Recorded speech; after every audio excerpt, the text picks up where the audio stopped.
情報提供者から知らせがあったわ。うん。どうやらまた新たな変数が現れたようね。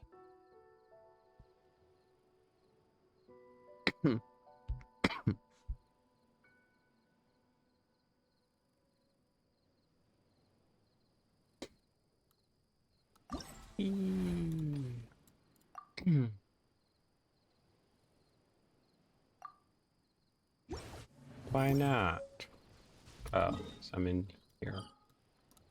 Oopsie.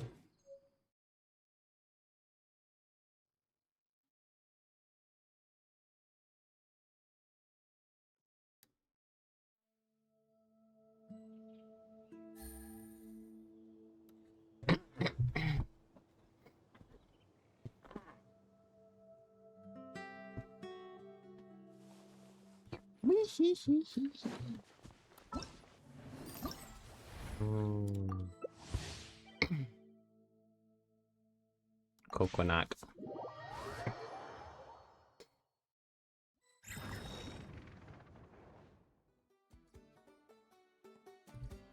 Selecting a random challenge.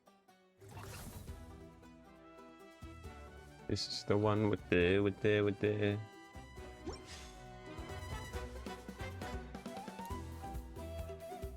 pulley pole.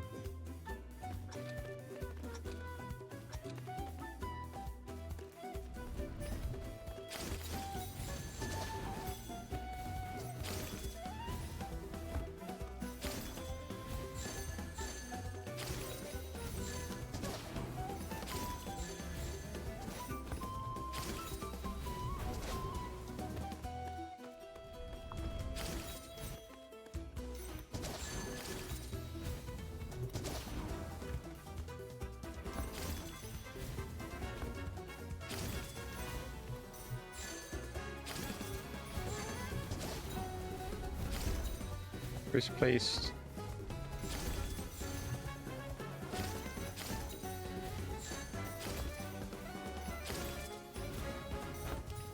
Oops.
Nice.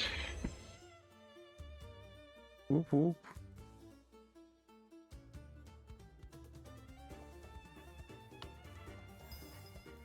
Perfect. I think. Wait, no, maybe. Yeah, no, perfect. I think. I don't really know.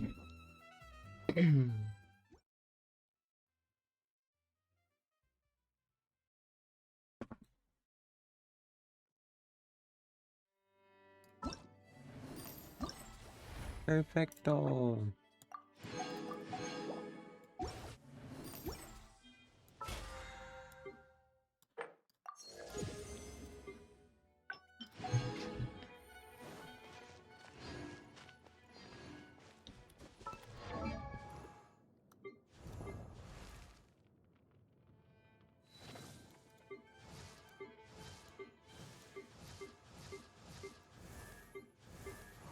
So many people need to be leveled up.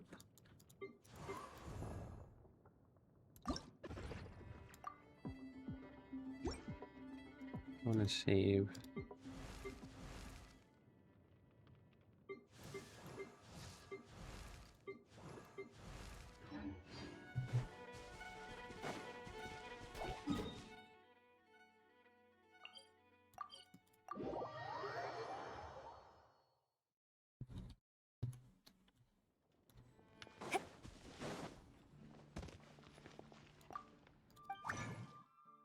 Let's see. So I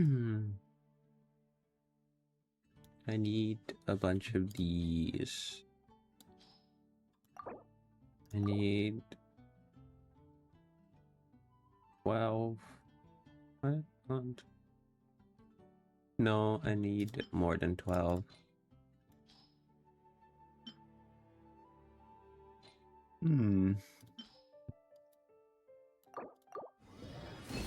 Do that.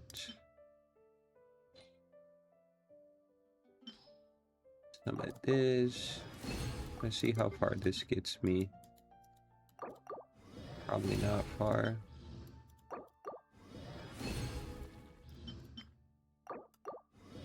Take 2. I need 4 more.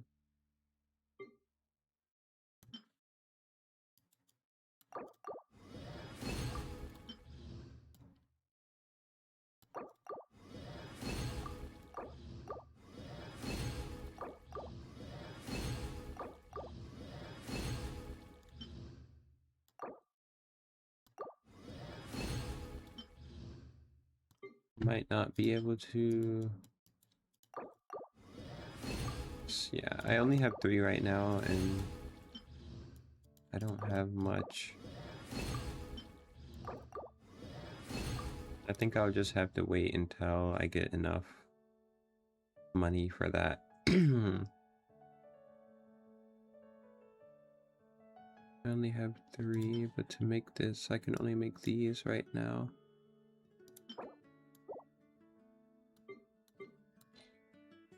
And I don't have much to get those.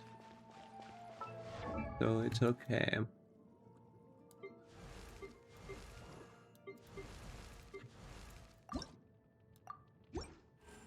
Things a lot.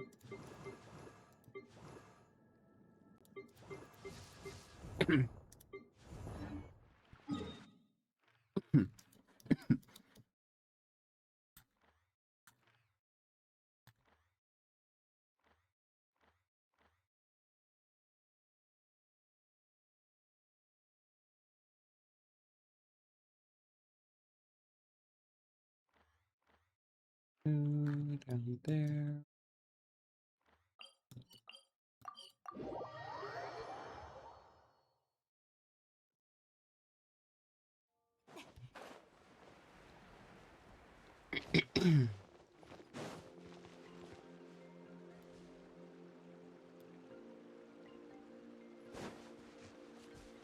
Hello, Veronetta again. You're probably gonna make me drink stuff. Hey Paimon, we meet again. Hey Veronetta, it's been a while. What are you doing here? Don't tell Paimon that you crafted some new potion and are looking for more guinea pigs. No, that's not it. Actually, I found a Melusine who's willing to help test that potion. Carabos herself.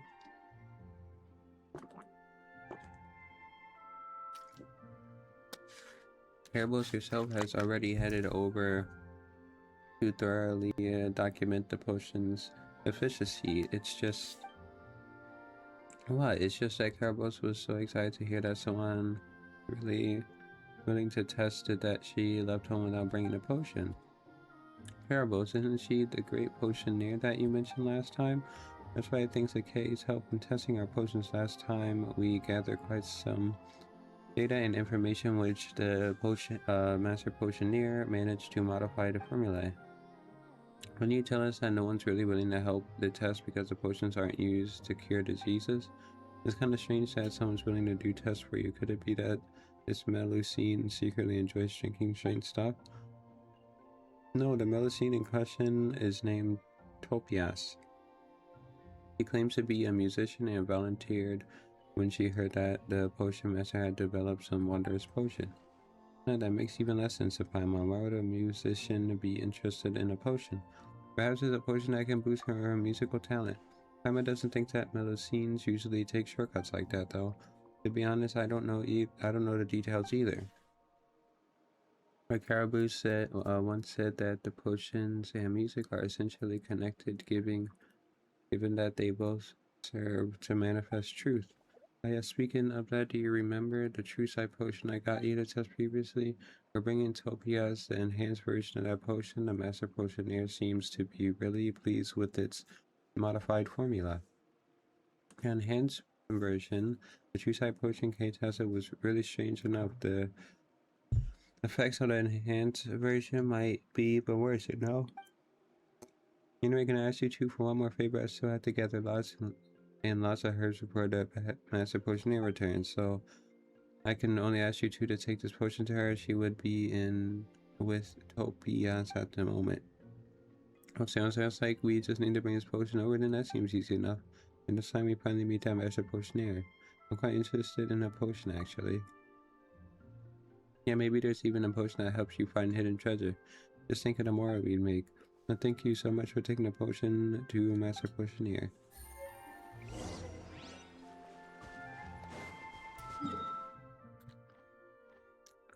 Under there.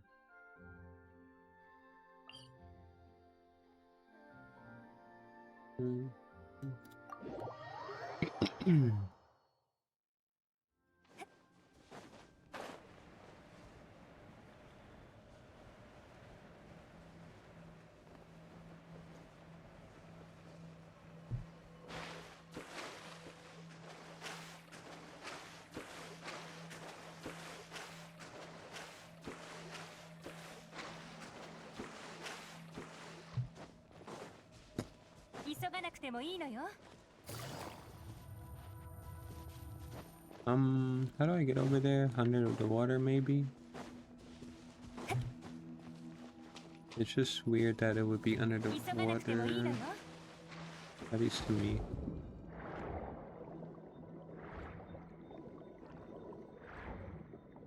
Considering.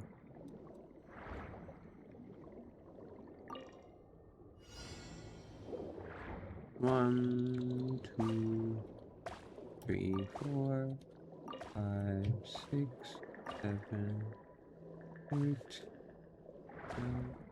10.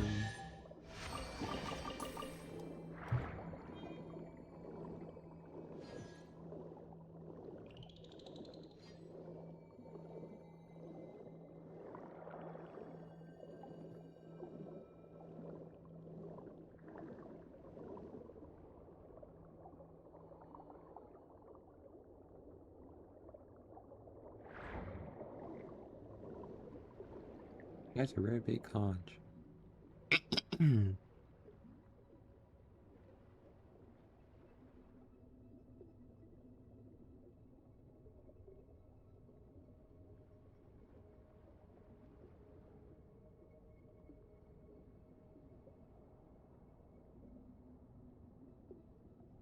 um,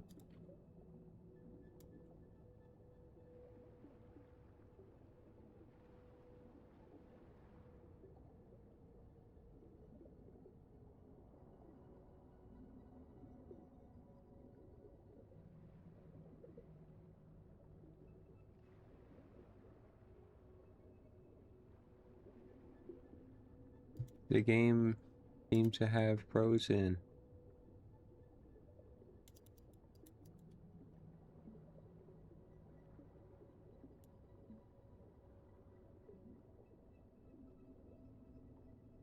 Oh, guess I have to restart the game.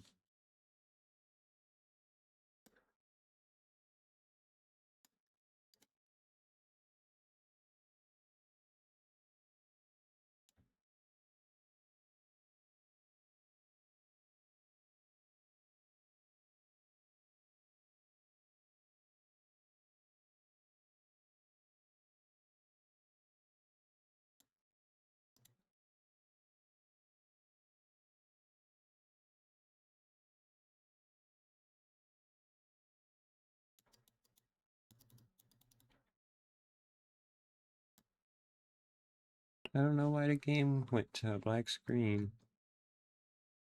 It's weird.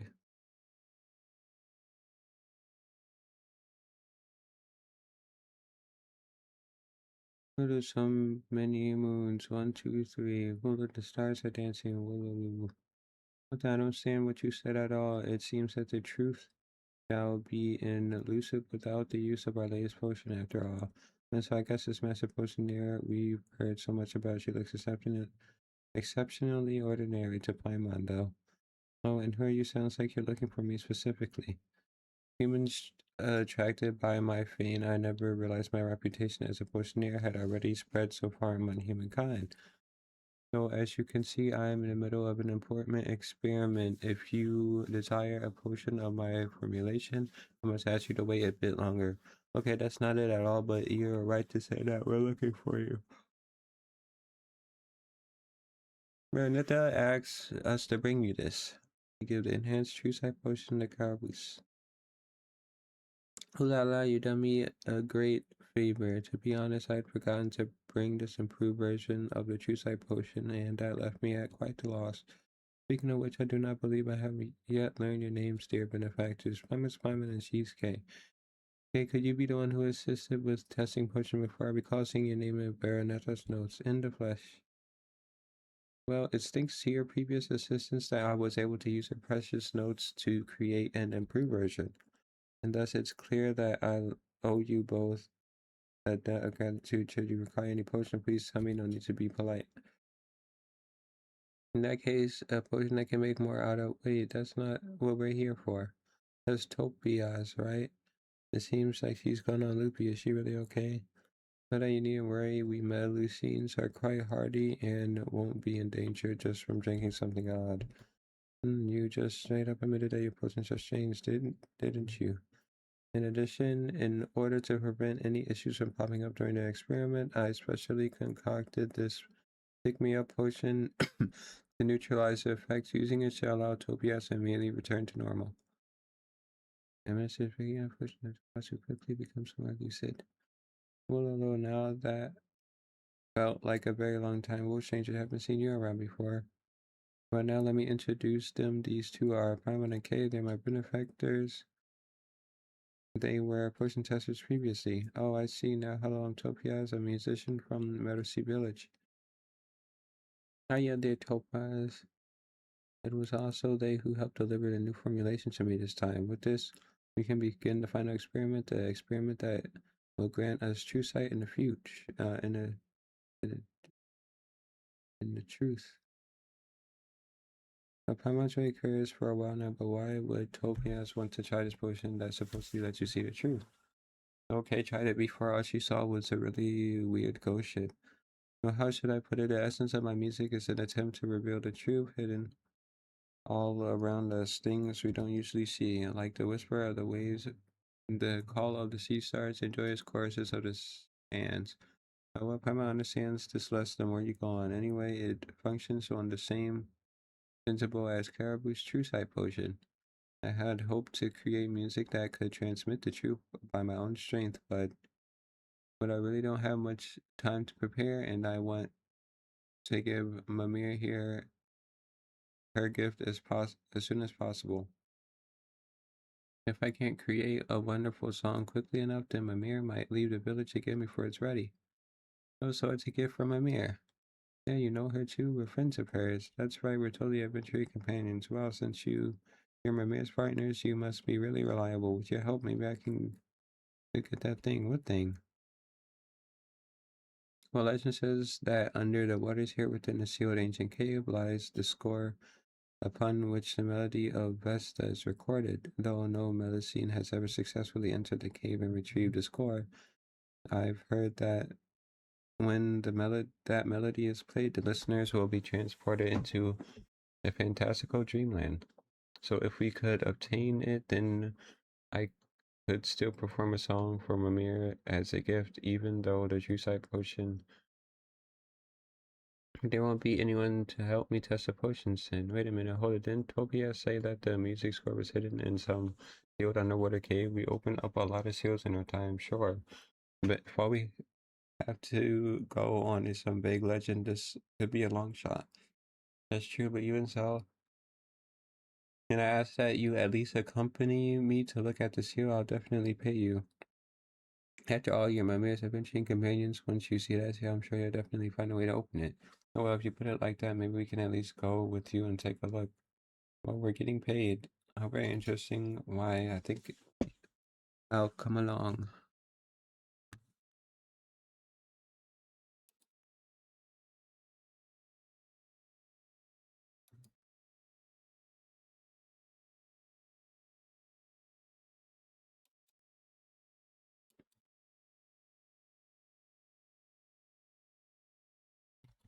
Where is it?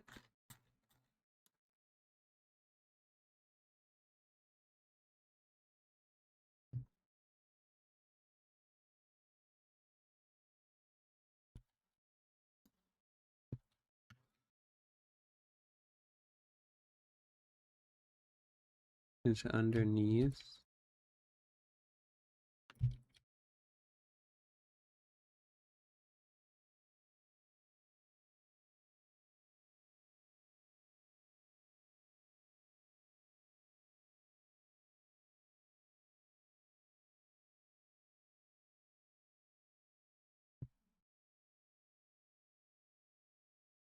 To a very bright place.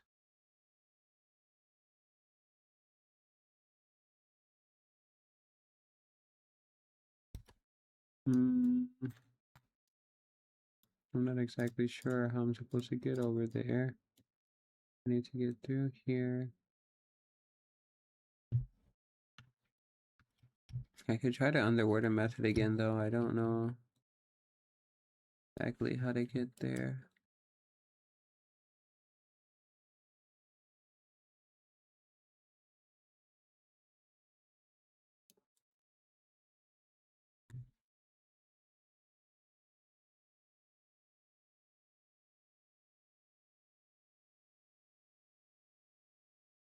Um,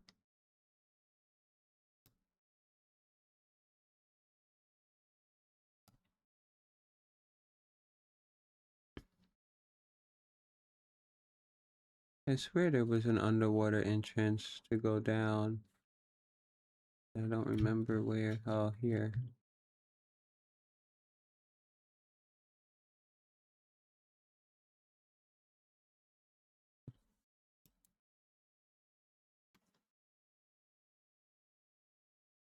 We've arrived. This is it. If we enter through here, we'll reach a cave where legendary lost music is hidden. I've heard that the rumors who lived here hid it inside long, long ago. It's a legend, isn't it? You said that nobody's ever been inside, right? Maybe someone just saw the seal here and made up a legend about it. I guess that might be possible. No, wait.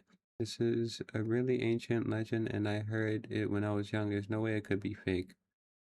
Well, the seal looks pretty ordinary, and since it's here, then there's got to be a mechanism that opens it. Let's look around. Don't bother, I've looked all over this area here countless times, and there's nothing that looks even vaguely like a mechanism. And if there really was, then it would have been discovered ages ago, instead of nobody being able to get inside.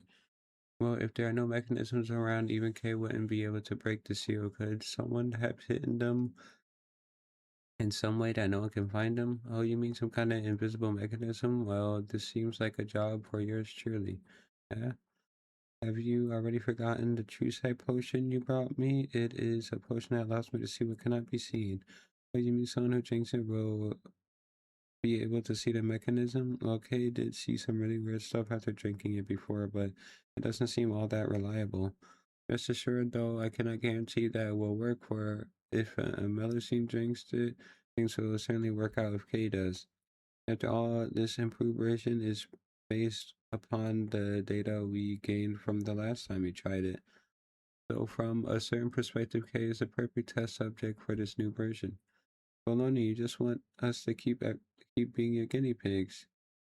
Our common notice formula truly is my pride and joy. If there really is some mechanism that cannot be seen, you will definitely be able to see it if you drink this. You've tried it once before, have you not? It can't hurt to give it another go. The capital proposal. You should still be careful. And please drink this True Sight potion. I am looking forward to your feedback. Take the True Sight potion from Caribou's, go put down before the pungent aroma has a chance to spread. Just like before, it seems to not taste like anything. Yeah, the potion should be taking effect by now. Try to see if we can find what we're looking for nearby.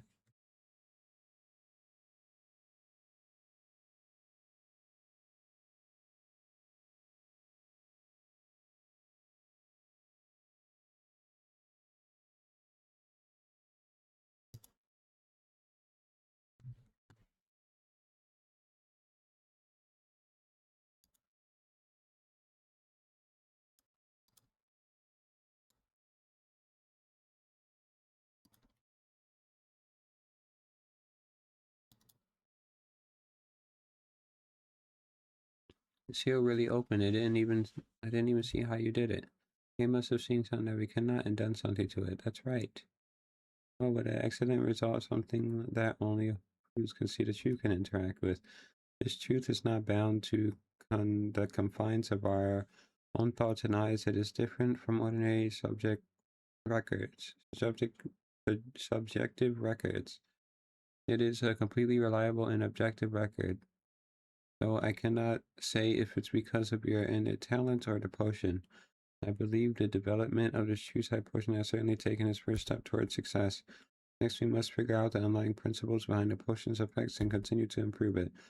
Now, you don't even understand the basic principles behind how it works and ask us to test a new way? That's way too irresponsible. We're gonna say potioneering is an experimental science. Practical results are more important than principles and theory. Without experimentation, even I have no way to possibly confirm its effects. The Paimon has no idea what to say, but ignoring the potions for now, at least we can finally enter the cave. Through the lost musical score of the melody of Vesta should be inside. Let's hurry and look. Though I am also quite interested in this legendary lost music now that I have received new feedback concerning the True Sight potion, I should go back and work on this next iteration. As such, I shall be taking my leave for now. My thanks, benefactors. Remember, if there's any other potions you'd like to try in the future, come and find me. Anyway, since it's here, open, let's go have a look. Maybe we'll find something unexpected.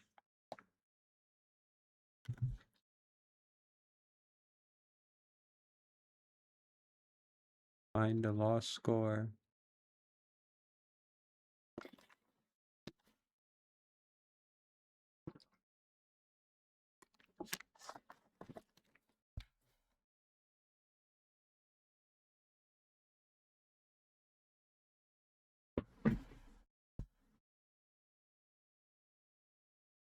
Find the lost score.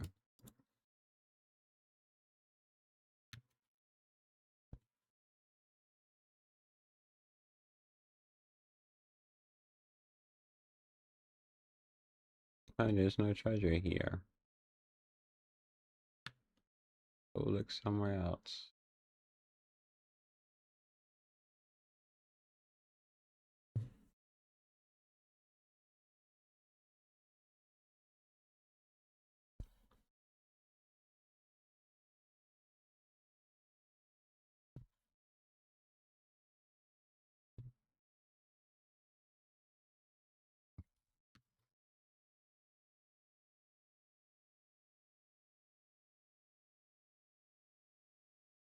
I guess sure.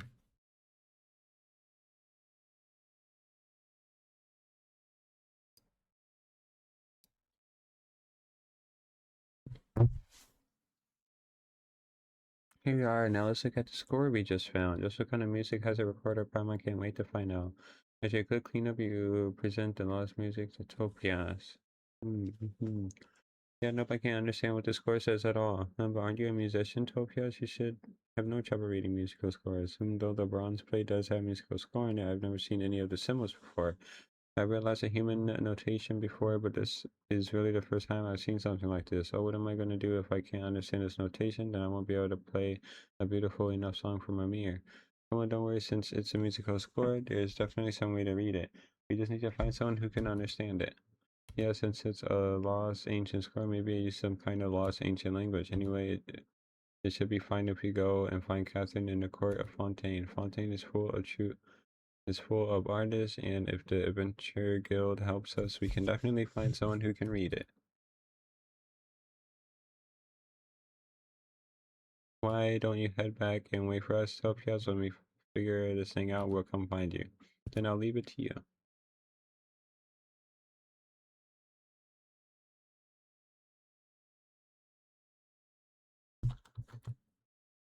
Talk to Catherine.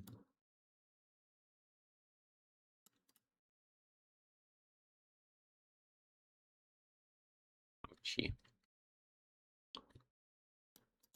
That's not a pumpkin.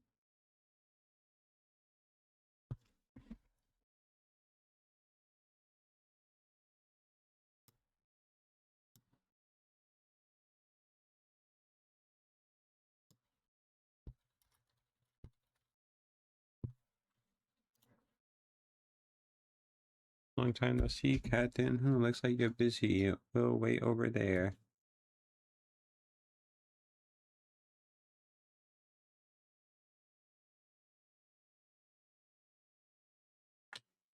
Yay.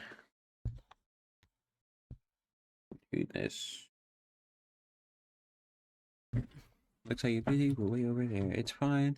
This young lady has almost finished setting her business. Are you here for a new commission today? No, this time I actually here to post one. Never thought that there would be a problem. The problem season have been just like yourselves couldn't solve. What is the commission you like to post? Actually, you explain the situation with the Lost Music Square to Catherine. It sounds like you're talking about music. Well, the young lady who was just here posting commissions is also a musician. Perhaps she may have some leads for you. Hello, my name is Tyler here. I know you. You're the girl I was supposed to be looking for last time. Maybe this is the mission I'm supposed to do for her to show up. Can I have a look at the score you mentioned just now? Of course, if you can understand it, that'd be amazing. Let me see. Yes, this material and this notation of phonetic notes. It is exactly as I thought. It's a score left behind by the ancient Remurians. Remurians? Never heard of it. Remuria is the name of the ancient civilization that controlled those waters before the foundation of the court of Fontaine. Phonetic notes were a writing system used by the Romanians, but rather than recording languages, they were used to record music. They used to record music. The civilization in the Romanians was based around music. It is said that they once built a massive musical instrument, even grander that our opera house, even grander than our opera house, that was capable of playing music even to the dome of the sky. The legends say that they sailed musical ships that would carry thousands in each side and shoulder of every note that was carried on the edge of their empire. But thousands of years ago, a great flood destroyed all of this in a single day. The civilization of Romaria also perished in that cataclysmic tide. But though the civilization of Remuria vanished, they left behind a rich legacy of Fontaine, especially in the arts, whether in music, drawing, or sculpture. We have all been deeply influenced by the Remurian culture. It would not be exaggerating to say that they are the font of all the arts in Fontaine. Not to mention one of the greatest musicians in Fontaine history, Boethius. He himself served as a harmos for the court of Remuria itself. But since you obviously knew enough to give that whole speech, then you should have no problem reading the score, right? I'm sorry, I didn't realize I have gotten far off topic. Any musician who wishes to attain greatness must study the musical theory left behind Remuria. The melody of best said, though I've never seen the movements written here before, since it's been written using ordinary phonetic notes. It's not difficult at all to understand, but what? There's going to be some new problems solved, is there? However, this music cannot be performed using ordinary instruments based on the arrangement of the phonetic symbols. It must have been written for a specific instrument, the harp. So if this is what, so if we want to play this music, we have to find some kind of special instrument. This is getting more and more complicated. That's correct. I recall that according to legend, Romanians will sometimes use a huge conch to perform music of this sort. A huge conch. It feels like we've seen one of these. One somewhere before. There was one back where we ran into Topias. Oh yeah, that's right. Maybe that thing is Looks like you two already have a lead. If you don't mind, I'll mark up the movements on the score for you. That way, anyone with you in business in some music theory should be able to understand it. Yeah, that would be great. Thank you so much. Since your problem has already been successfully solved, I believe it's unnecessary to post your commission. As for the reward, you can simply give it directly to this young lady. There's no need for a reward. Being able to see a score from your Maria that I've never seen before is a reward enough for me. In that case, we'll see you later. Thanks, girl. Thanks, girl. I appreciate.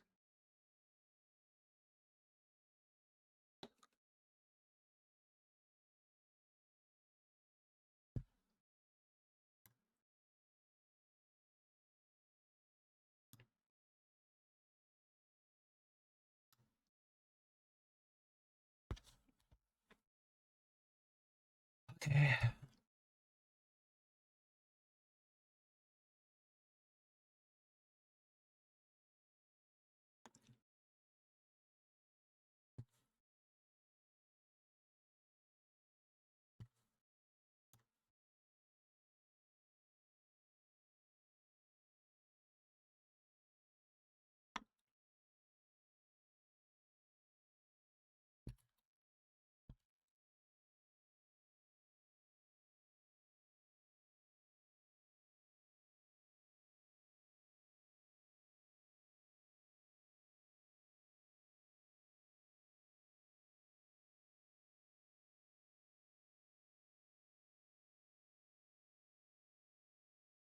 Hey Topias, we're back.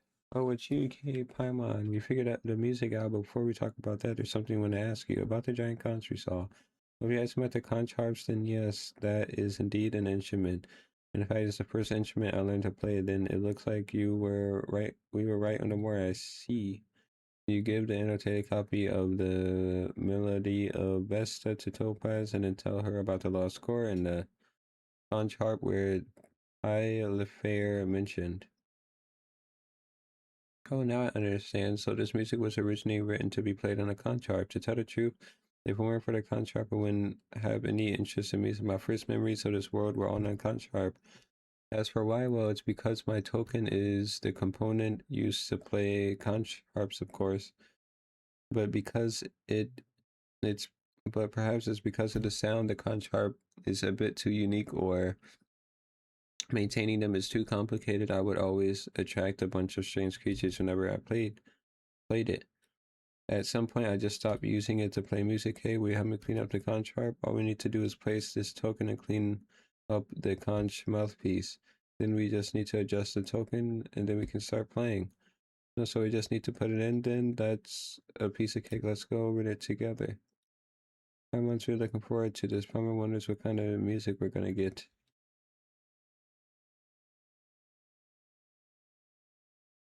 If that's the case, then why didn't you study the score? Why don't? If that's the case, then why don't you study the score here, Topias? We'll go place your token in the meantime. It's been so long. Would anything else have gone wrong with the harp in the meantime? Anyway, I'm counting on you. Place the token.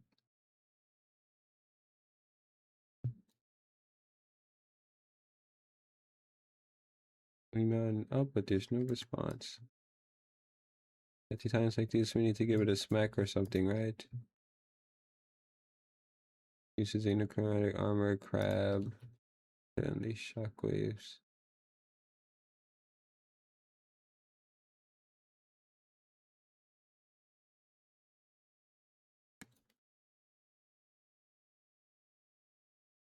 How do I do that? Do I have to do it at the top?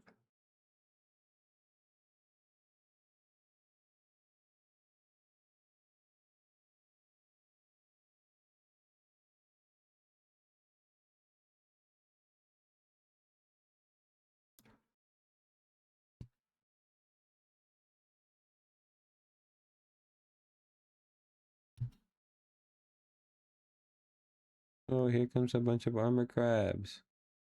Are the creatures dwelling within the conch harp.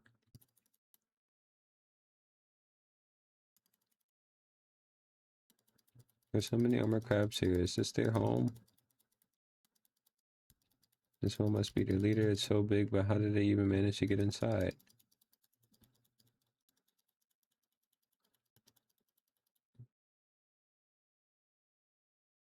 After Topias makes some last minute adjustments to the components and Akachi begins the performance.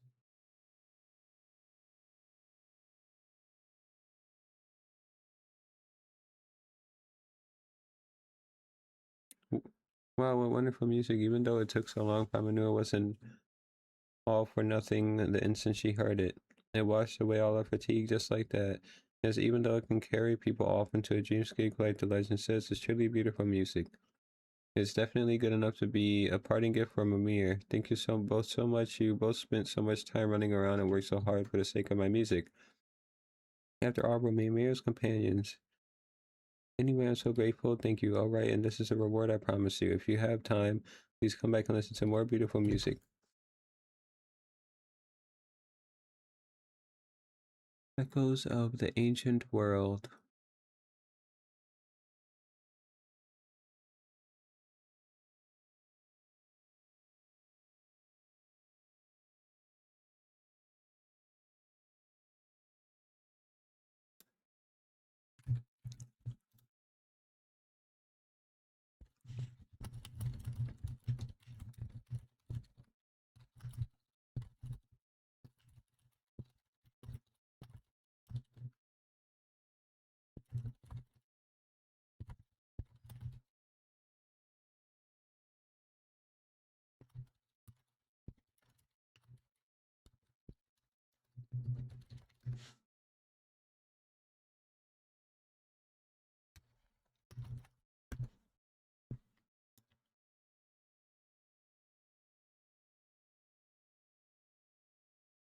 Who is question mark, question mark, question mark?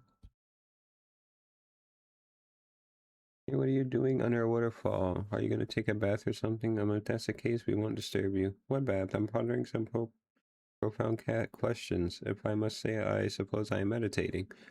If you hadn't come thundering along and interrupted my chain of thought, perhaps I would have already come up with the answers. We're really sorry. I read in a book that if you run into something you can't make sense of, if you just meditate, maybe you'll find answers. I didn't understand that. Huh? I didn't misunderstand that, right? Let's see. Humans most strange. In a rainbow balloon, you two must be from outside the village. Right. Paimon cheesecake, wait a second. So you're right to say that we're not from here. What do you mean a rainbow balloon? All right, you might not see it that way. I almost forgot about that again. Let me think. Right, Kay, what does Paimon look like to you? Like emergency food. No, that's just wrong. Interesting, but to my eyes, Paimon just looks like a little rainbow balloon floating in the air. And her string seems to extend upward to somewhere above the sky itself. What the? Seriously? Yes, and just what does Kay look like in your eyes, Paimon? Now, of course, Paimon's going here, traveling companion. Don't tell Paimon you see something else. What I see, if I really must say, then I see a monster that looks like it could swallow the whole world in a single bite. That's way too scary. Are you serious? Of course I'm serious. Perhaps you heard that we Millicines can see things that humans cannot. But for some reason, I see things differently. Even when compared to other Millicines, I can always find things that have been hidden. I read that the nature of things is hidden beneath them, and this nature decides their future. Not that I know what that means. If that's the case, how do you know we are outsiders? Well, though what we see is different, we can still find ideas that we have in common. Just like how you can tell a flower is still a flower no matter how strange the color, right? As long as I spend enough time with everyone, I can grasp the concepts that everyone talks about and then pretend to fit in. If you hadn't looked special in my eyes at all, I wouldn't have struggled to find the right concept to describe you. As I thought, it seems that I still have lots to learn. Now, that's a whole bunch of stuff that Pama didn't really get. On that note, we've been talking for ages, but we don't even know your name. What is a name but an artificial code that confers false uniformity on different perceptions. Still, everyone calls me Canotila, and you may do so as well. Wow, you talk in such a roundabout way, just like a scholar. Roundabout, is that how you see it? I don't usually talk with humans from outside, so I don't quite understand your methods of communication. I'm merely making deductions and inferences based on what I have read in books. You keep talking about what you read in books. Do Melusines read too? It must be really inconvenient for you to turn the pages, right? But maybe they don't use their hands, but the feelers on their hands, heads. Or wait, that's not the point. So Pama wasn't expecting there to be books hidden here. Yes, an amazing scholar left them behind, all hidden inside a secret base. All of what I just said, I learned from those books. There's even a book there that I just couldn't understand. Meditation has allowed me to comprehend it, ever so little of it. But lately, I've been making no progress, no matter how hard I rack my brain. That's why I came here to meditate and try to find a way forward. A book that can't be understood. Aren't arcane secrets never meant to be known by anyone, usually encrypted in books like that? Speaking of secrets, that usually means treasure. Now Pamela thinks about it, she's getting curiouser and curiouser. If you're interested, why don't I take you there to have a look? That book is important to me, and I must find a way to understand it. You appear to be knowledgeable, well-informed outsiders. Perhaps you'll be able to understand that book quite easily. Certainly solve the puzzle or two. That's right, we're like super professionals at this. Come on, Tila, show us the way.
Hmm.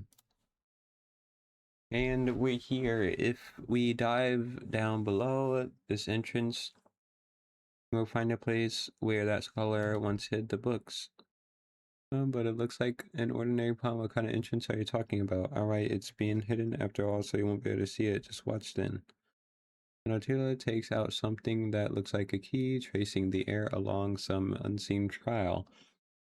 There's a soft chime, but the shallow pool before you suddenly becomes unfathomably deep. Well, here's the entrance now. Wow, Pama couldn't tell how you did that. Well, I can't quite explain it either, but while others can't see it, there are actually all sorts of fissures here. As long as I use my token to draw a line across those fissures, I can do some incredible things. That said, I don't know why they are the only present here. As such, I did a lot of research until I found that indecipherable book. It has much to do with me and my token, and I'm also certain that if I figure it out, I know why I'm special in this way. That's quite the burden. Well, then that's enough of that. Let's go inside. I must find a way to understand that strange book.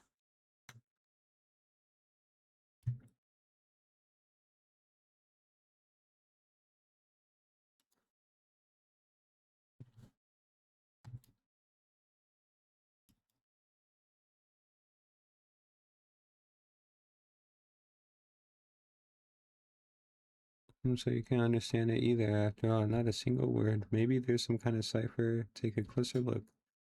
You stare at the runes on a page for some time. The runes slowly start to disintegrate and resemble themselves, becoming new words. At the same time, your surroundings seem to recede, and you arrive in a strange new place. I see this is a world where even sweet flowers and mint cannot grow. Can you see it too? You turn around to look for the source of the voice, but are suddenly awakened looking back at the book. It looks like it did originally, as though nothing happened. How did you discover anything, Kay? It was like I entered a strange place, but you were here the whole time. Did you just stare at it too intensely or something? I knew you'd be able to see it too. Have you had the same experience, Kanotila? Is this what you meant by meditating? Yes, though I can't understand a single word in a book. I get a strange feeling from looking at it for long enough. It feels as though you've been transported to another world and then you can start to understand a book's contents. But as soon as you're awake, you're back to being unable to comprehend it. Then what have you seen before? Oh, wait just a moment. Tada, this is my notebook. I written down everything I saw inside. From that, I wrote it all down while I was meditating, and I was sort of in the trance, so it might be a bit hard to understand. Look, I might see. Yep, this is really messy. Wow. But is this something about Elinas or something like that? Based on my previous results, that scholar must have been conducting research on Elinas or something. Well, then this book must record things that happened a long time ago. Yes, but I can't understand exactly what happened. Even when meditating, I can't make heads or tails of what comes before and after. As such, I thought I can understand just a little bit. I still don't know what it is really saying. If I'm not mistaken, however, the book is still missing a lot of content. The notebook does mention a few locations. Oh, so you mean that these locations might be clues? Locations? Yes, the names of the locations are written between important sections. Could it be trying to tell us where crucial parts of the text are hidden? I mean, I guess as much in the past, but I've never left Elines, so in that case, why don't you stay here? Canotila, we'll go investigate the places in the notebook. Maybe we'll find the missing places. And besides, it's related to Elina, so there's no way we're going to ignore it. Alright, in that case, I'm counting on you two.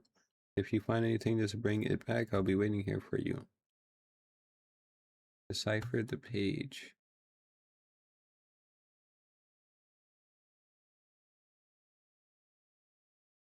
These two look like missing pages from the book. Try putting one back together. Insert page.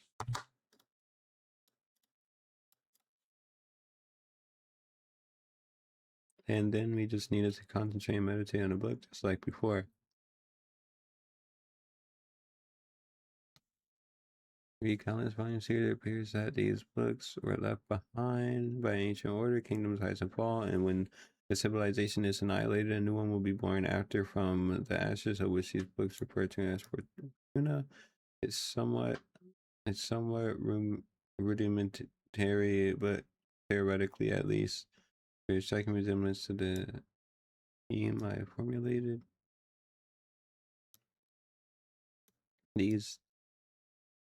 It's more stuff about uh the place. I forgot the name.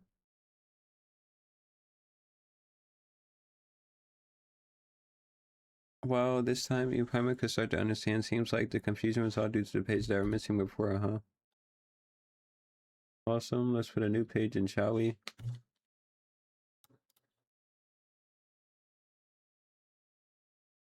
As you start meditating again, you once more attempt to understand the page's contents. The edges of the page blur and incomprehensible shapes that line and leap forth as on a pop-up book. Yet you can make sense of what's happening. There's a rush of noise all around you, and you return to the world as it is. More about the book. Well, Paimon can read the words now, but the author's intended meaning is still a total mystery. We just have to put this last page in and see what we get. Maybe the contents will link up or something. Old civilizations. As you read faster and faster, you fall into a chance to arrive again in that mysterious place. Same voice before rings out.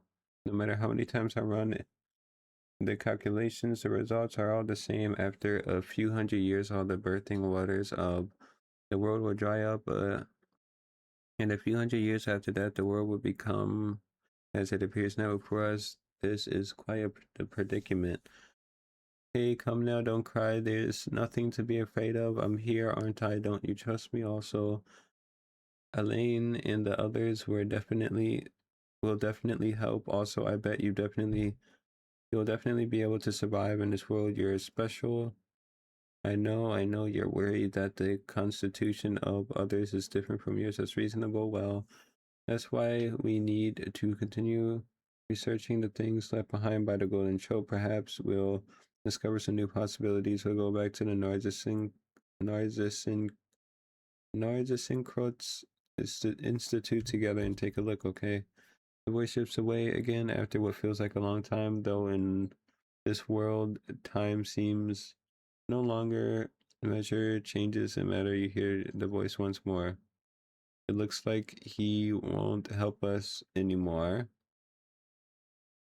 You're the only one I can rely on now. Hey, come on, don't be like that. I'm sad too, but I won't cry until after the fat lady sings. Moreover, we still have to find a way to cure him. Don't be scared, it'll all go smoothly.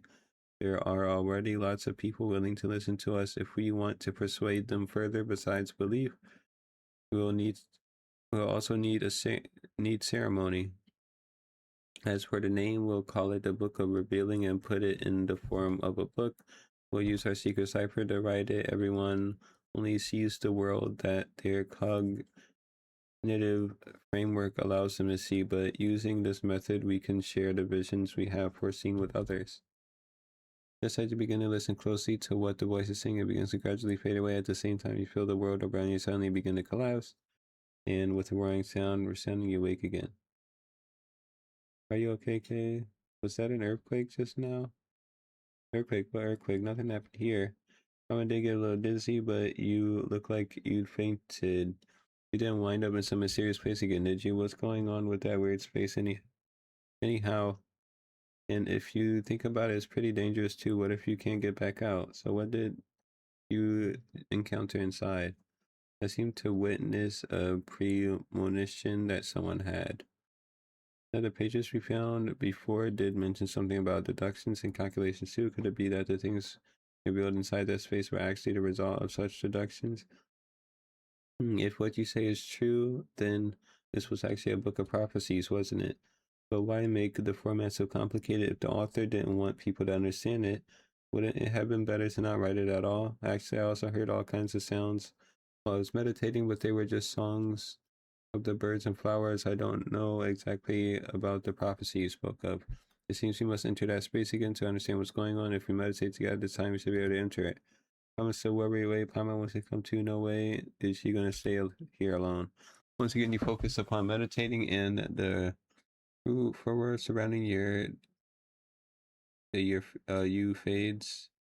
The world grows silent, and you hear the tender sounds and feeling that is wrath or perhaps grief wells up in your heart. Your very soul feels drawn to this mysterious sound as you follow the sound. The whole world, utterly aliens, supremely familiar races to meet you.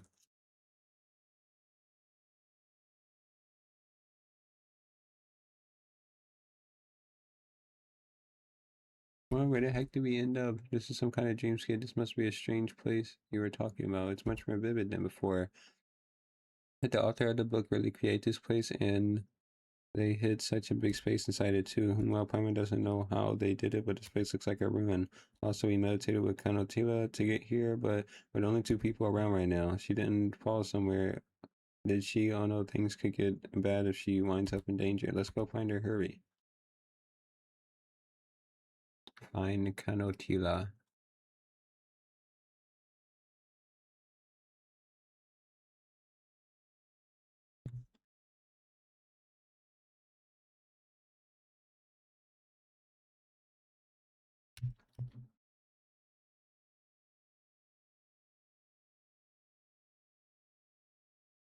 I guess I'm not meant to get that.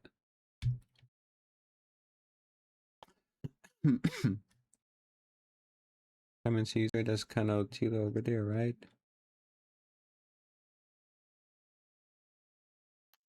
Can she not hear us? Come on, faster.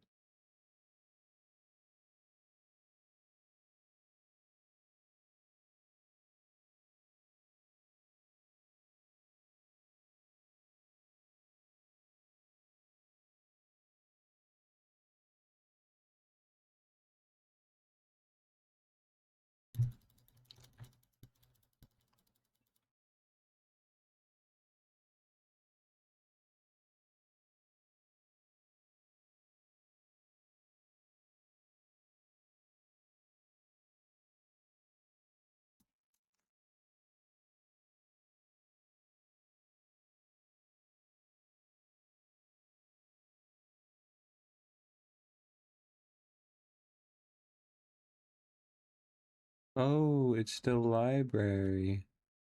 I'm in Kanomiya.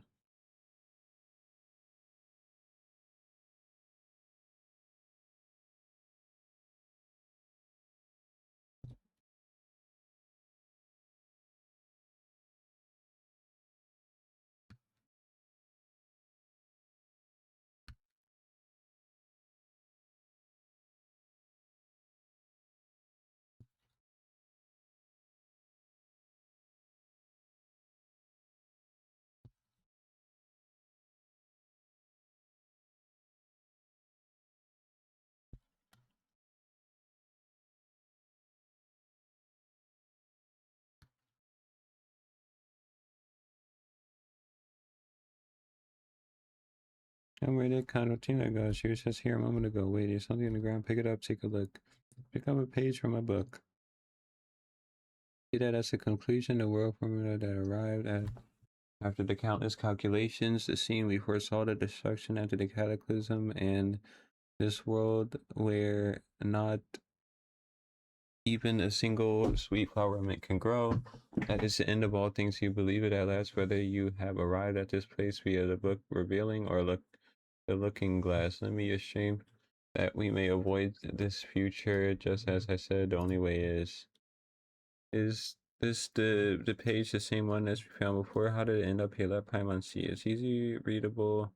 It's because we're in this strange place. Cataclysm, destruction, some kind of apocalypse.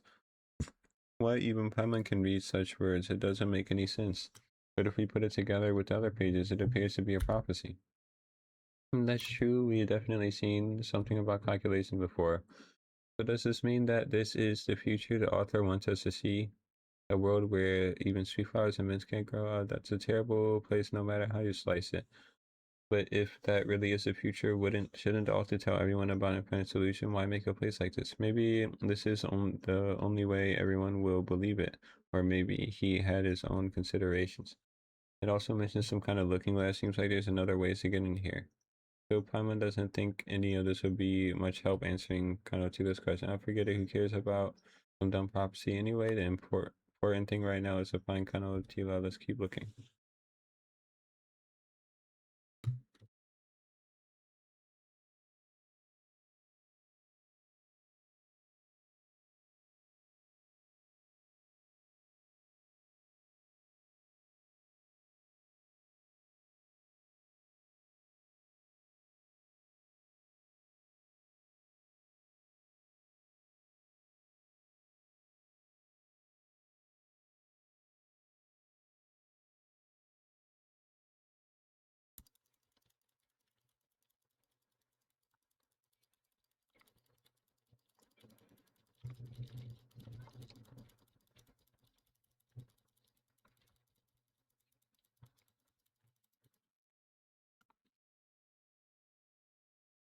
No sign of Kanotila. Where is he gone? Is this only fellow here?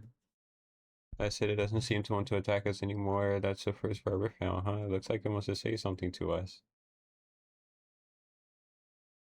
Not that we can understand it anyway. Wait, is Paimon seeing things? What's an ordinary little doggy doing here? Where'd that Rifthound go? Hey, take a look. Is there something wrong with Paimon's eyes? Might be the Rifthound.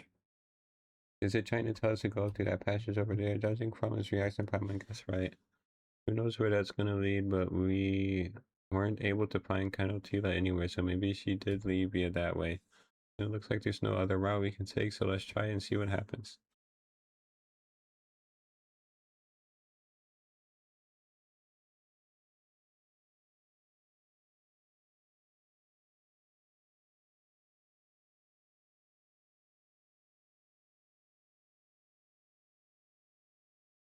And we came right back, or maybe we never even left. Or you had the same reaction as I did, Paimon. Ken and Taylor were looking all over for you. Paimon kept calling out for you, but you never responded. That place was so dangerous, but you just ran all over the place. Dangerous. The place we entered was so sincere and peaceful, like a beautiful garden. But all we saw was rubble. That's odd. I kept looking for you too back in the previous space, but there were big trees and flowers everywhere, so I got lost. Fortunately, I followed the sound of a bird and then found a golden butterfly, which brought me up on top of a garden. What about the riffhound? We saw you in a riffhound. Oh, right. That riffhound even turned into a dog. Oh, now it feels like Promise just talking nonsense. I saw a little dog too on top of a garden. There was a cute little dog that nodded at me and even held open, opened away from me. I thought you both had somewhere else to play. I thought you both had gone somewhere else to play and that I didn't need to worry, so I just came back here. And you, what did you discover? Nothing special. So Paimon doesn't think it'll answer your questions. We did find a page. You open a page you found and show it to Kanotila. The butterfly, it's a golden butterfly. Oh, what are you talking about? I can see golden butterflies flying out the page, just like the one I saw in his face before. And never mind solving anything, we've got even more problems on our hands now. Seems like you really did see something completely different in that space. If that space is the future predicted by the author, then why did you see a guarding? Just thinking about that makes Paimon's head hurt. But I was really happy inside. I didn't even think about those questions. Maybe that's what the book was trying to tell me all along. Even if we perceive differently, we can communicate our feelings to one another. Maybe the essence of things doesn't matter all that much after all. Someone wouldn't say that we had a great time in there, but you figured things out for yourself. Good on you. So that place is pretty sketchy, and we didn't yet have any clue as to what's up with that prophecy either. Speaking of prophecy, this book makes it sound really scary, sure, but what if the things I saw were the real future after all? Such things aren't set in stone, are they? And since the book mentions some other ways to enter that space, we may be able to figure this book and its prophecy out if we find them. And maybe we can meet there again in that space. It might be better if we just meet in reality also, Kanotila. Don't go running around in that space anymore. The book of historic revelations.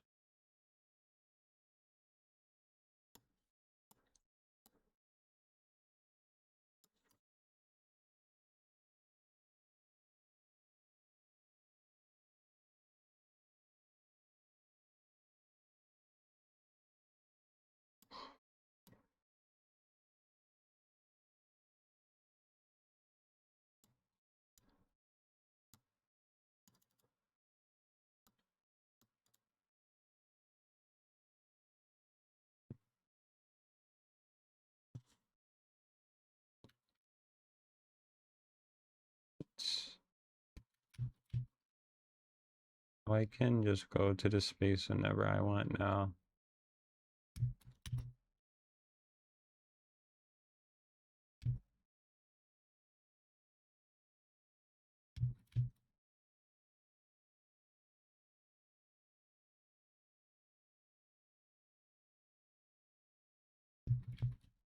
It's beginning to look a lot like Genshin. Everywhere you go.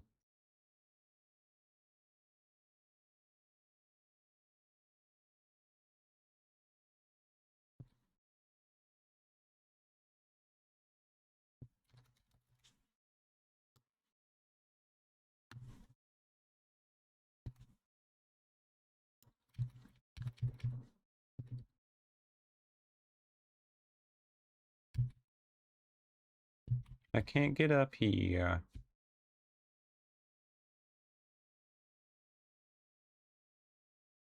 What happens if I fall down? If I leave the space?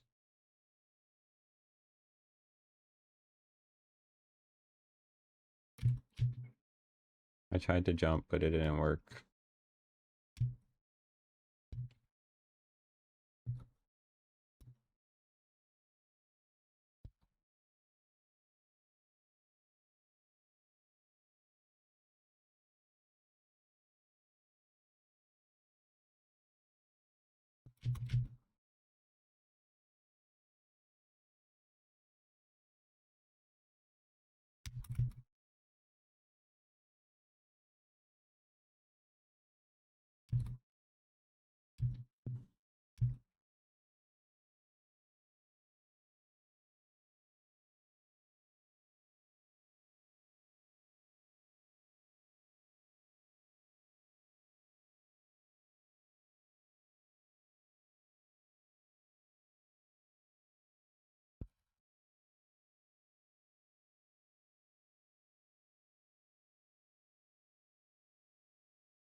Wonder where the silly could have gone.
Wow.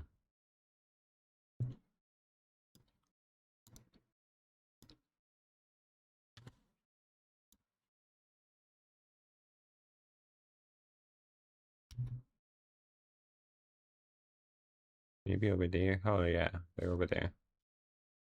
Oop.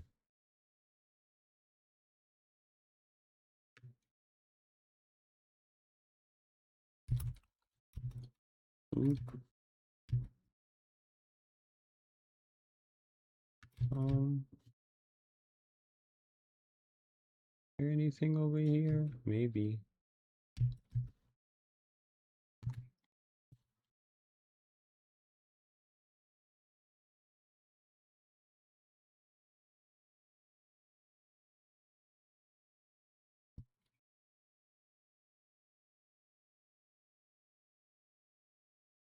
It feels like in Kanomiya, more like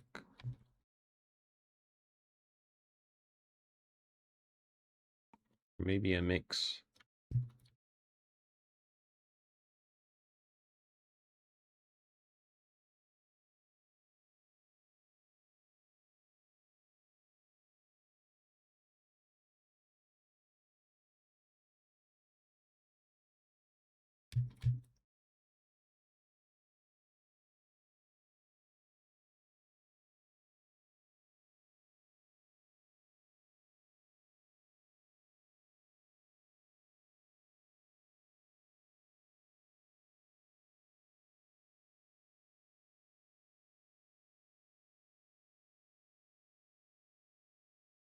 Hmm.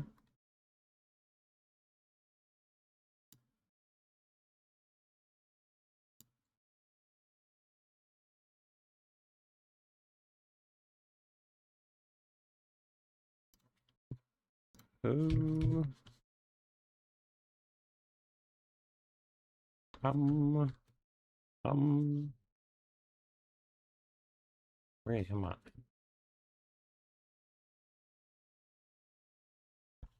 Okay, okay. This way.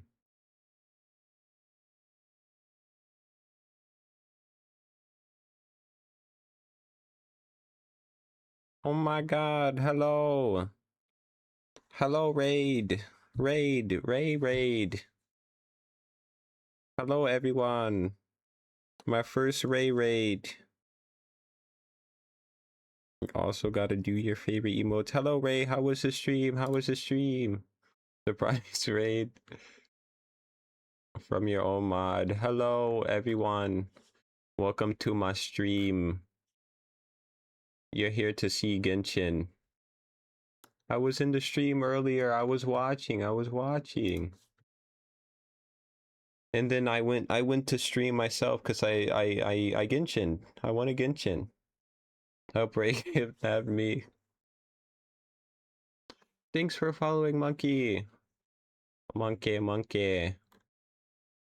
How are you all doing? Communities collided. It's okay, I'm happy I could finally raid you. Yippee!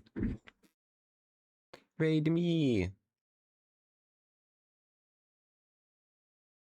I'm in some unknown space in Fontaine. I have no idea what I'm doing. But I'm just adventuring in here. I'm being kidnapped and thrown out. Tough love, tough love. Uh-oh. Hey, I did it. Well, welcome everyone. I am doing good, thank you. I am doing quite fine. Oh, actually, did you know I pulled the 5-star I wanted yesterday? I meant to say that when I was in stream, but I totally forgot. I got Miss Skates. Oh, I was supposed to hit that. I got Miss Skates, yes. Now I just need to pull for her weapon. And then my life will be complete. I have just over 10 days. Yippee, congrats, thank you. I am doing my best.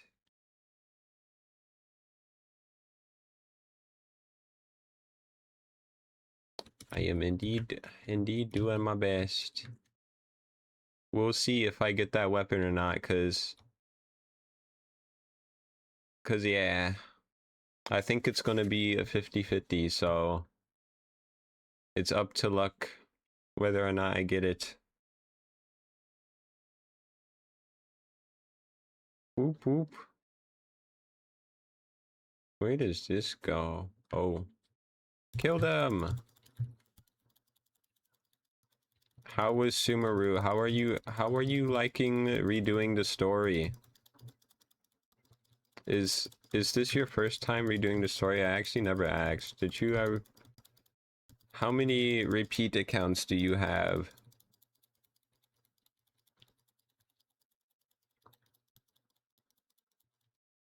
Yes, you.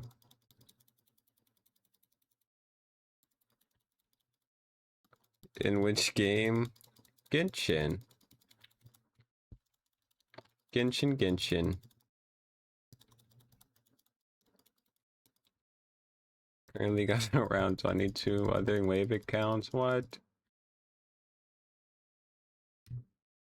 That's crazy. That's more than crazy.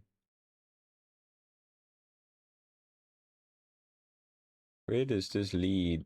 Oh, I don't actually want to take that. Hello, city. We're 16 to 19 of the max level. 8 of them have enough pools for S6R5. I don't know what that means. I've never played Wuthering Waves, but I assume that's really good.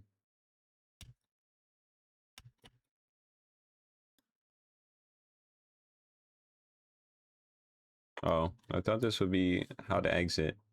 Help! How do I leave? Max Constellation and Max Weapon Rank? No way. Is everything guaranteed in that game? Or is it not? I don't know how the game works. 50-50s. Oh. The weapon is 100%. I like that. I actually that's really cool. It's really sad playing Genshin and getting the character and then having to worry about another another thing for the weapon. It's really scary. I would cry. I would cry a million times. More than a million times, actually. I've lost I think I lost 3 50-50s now. The saddest one being to Jean. I think I was trying to get Farina and I got Jean. But I already had Jean. I mean, I guess I have C1, but I don't really use her. That's kind of the main thing. If it was a character I use, I probably wouldn't mind. But this is my first gacha game. So yes. Yes.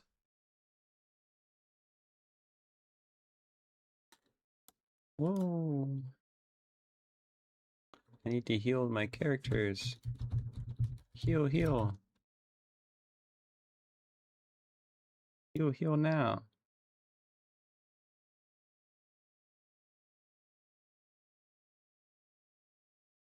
Let me collect my...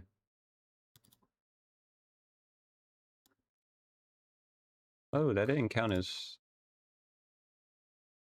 Ooh.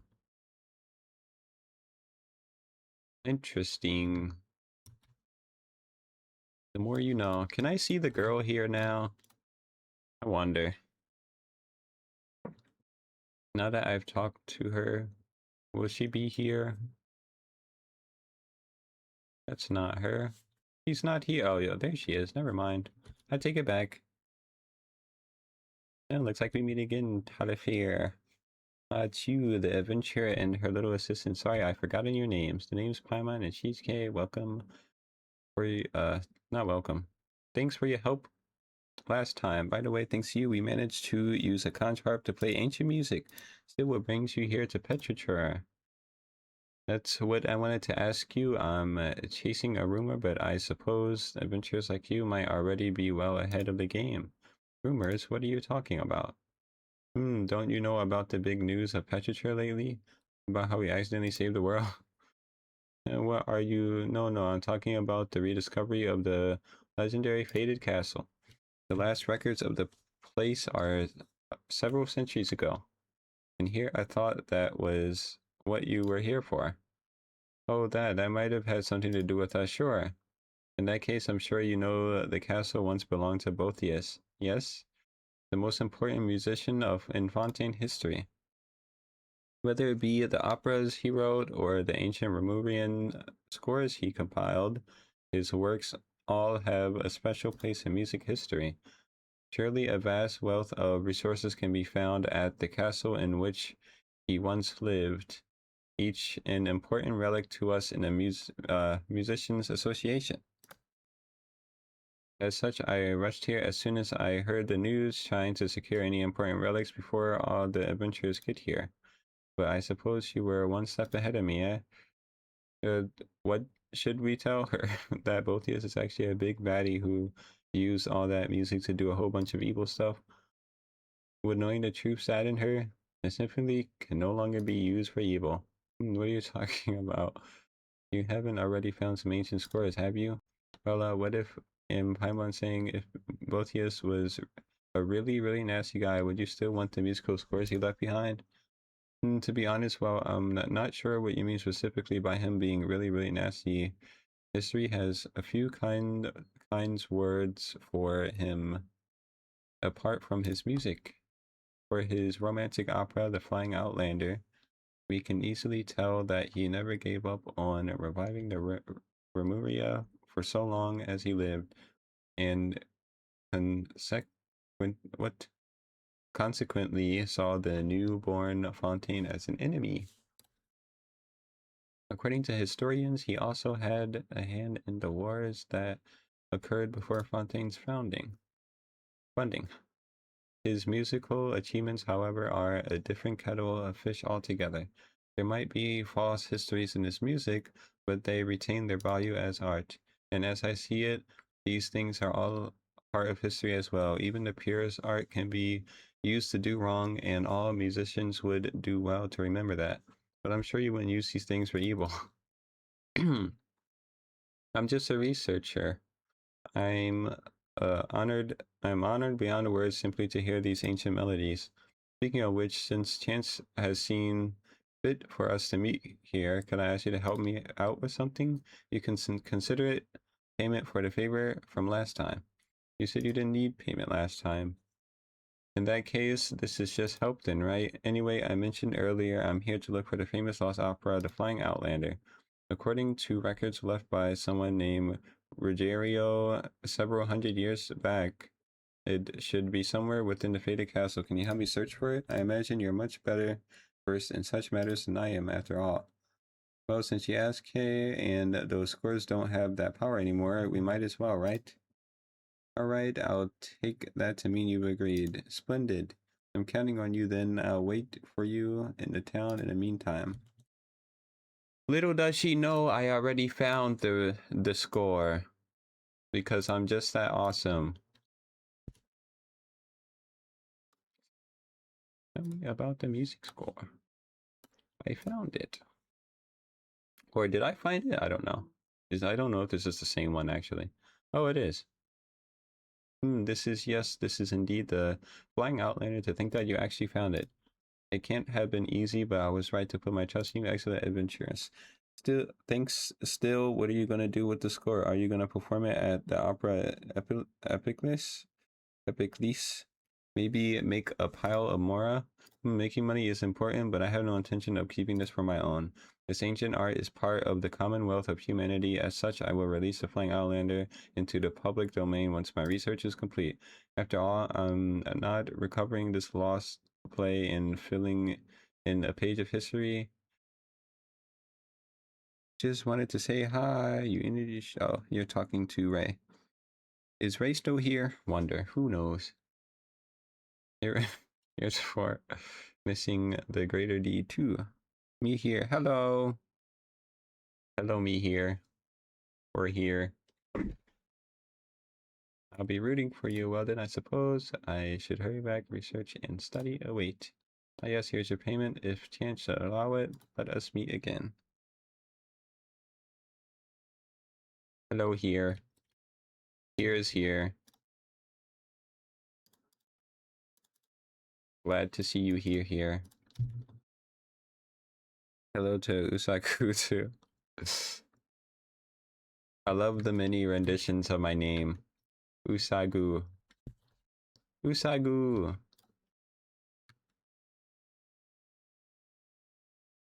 I fed the cat. Meow. I pet cat.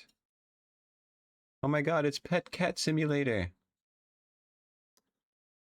I'm petting the cat.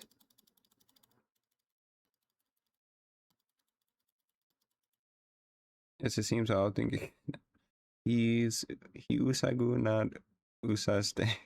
What? What that mean?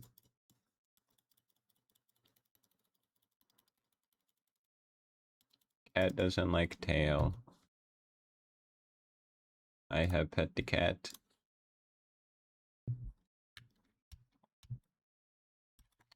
I should start the final act.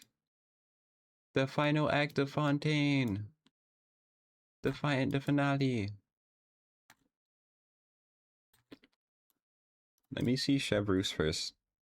Usago. Goo like go. Oh, Usag. I see. I see. I get it now.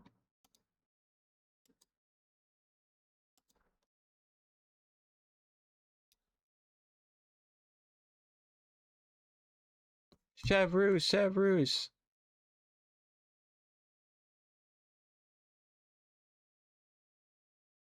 What is going on here?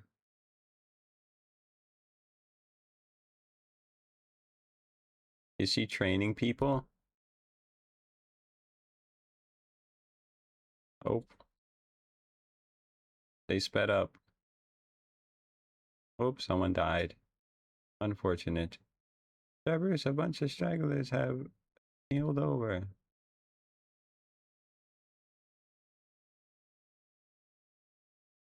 Whoop. Gonna lurk here, enjoy stream. I already followed. Thank you for following. I didn't. It was what? Oh my goodness. Wait, does this also mean I'm over 60 followers again? Woo! Guys, I'm famous. I'm famous. I'm famous.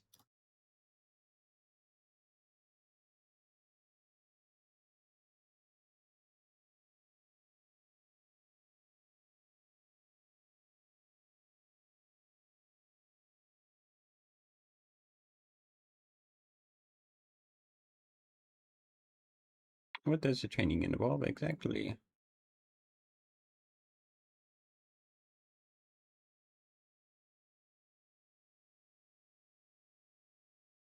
Whoop, whoop, whoop, whoop.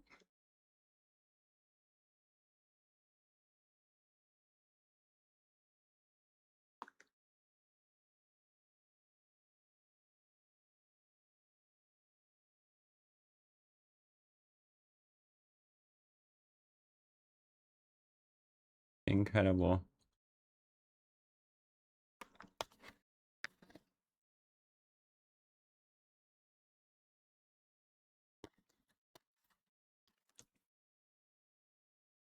Uh-oh.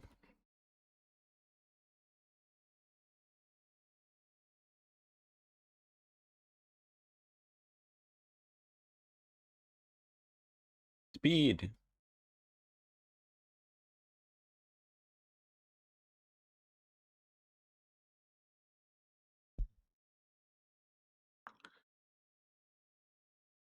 Have mercy. Didn't they sign up for that? No one told them to do that. They should have been prepared. Prepared they should have been.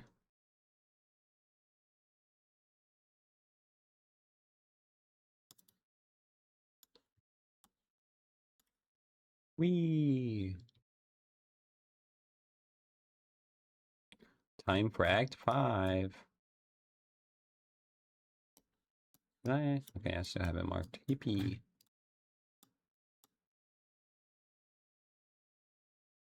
What's going on? And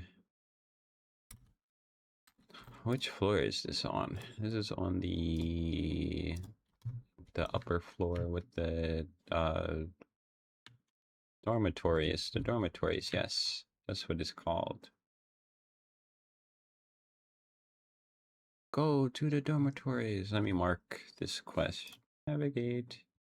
Whoop whoop.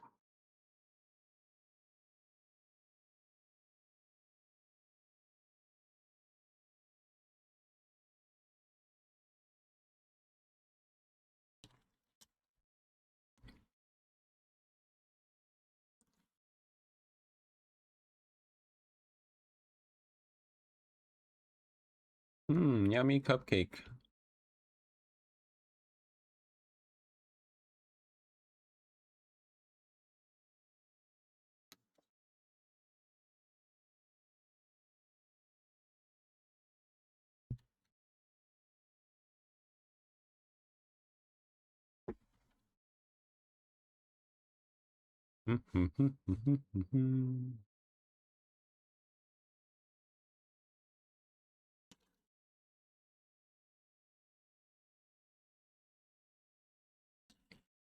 Hmm.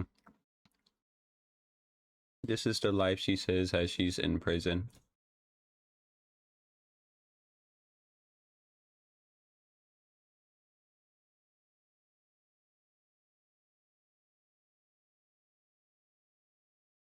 Beat him up.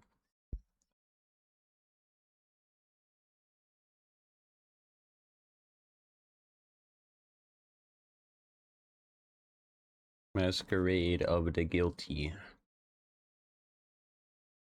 Talk to the receptionist. Okay.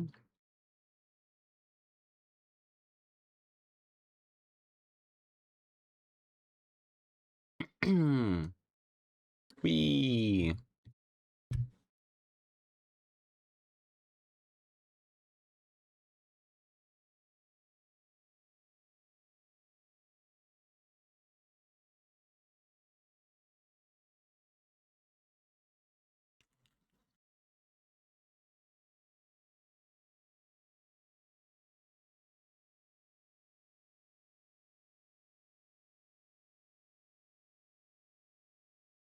Earthquake.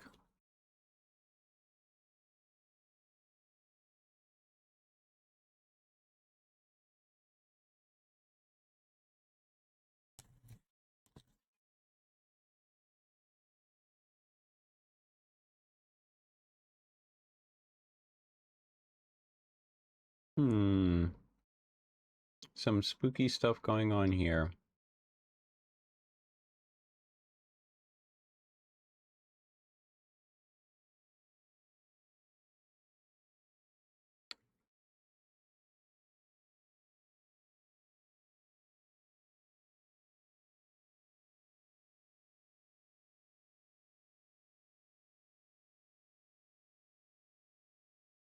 It's acting like nothing happened.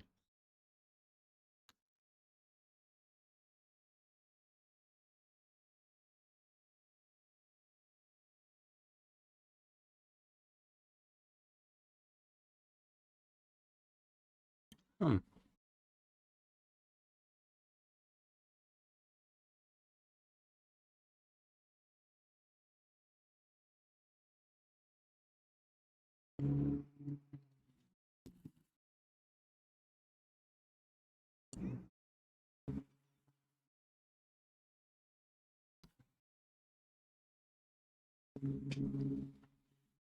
Dang, he does not care.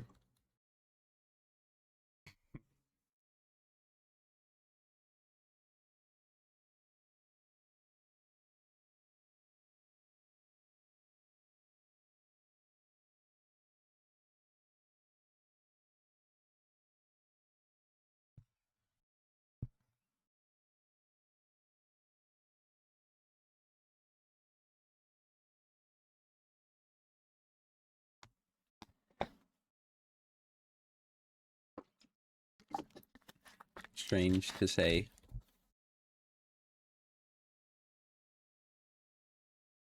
This prison. I'm starting to... It feels like home all of a sudden.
I would be.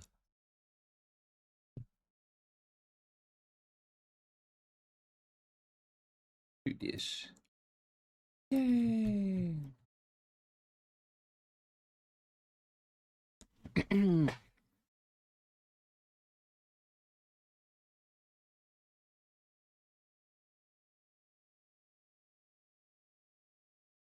um...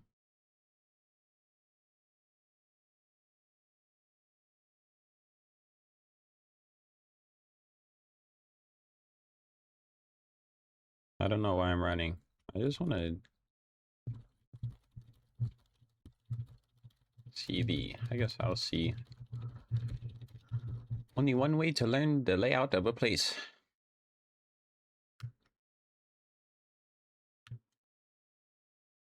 I have to go higher.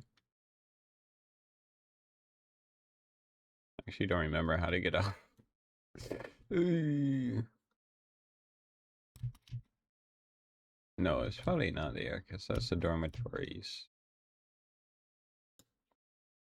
Would it be thing?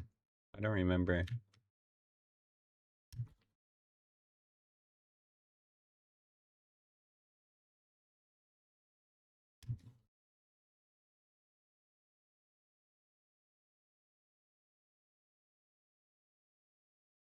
Is it just over here? Oh, I guess it's just over here.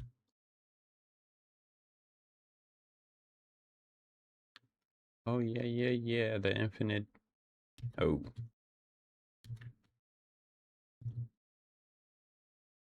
Really? Guys, I don't see it at all.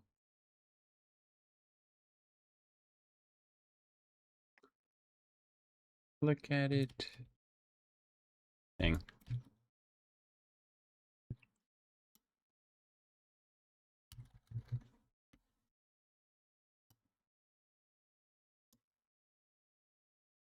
Dang, it really is so high up.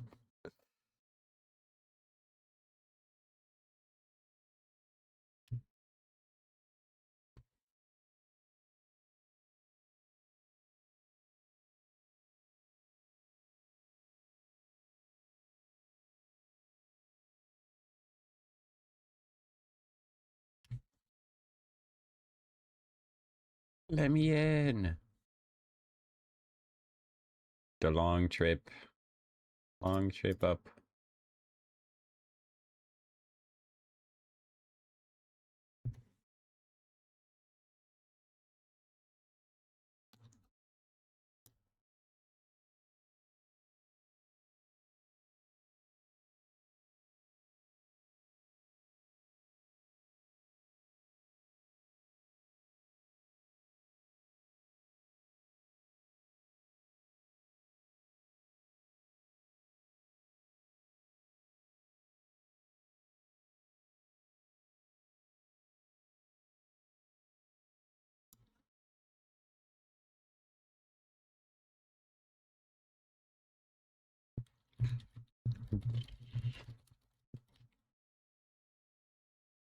That trip felt shorter than I thought it would be. Oh, it came out the back.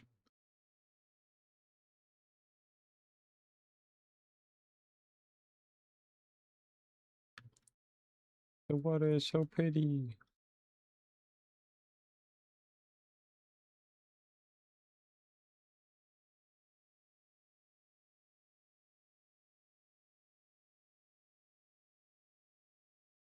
Yeah, yeah, yeah, yeah.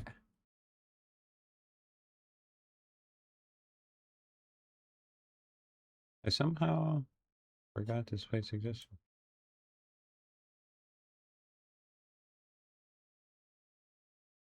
Where do I go from here? I don't remember.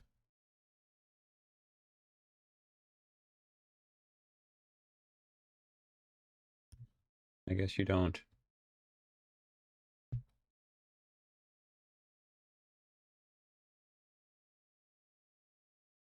Huh. Oh, yeah, it's here. You know it's not. Wait, where am I? Ew. How does... Wait, where? Oh, okay. This makes no sense to me.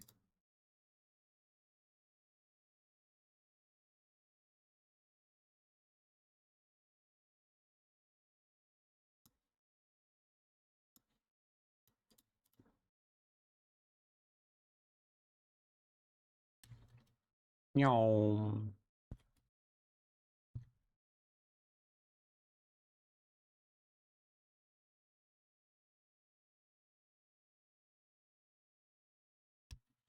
Oh, yeah, you're here. Oh.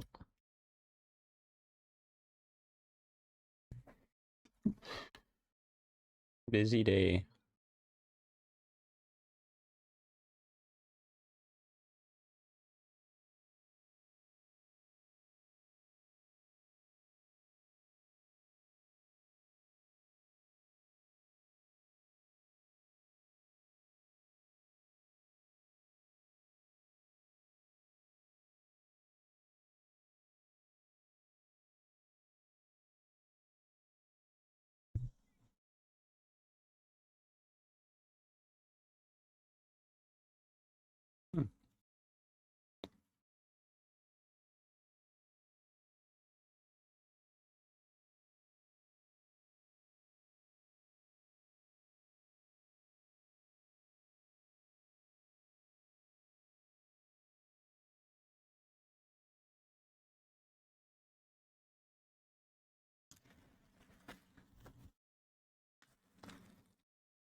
Yep, that's us. So we have no idea where child went.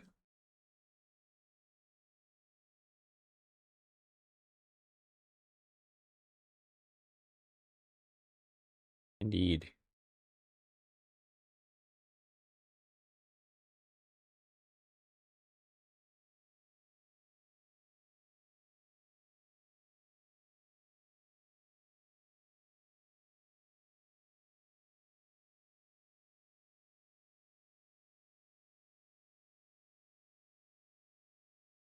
Wait, there's sound from the game. I can't hear it. No!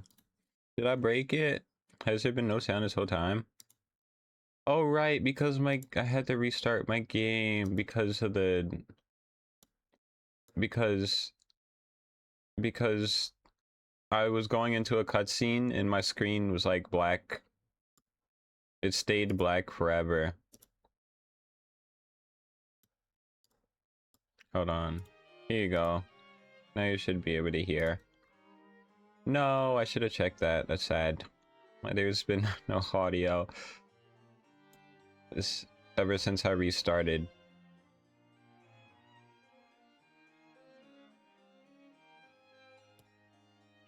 There's no way they would have muted Nubila voice line. Yeah. Yeah, because it's the Art Conquest.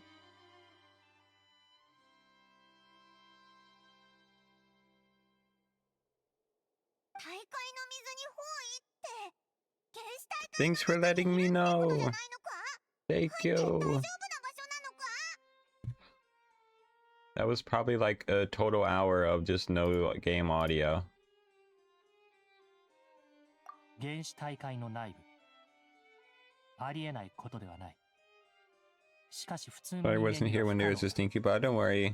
彼がどのようにして内部に入ったのか。Silly bot. 私にも想像がつかない。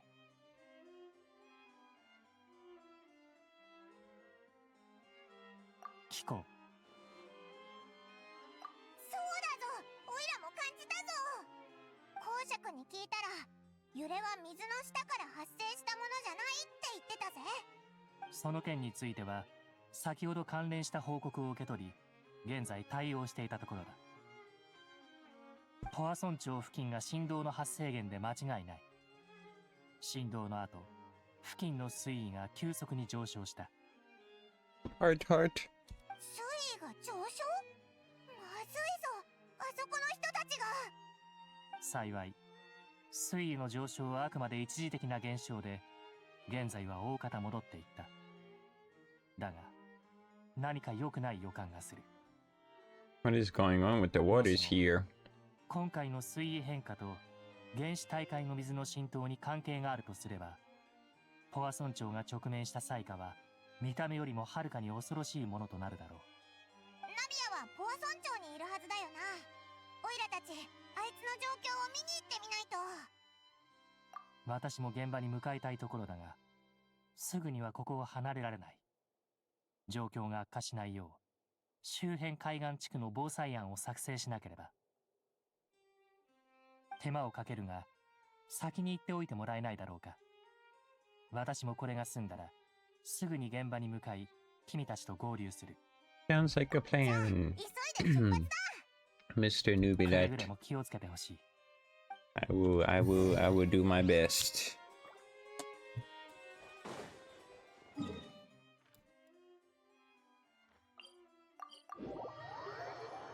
Go to Poisson.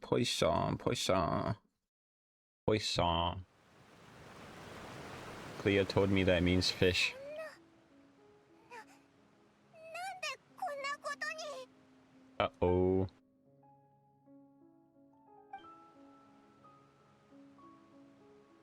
It does mean fish. ナ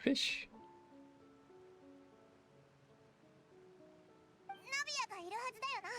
あいつに状況を確認しに行かないと。いや、あいつの状況を確認しないと。 What's a fish without an icon?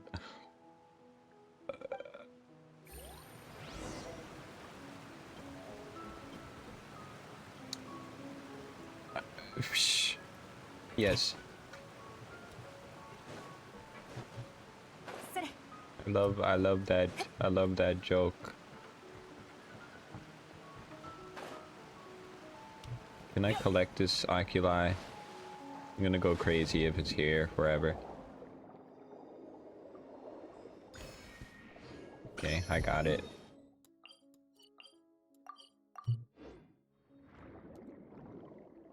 When will you build Shalonin, by the way? When I get to build her. I don't know where she's from. 急がなくてもいいのよ。 I actually never checked. Where are you from? Where? She's from Natalie? Okay. I'll go there next. I'll go there after I'm done with all I have to do in Fontaine, so it won't be too long. This is my final act, and then all I have is like the story, the story quest, which will be like 1 or 2 streams in total, and then I'll be winning.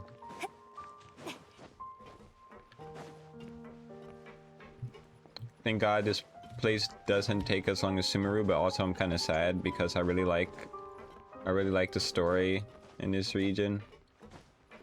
Oh my goodness, and everything is glorious. Everything looks so good.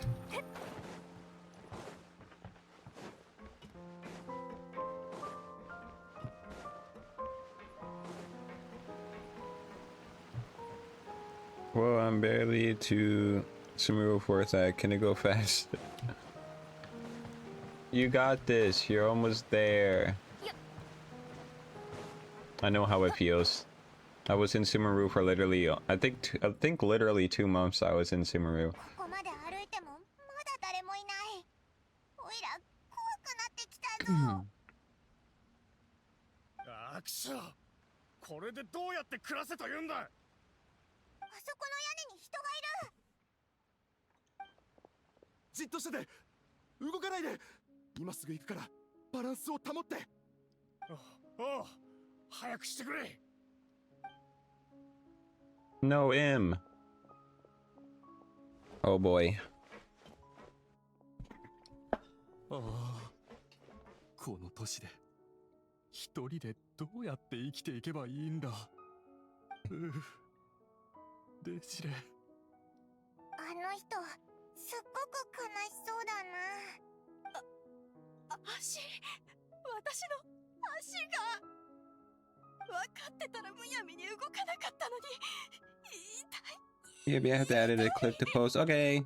Go edit. もうちょっと頑張って。すぐに救助が来るから。 Won't take long, hopefully. 私の手を握って少しはマシにならない？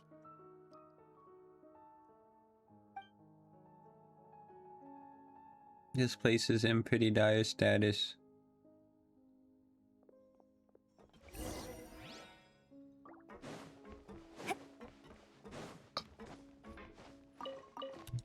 Yes.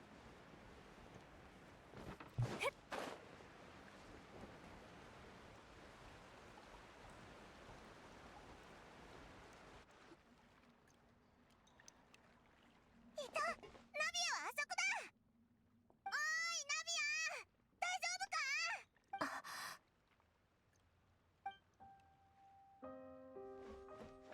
来てくれたのね。当然だぞ。ボア村長が大変だって聞いてすぐ駆けつけてきたんだ。見ての通り、水面が急上昇してかなり大変なことになってる。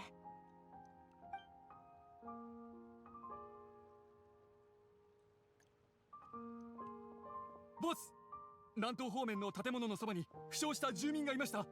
すでに安全エリアに移送済みです。しかし現在治療のための医療器具がありません。負傷？どの程度？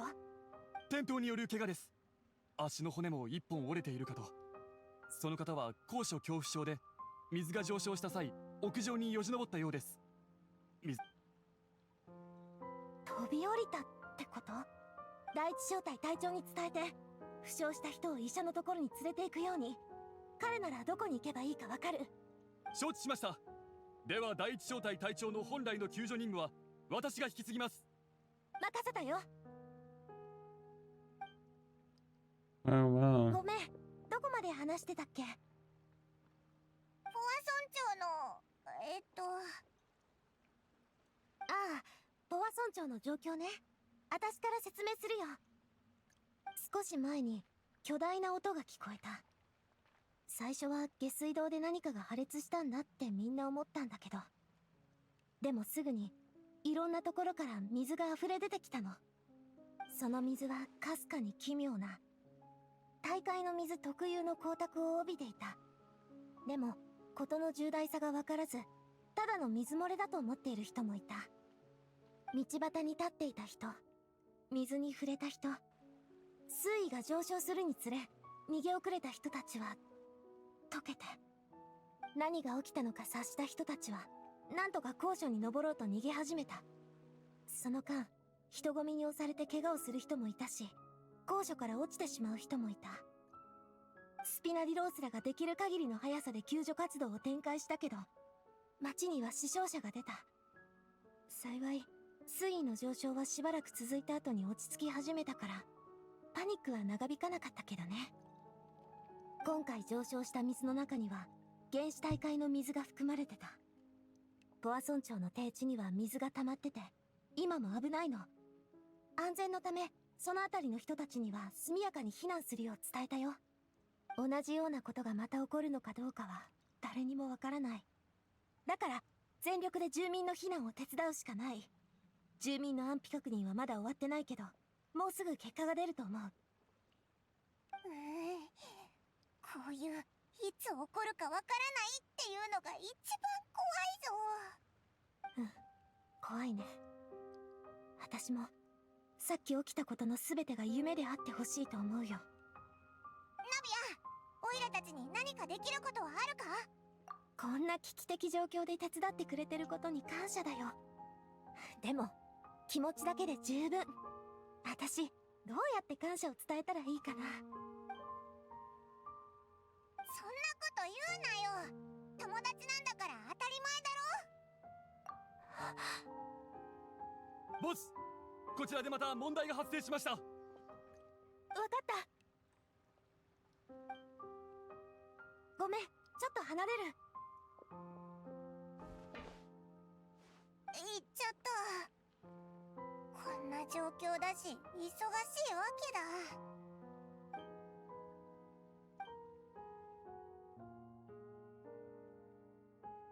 Ah. よし、基本的な確認と救助は大体終わった。さっき新しく援軍も来たし、やっと自分のことをする余裕ができたよ。もちろん油断するわけにはいかない。これからもっと頑張らないと。スピナディロースらのみんなには助っ人についてもらうよ。旅人パイも私と一緒にパパのお墓に来てくれない？今か？サンキュー。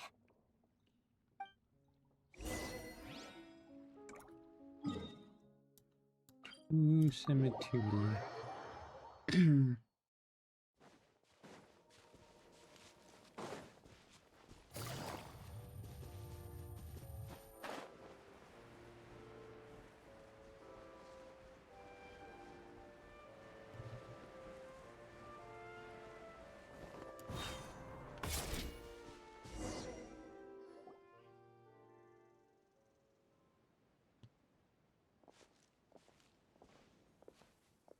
人がいないね。もうこんな時間だしな。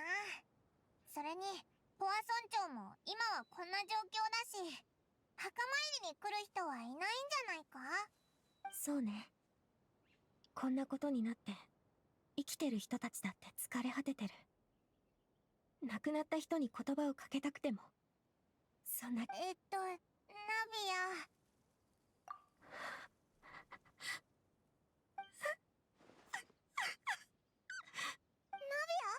いきなりどうしたんだよ。ごめん。私どうしたら。マルシラックとシルバはもう帰ってこない。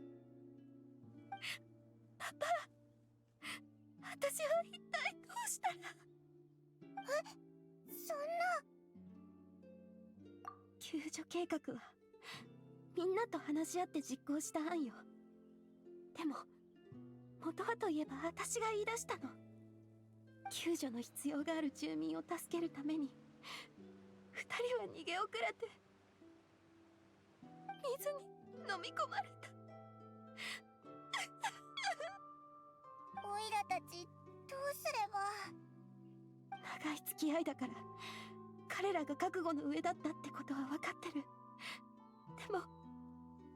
でもパパでさえ少なくとも遺体があってお葬式もできたのに、マルシラックとシルバは私受け入れられないよ。 It's so sad. 雨上がりは何もかもが綺麗に見えますね。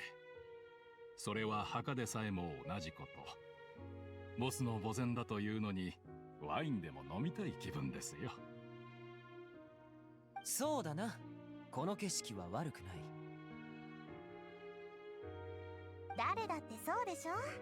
パパに会いに来るときはいつも何か持ち込みたい気分になるもの。ちょっとだけならピクニックしてもいいかもね。パパは怒ったりしないよね。ええ、ご安心ください。ボスがお嬢様をお叱りになることなどありえません。しかし墓は死後の住処と言えるでしょう。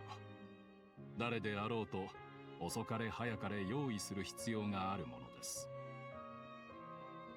今から墓を買おうとしてるわけじゃないよ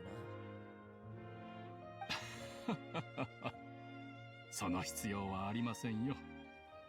お嬢様の許可をいただけるのであれば、私が死んだらぜひボスのおそばに埋めていただけるよう。ちょっと急に何？冗談ではありませんよ。そうすればお嬢様がボスの墓参りに来られた際、ついでに私も一目お会いできるわけですから。いい考えだな。では私はマルシラックの反対側に。お嬢様を除けば私たちは旦那様の右腕と左腕に最もふさわしいと言えるでしょう。そう言っても過言ではない。なんで急にそんなことを言い出すのよ。まったく。分かった、覚えておくから。でもさっきの言い方は良くないからね。ついでって何よ。あんたたちはいつだって私が自ら会いに行くに値する人物なんだから。私約束したのに約束を破ることになるなんて。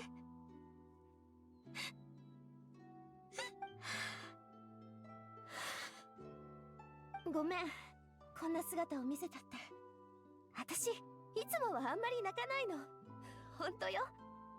おいらなんて言えばいいかわからないけど、お前のその気持ちわかるぞ。私やりたいことは全部叶えられるってずっと思ってた。でも今思えばそれは私だけで成し遂げたんじゃない。多くのことはみんながいたからこそ叶えられたの。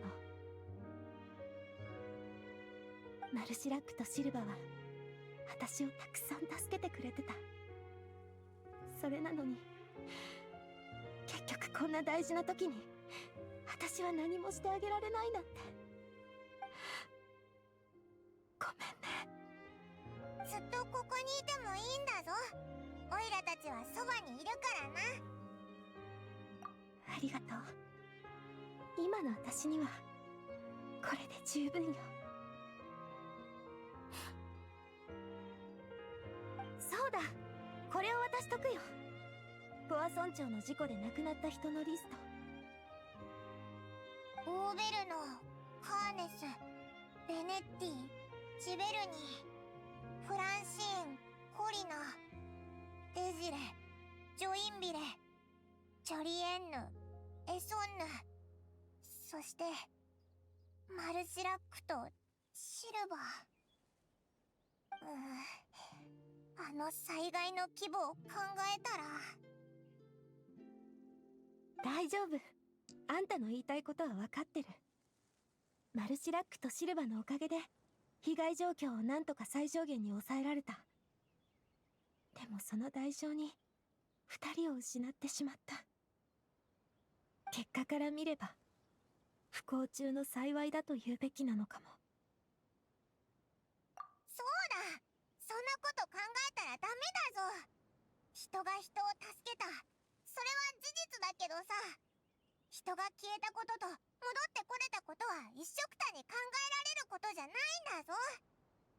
マルシラックとシルバは誰かの命の代償じゃない。あいつらは英雄になったんだ。うん。あんがとね、パイモン。はあ、今のセリフは響いたよ。後で書き留めとく。本当か？しばらく見ないうちに確かに口が少し達者になったようだ。召使い？なんでこんなとこにいるんだ？こんにちは。順調に進んでる？ああ、部下がナビア城の要求通りに任務を遂行している。現在ポアソン町の住民は皆救助され、高所に避難する準備をしているところだ。物資の件もご心配なさらず、準備はできている。本当にありがとう。あれ、2人は知り合いなのか？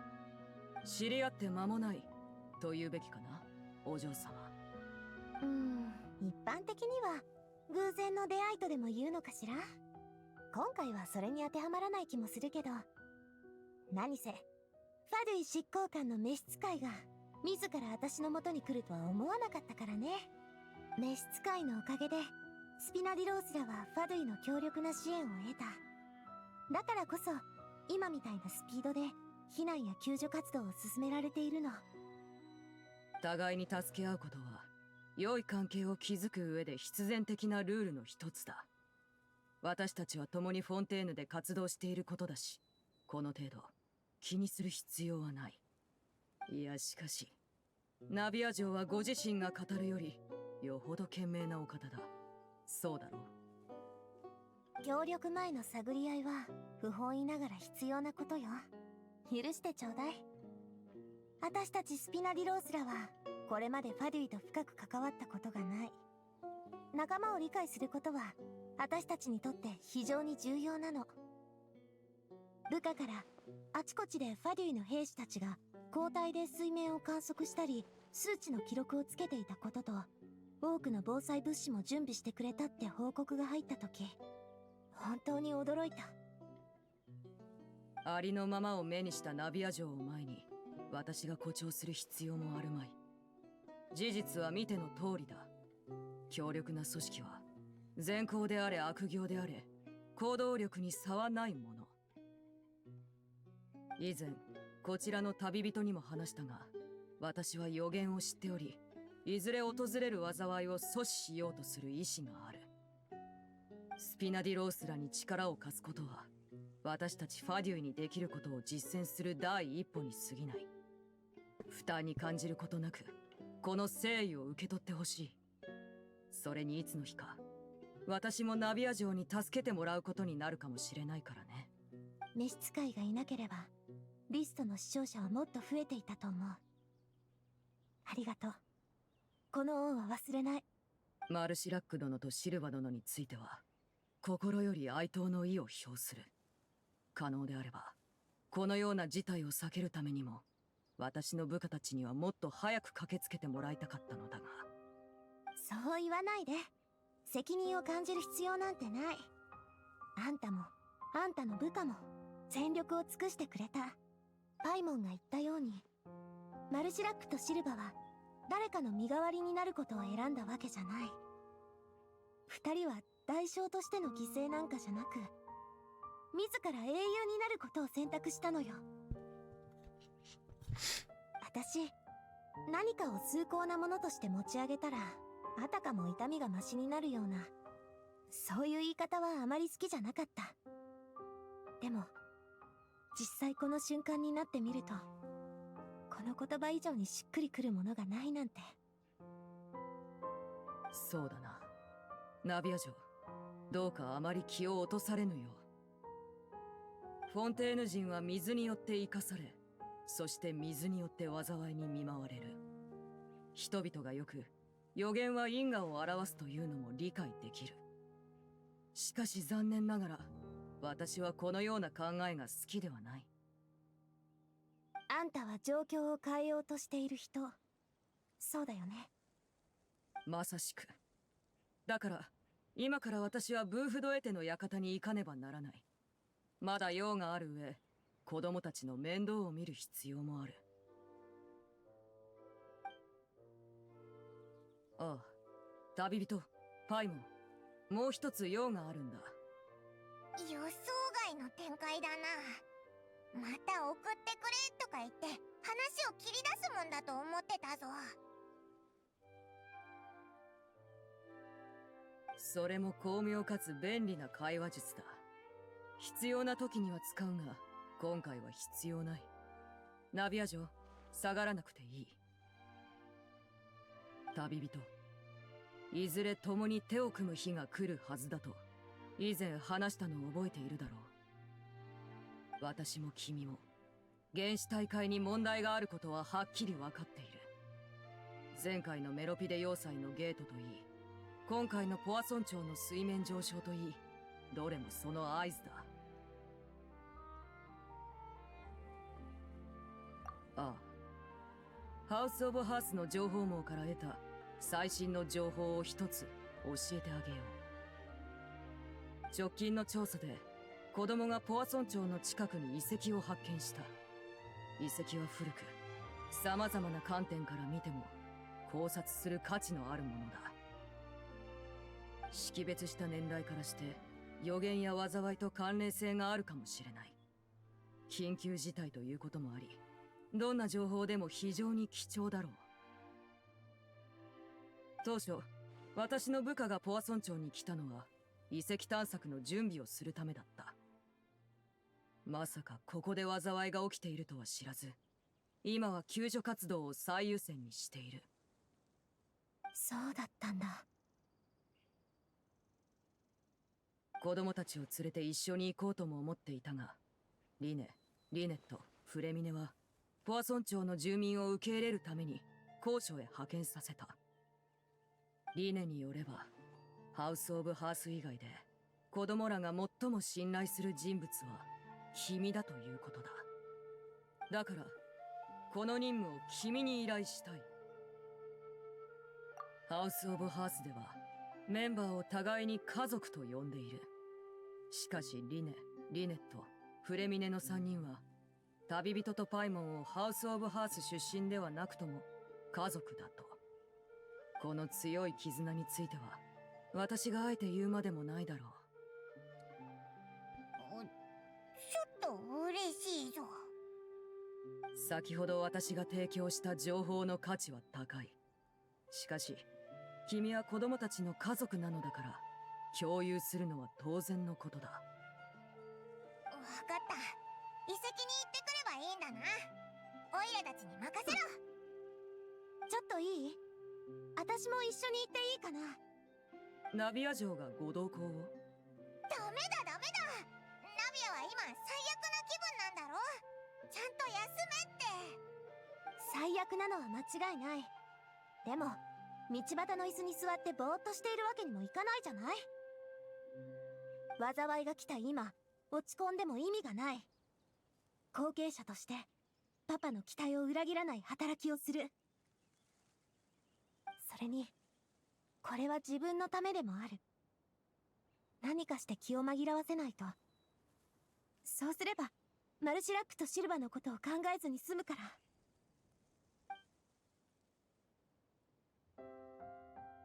そのように言うのであれば私は反対しないが、旅人の意向は？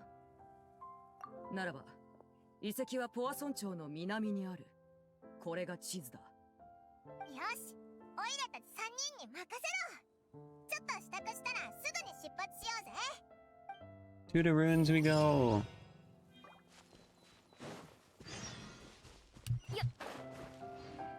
Ruin.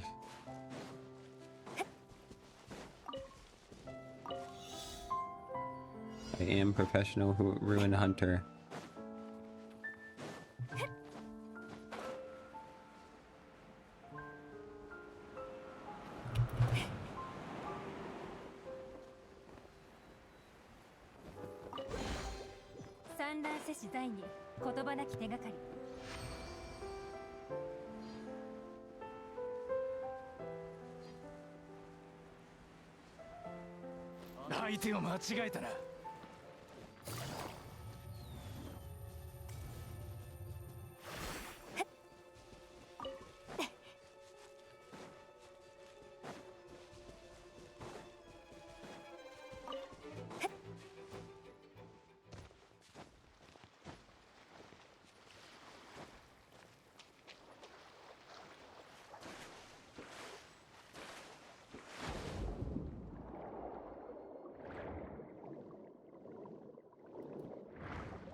これが召使いの言ってた遺跡か？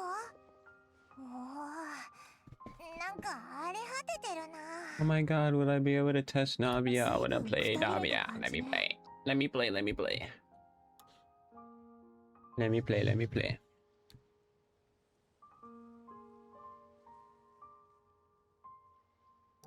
中に入ってみようぜ。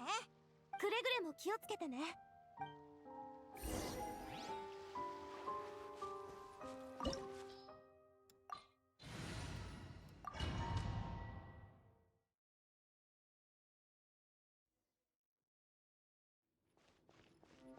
急がなくてもいいのよ。は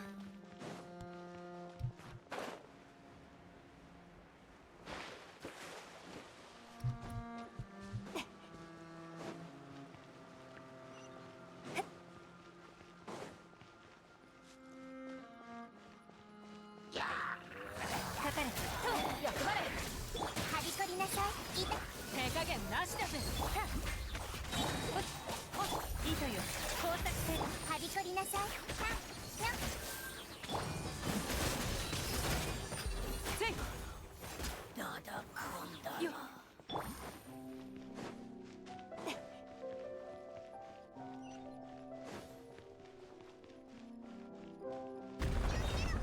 ここの床は危ないぞ。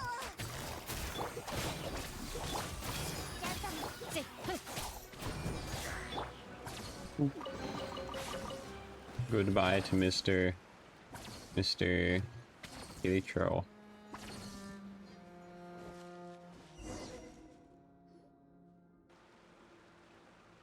ここまで大海の水の汚染が。うん。それに濃度が濃い。フォンテーヌ人だったら落ちた瞬間に溶けてしまうでしょうね。そうだぞ。ここには大海の水があるから、お前は下に行っちゃダメだ。無理にとどまっても特に何かできるわけじゃないし、危ない目に遭うかも。ナビアが役立たずって言いたいわけじゃないぞ。だから大丈夫。あんたの言う通り。この状況では私は確かに力になれないね。じゃあ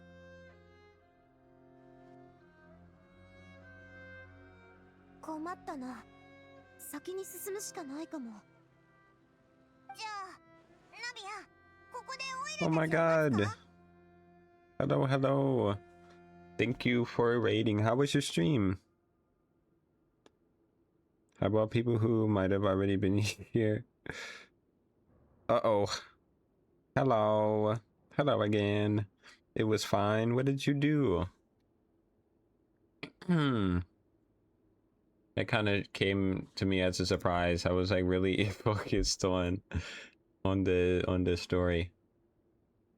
Very productive stream. Yes, yes. I sure hope so.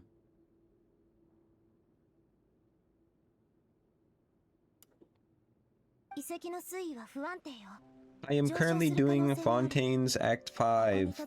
Final act of Fontaine. Setting up my OBS. I wasn't gonna raid, but Monkey talked me into it. A whole lot of bullies in this community I see. Being bullied and kidnapped. I'm very persuasive. Yes, yes.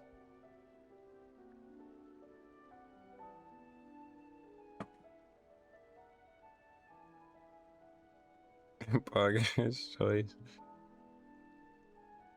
一緒に先に進んだ方がいいと思う。出口がすぐそこにあるか Well, もし I れないし。 very much appreciate the raid. Whether you stay, lurk, or leave, I appreciate saying hi. It's very nice to see everyone around. Fontaine Quest keep me to the game to right before Natalie were released.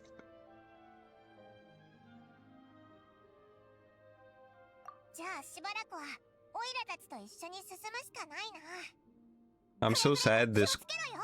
I'm so sad this is almost over though, because I'm enjoying the Fontaine story so much. I see why everyone likes Fontaine so much. I'm really hoping for a big explosive ending to this story, to the Fontaine arc.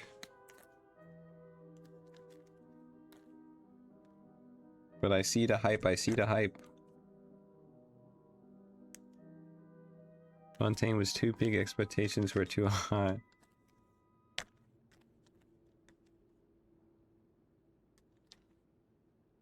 Without saying too much, you won't be disappointed. Okay, okay.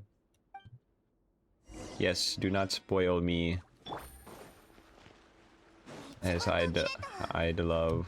厄介だな。あっちから行こう。 I'd love to experience everything. I've been doing good on spoilers though, like not getting spoiled, which is really good. The only thing I got spoiled was that the only thing I got spoiled that I found out, well, I didn't really find out, but so I have what character, where is she? I forget where she is because I leveled her up, so she's not in the same place anymore. I'm blind. There she is. I found out that she was a harbinger from this description. This was the only thing spoiled for me, really. YouTube shorts spoil everything within 1 hour. Yeah, I try my best to stay away from content. My entire like I use Pixiv about every day. The only thing that could possibly nothing really spoils me because it's just like art. Like I get a lot of art, but I never really see like anything that spoils me. But the only thing that spoiled me was that she's a harbinger, which isn't big, so I wasn't really mad about it. I was kind of just like, oh, okay. So whenever I heard her name mentioned, the knave, I immediately knew who they were talking about. But that's about the biggest spoiler I've gotten. Other than the fact, oh yeah, I also got another spoiler. There's this story quest. I was told that she was Moon. Wait, what's her name? Was it Moon Carver? Wait, no, not Moon Carver. I forgot. What's her name? Cloud Retainer. Yeah, I felt that's something I also got spoiled because one of my friends apparently knew already, and apparently you're supposed to figure out from her story quest, and they already told me, and they were like, "Oh, sorry about that." Freedom Bear Lady, what? What are we speaking? That's another thing I got spoiled. Other than that, I also got spoiled that... Well, I guess it's not really a spoiler, because you're supposed to know. I wouldn't consider it a spoiler. It's more like game knowledge that I was supposed to know if I played, Yeah, I mean, really, you were supposed to find out from last year's Lantern, right? Oh, I see. I see. I also got spoiled that Alice is Klee's mom, but I guess that's not really a spoiler because you're supposed to... That apparently you figured that out in... You figured that out in an event quest from a while ago that I didn't know about, so I guess people already knew. Because when I see her, I was like, who is this? Everyone was like, oh, we know who you are. And I was like, huh? I don't know who this is. But I figured it out. I also, the only thing I got spoiled from art is what Klee's mom looks like. But that's also not that crazy of a spoiler. I mean, you get like character trailers that people see anyway. So you can't really avoid that. It's not really much of a spoiler. Uh-oh. Oh, this was pretty prominent there. I see. Summer events, actually. Okay. No, the floor!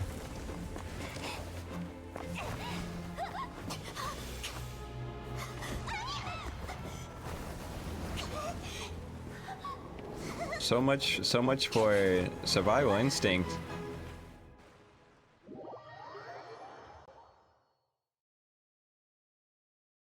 The combat heals they betrayed her.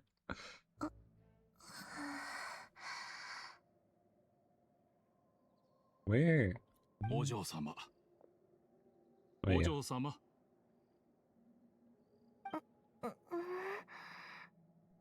お嬢様。どうしてこんなところでぼーっとしているんです？私が迎えに来なければ、日が暮れるまで立っているつもりだったのですか？お嬢様は自分の時間が欲しいだけなのかもしれない。 What in the dream? 私寝てたの？そのように見えました。もしかして私疲れてるのかな？そうかもしれませんね。でも外に出たいと言い出したのはお嬢様ですよ。はあ、思い出せないなんて。In a dream indeed. 寝ぼけてるのかな？私今日はお昼寝してないよね。すごくよく知っている感覚。でも少しおかしい。お嬢様、どうされましたか？いや、なんでもない。 Very strange. どうして外に出ようとしたんだろうって。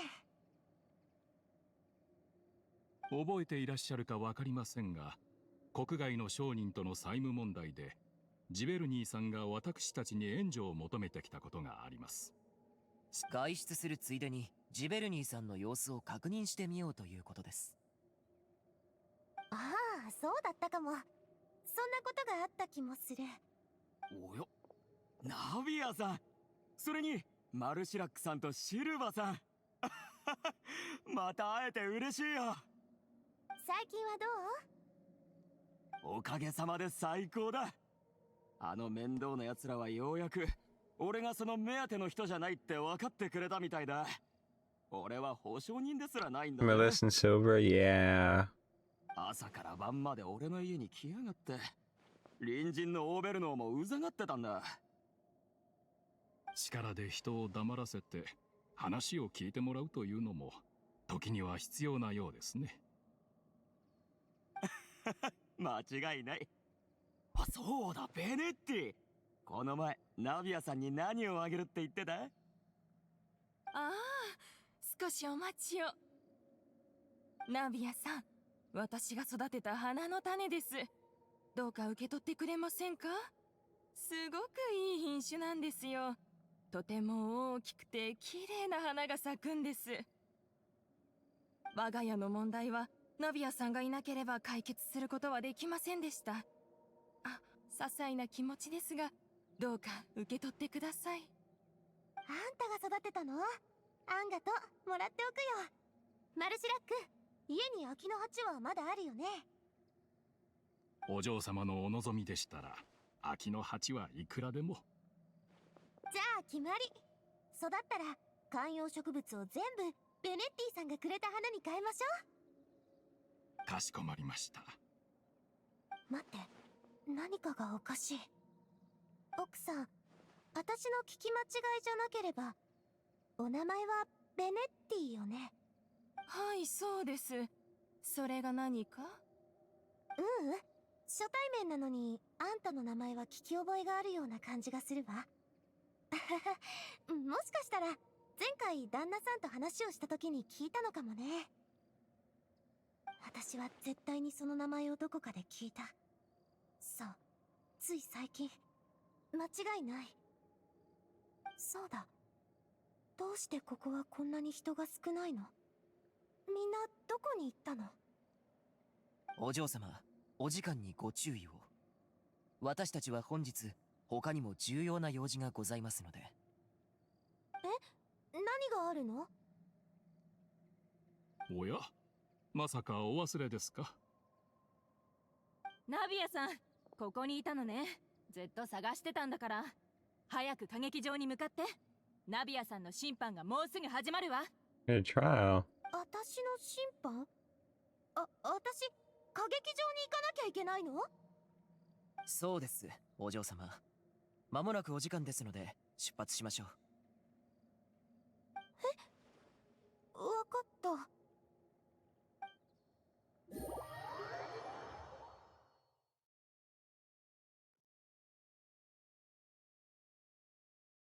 見ろ、ナビアだ。彼女が来たぞ。それにあの二人の従者もやっと来たわね。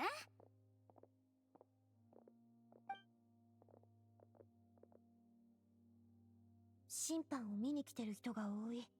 それにみんな妙に興奮した表情をしてる。中には知ってる顔もいるみたいね。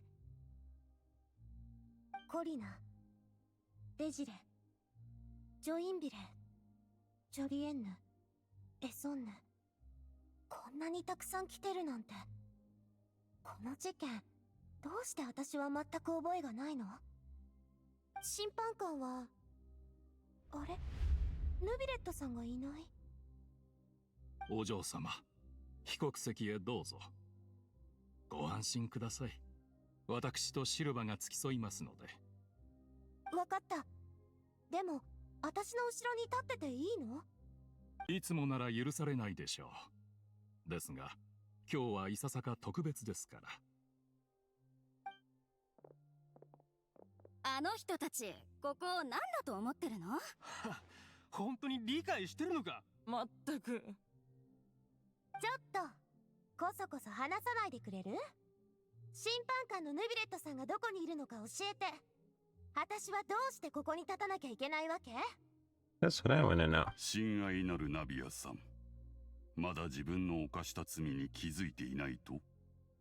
であれば私が説明してあげよう。皆もご存知のように、ナビアさんはカーレスの旦那の後継者であり、スピナディロースらの現会長、そして我々が住むポアソン町でも指折りの実力者だ。スピナディロースらを引き継いでから、君はかつてのカーレスの旦那と同じように私たちと接してくれた。助けが必要な人がスピナディロースらに願えば、君は必ずや応じてくれる。そしてそれは君だけでない。君の執事や部下たち、スピナディロースらのほぼ全てのメンバーがポアソン町の幸せのために尽力してくれていた。なら、どっからどう見ても私は善人ってことよね。ああ、その通りだとも。だからこそ君はなおのこと訴えられるべきなのだ。君は多くの者 Oh を no, 助 she's け、 a nice person. 困難を解決に導いた。ポアソン町全体が一つの大きな家族であり、私たち全員が固く結ばれている。そして君はとりわけ重要な存在。私たちは決して君を失ってはならない。故に平等を掲げる法廷は君に有罪判決を下すのだ。私たちと共に君を永遠にここに留まらせるために。あんた、何を言っているの？確かに私は故郷のポアソン町のためにいろんなことをしてきた。みんなと一緒にいたいとも思ってる。けど、それってわざわざここで議論しなきゃならないこと？ほう。君がそう思ってくれているのなら、私もこれ以上言うことはないよ。よかったわね、ナビアさん。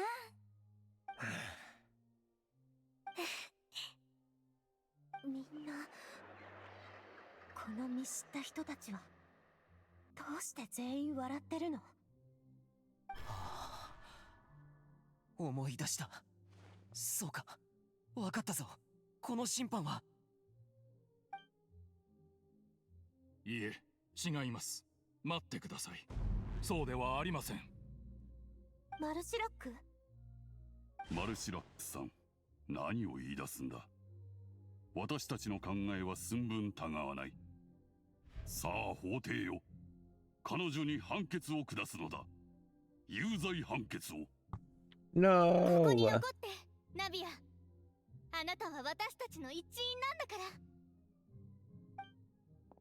お嬢様、罪を認めてはいけません。これはお嬢様を永遠にここに閉じ込めるための審判です。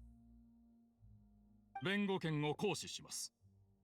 ジョインビレさん、あなたはお嬢様の優しい一面のみを見ています。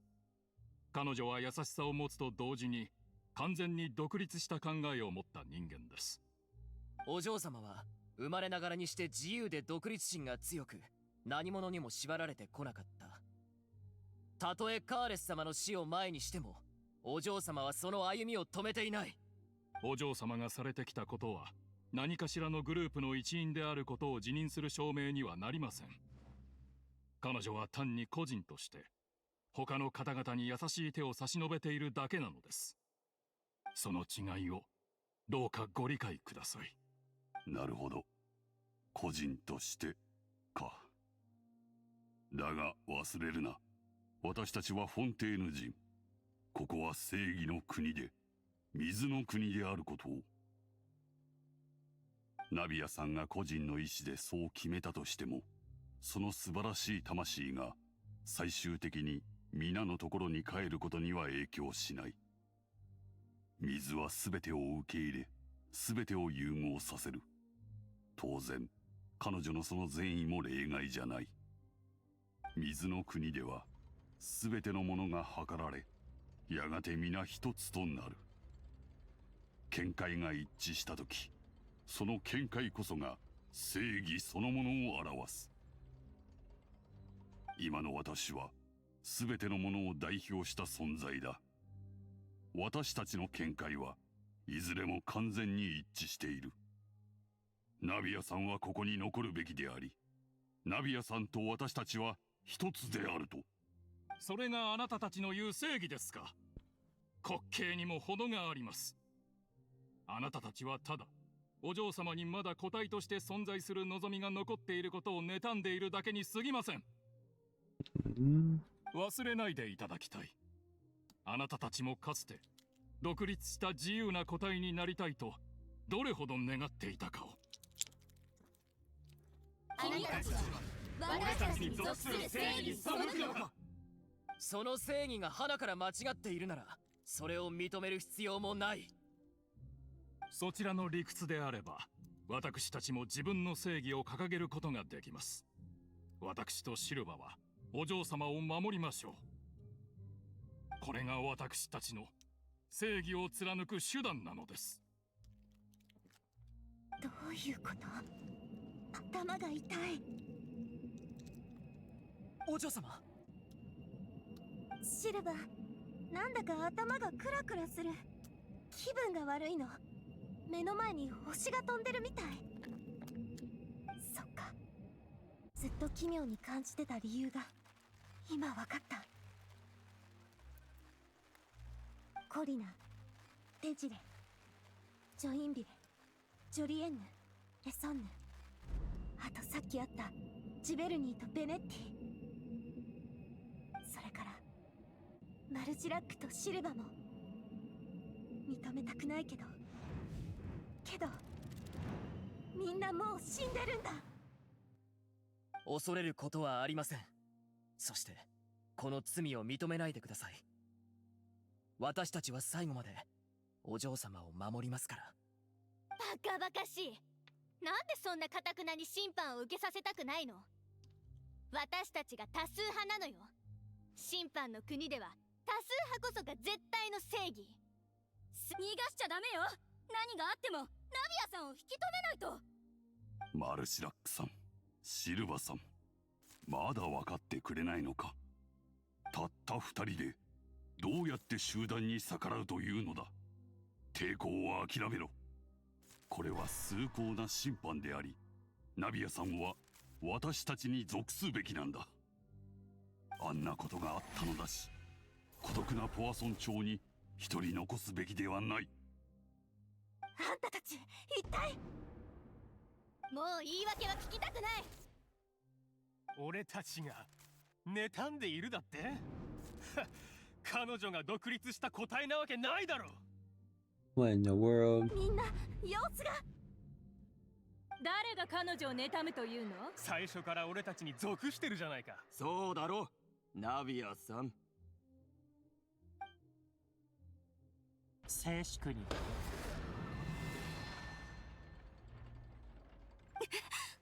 この声は。ヌビレットさん。法廷で騒ぐことは禁じられている。先ほど君たちが述べたことはただの茶番に過ぎず、審判を成立させるものではない。本日の審判はここまでとする。なお、法廷の許可を得ていない者が異議を申し立てることは認められていない。感謝いたします、ヌビレット様。さあ、ナビアさん。まだ時間が残されているうちに、共にここを離れよう。でも。早く行ってください、お嬢様。ここから出る唯一のチャンスは今しかありません。マルシラック。失礼いたしました。これが最後の会話だと思うと、つい冗談を言いたくなってしまいまして。マルシラック、シルバー。急げ。さようなら、お嬢様。My eyeball. 気をつけて。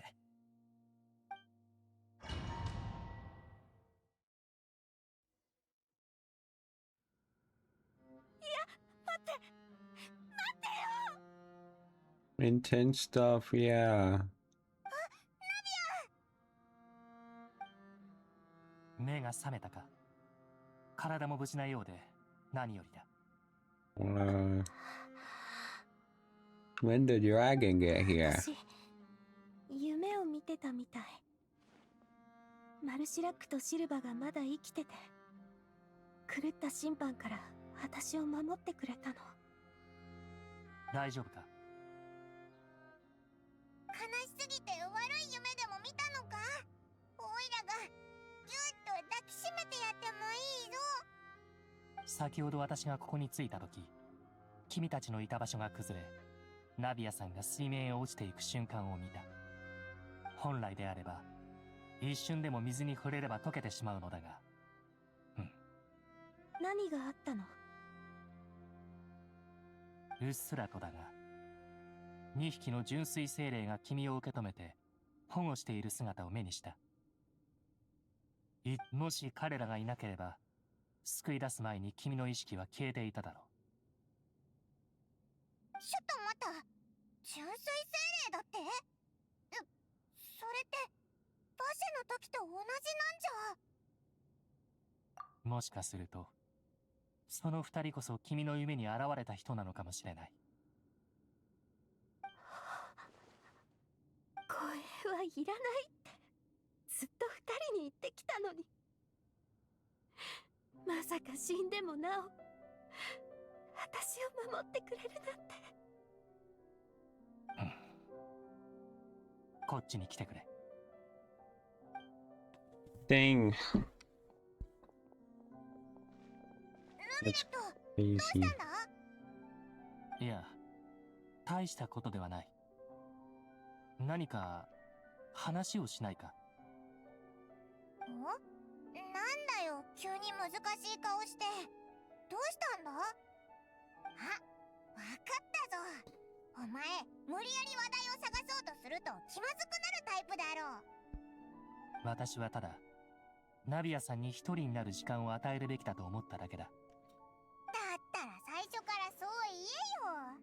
オイラたちを呼んでおいて話題も見つからずだんまりの方がよっぽど気まずいだろ。それもそうだな。シグウィンか。何事もなく過ごせているといいが、メロピデ要塞の仕事が重くのしかかってはいないだろうか。安心しろ。あいつは水の下でうまくやってるから。超凄腕の看護師長だしな。そうか。であればいい。私と同じようにシグウィンも人間の世界を理解するのに時間がかかるのではないかと気がかりだったのでな。あ、そうだ。公爵もお前によろしくって言ってたぞ。まあシグウィンにせっつかれてだけどな。押し寄せてくる厄介ごとに最高審判官がぶっ倒れないことを祈っておく。だってああ、 Sounds その like 気 him. 遣いにも感謝しなければな。 Perfect 近頃は確かに世話しない。 acting, voice メロピデ acting. 要塞も万事順調であればいいが。 Impression. That's what I'm looking for. こいつ本当に話題を探すのが下手だな。他の話も振ってやろうぜ。ヌビレット、お前ってその泳ぐのが得意だろ。ふむ。当然その通りだが。今のはなし。別の話題にするな。お前どうやってこの遺跡を見つけたんだ。召使いに教えてもらったのか。はあ。君たちとポアソン町で会う約束をしていただろう。だが到着するとパデュイたちがポアソン町の住民の避難誘導をしていてな。その上そこに大量の物資を運んでいた。唖然としていたところ、たまたまその場に居合わせた召使いを見かけ、この古代遺跡の調査を君たちに依頼したと聞いたのだ。確かに最初は合流する予定だったもんな。遺跡を探索するくらいならあまり時間がかかんないし、お前もまだ公文書を読んでて離れられないと思ってたんだけど。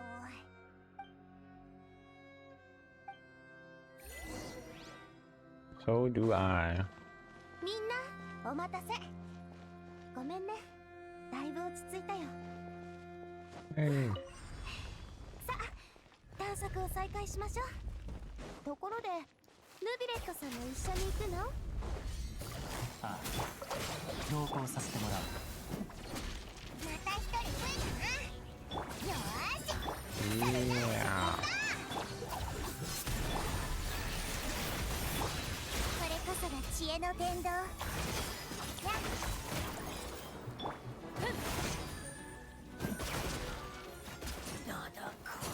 I got him. I got him.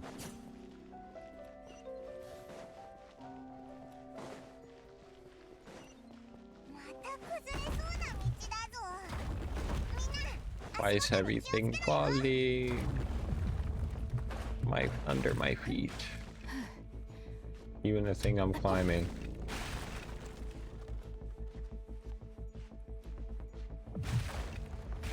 Ooh. Oh my goodness. How am I supposed to get up now? Oh my god.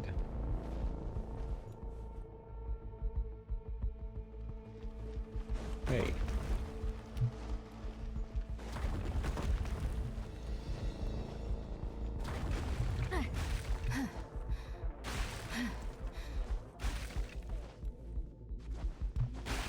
Yay.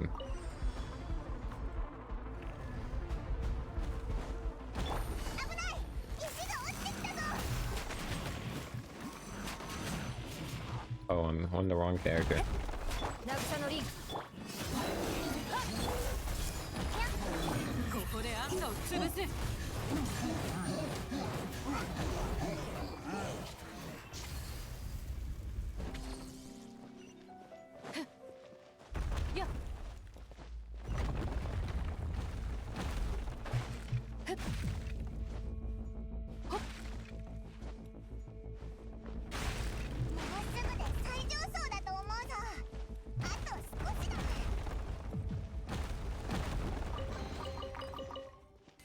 It is on purpose.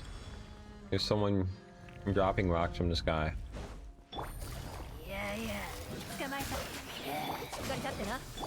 糸よ工作せよ。行くぞ。私のお家にいらっしゃい。手をつなぎましょう。おとなしくしな。覚えたわよ。耐えられるか。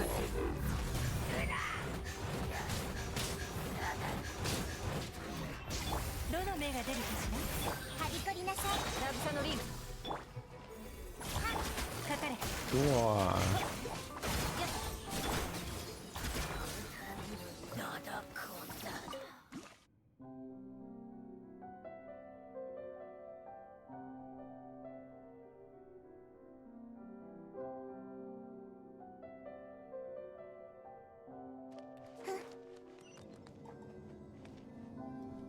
Some odd ruins.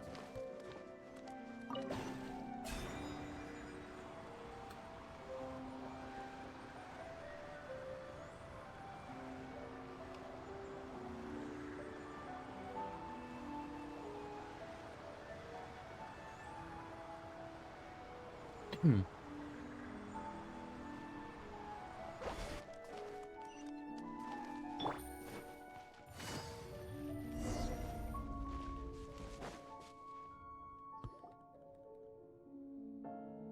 行き止まりみたいだな。ここで終わりのようだ。近くに隠し部屋らしきものもない。思ったよりぐるぐるさせられたけど、そこまで広くはないみたいね。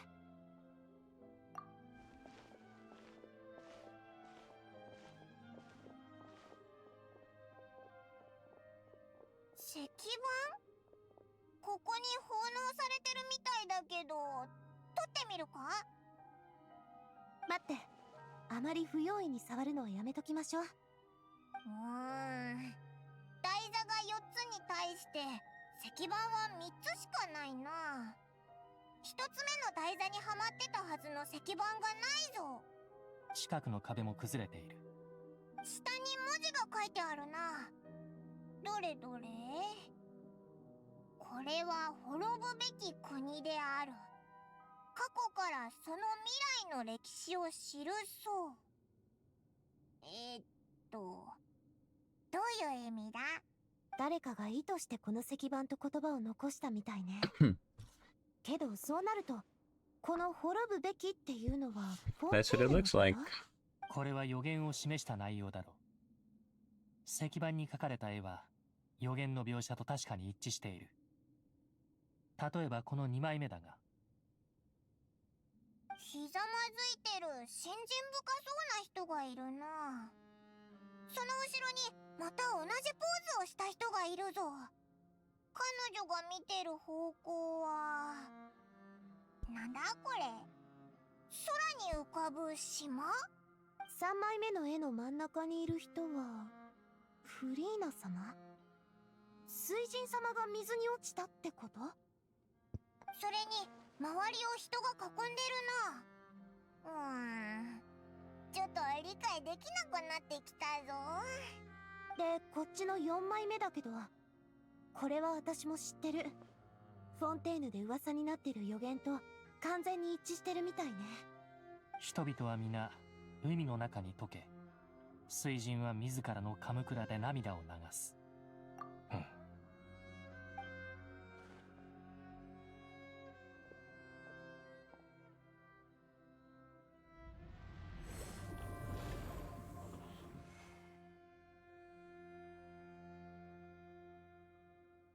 この一連の石板には他にも多くの情報が隠されているのだろう。だが私にはその意味を全て読み解くことができそうにない。1枚目の石板が欠けているゆえにな。申し訳ない。そんなこと言わないで。別にこういった予想外のものを解読するのがヌビレットさんの役割ってわけじゃないんだから。石板を見てたら寒気がしてきたぞ。だって怖くないか？これってつまり未来の歴史ってことだろ？この予言って絶対に当たるんだよな。こんな未来に立ち向かうのはさすがに遠慮したいところね。でもこの絵をつなげてみてみると、どっかおかしい気がしないか？そうね。確かに、もしこの4枚の絵が時系列順に並んでるとしたら、4枚目のフォンテーヌが水没する絵が先で、次に3枚目の水神様が水に落ちる絵になるはずだよね。だがこの石板では順序が逆になっている。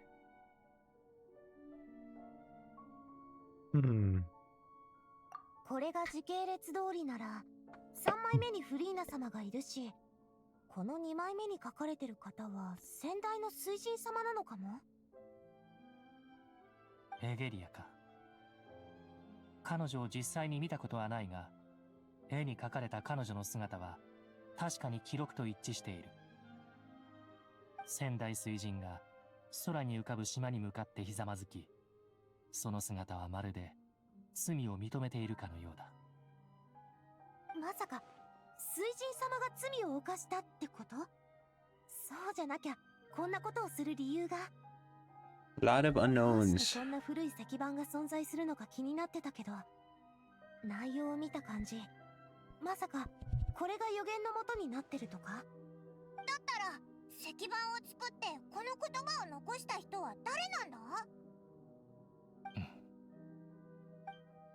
どうやらその手がかりはフリーナから得るしかないようだ。そうね。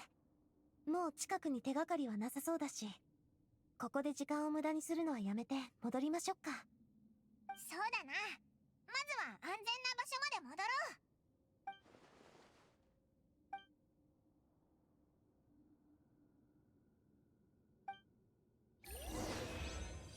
ろう。That is true. 急がなくてもいいのよ。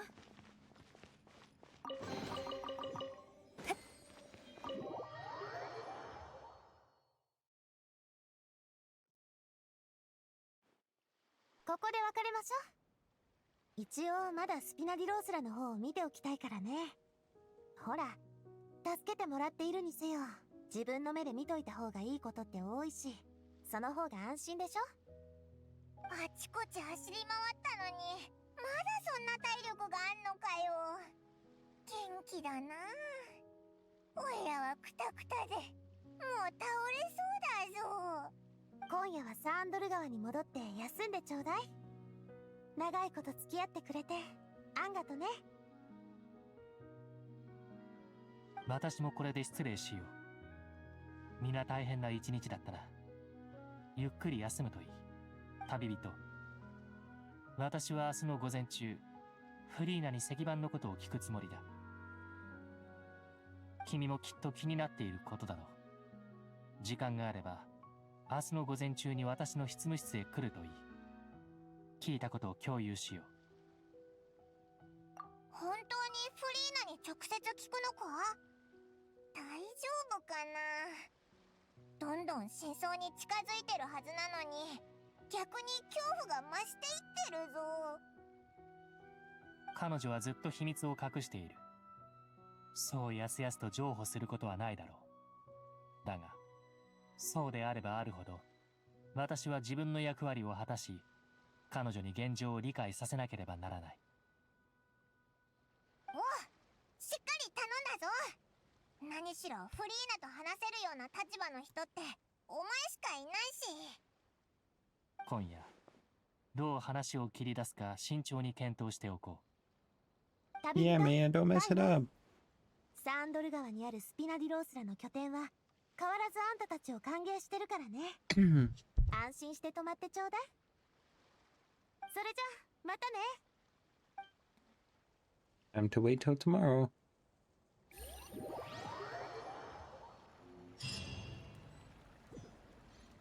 Oh, we're at the base.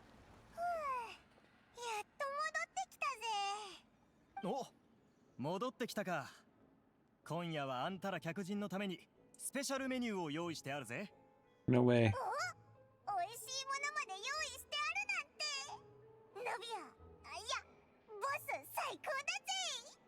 メインディッシュだけじゃなくてデザートもあるぞ。いいか、これは全部オイラのだからな。ふぅ、昼に会ったことを一瞬で忘れられたぜ。 Oh no. おや、この声はまさか。 I know that hat anywhere I see it.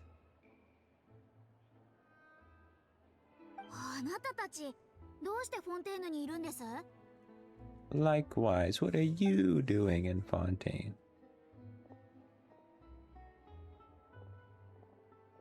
Miss Fortune Teller. ですね、道中で誰に会うかなんて水裏の番でいちいち占ったりしませんから。モナがフォンテーヌにいるってことは、お前やっぱりフォンテーヌ人だったのか？フォンテーヌには用事があって市内にホテルを取ってあるんです。今日は辺りを散策していたのですが、まさかあなたたちに会うとは。でもパイモンはどうして私がフォンテーヌ人だと思ったんです？メギストスがモンドのせいに聞こえないからでしょうか？そうだぞ。まあ私も昔は自分のせいを持っていましたよ。いや、これは話さなくてもいいことですね。とにかくおばばに弟子入りした後、偉大なる先生術師になるための第一歩はそのせいに変えることだと言われまして、まあそこに関しては仕方ありません。That was おばばは優れ definitely た先生術師ですからね。言われた通り今のせいに変えたんです。でもその時はメギストスが古の一族を代表したものじゃないとは知りませんでしたが。あれ、違うのか？はい、メギストスは私やおばばが生の代わりに使っていますが、一般的には偉大なるという意味で解釈されています。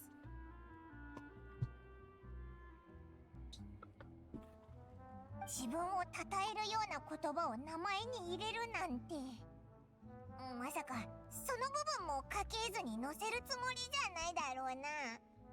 ええ、そうなるでしょう。いずれにせよ将来弟子を持つようになったら私もそう名付けるつもりです。アストロマンサー・バーベロス・トリスメギストスです。Yeah. どんだけ長いんだよ。それも偉大なるって意味なのか？ It means cool, awesome, amazing. 私の名前の意味は偉大なる先生術師モナですが、おばばの名前はそうですね、直訳すると3倍偉大なる声楽者といったところでしょうか。まあ先生術師特有の称号だと思ってください。3倍？なんだか付け方が子供っぽいな。そうでしょ、おばばはそういう人なんです。最初はメギストスを使っていたのに、私を弟子にした後わざわざトリスメギストスに名前を変えましたから。2倍どころかそれ以上にするなんて。メギストスは私たちの専門分野で使われる名詞のようなもので、通常であればその役割は生と同じです。わからなくても大丈夫ですよ。先生術を深く勉強する必要があるときに知っていただければ問題ありません。Triple appetite Paimon. おいおい、語呂が壊滅的だぞ。でもそうなるとモナはフォンテーヌ人じゃなくてモンド人ってことでいいのか？ええ、私はモンド生まれですよ。両親はドーンマンポートに移住しています。私はある時期からおばばに連れられ各地を遊学して帰ってきた後、モンド城で暮らすようになったんです。そっか、ならよかったぜ。少なくともフォンテーヌの水に溶けることはないな。そういえば最近フォンテーヌでいろんなことが起きているのを知っていますよね。たとえこの国の人じゃなくともあの異様な水には近づかない方がいいですよ。なんだか嫌な予感がしますから、あの水はかなり厄介そうです。ええ、例の予言に起因していると言えますね。先日スチームバード新聞がコラム作家である私をフォンテーヌのシンポジウムに招待したんです。そこで最近流行っている予言について先生術師としての見解を述べることになりまして、招待状はかなり前に届いたものでしたから、当時はフォンテーヌがこんな大変な状況になるとは誰も予想していませんでした。あの予言のことモナはどう思ってるんだ？先生術師の意見をせめてそれが現実になるかどうかだけでも聞かせてくれないか？じゃない。確かに私は先生術師ではありますが、あの予言はフォンテーヌ、ひいてはテイワット全体の運命に関することです。それを確認することは世界全体を占うことを意味します。そのようなレベルとなると誰にでもできるようなことではありません。もし私にそれができるのなら、先生術師ではなく預言者と呼ばれるべきでしょう。ただ逆に考えると、あの予言には比類ない力があります。きっと強大な預言者によるものなのでしょう。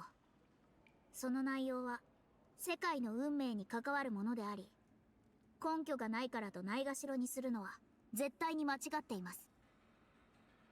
預言者、聞くからにすごそうだな。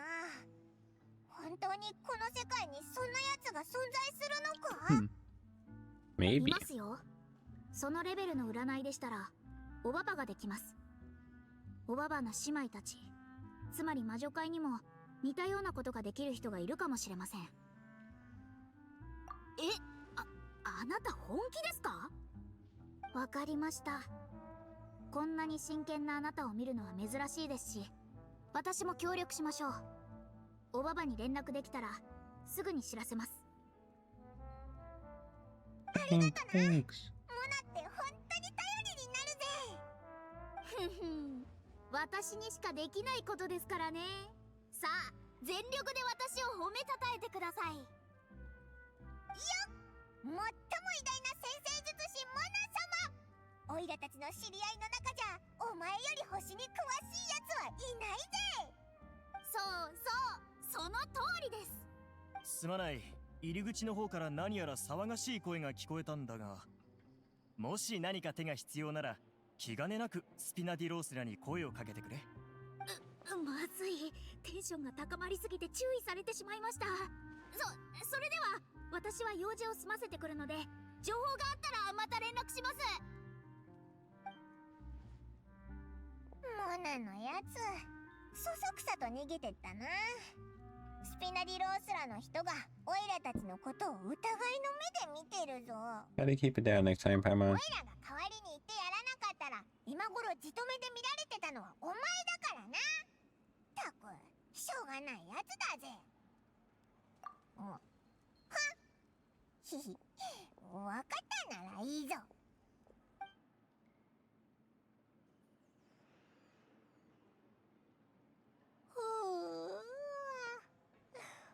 起きれたけどまだ少し眠いぞ。起きたんだな。約束通り今日はヌビレットのところに行くんだろ。早く準備して出かけようぜ。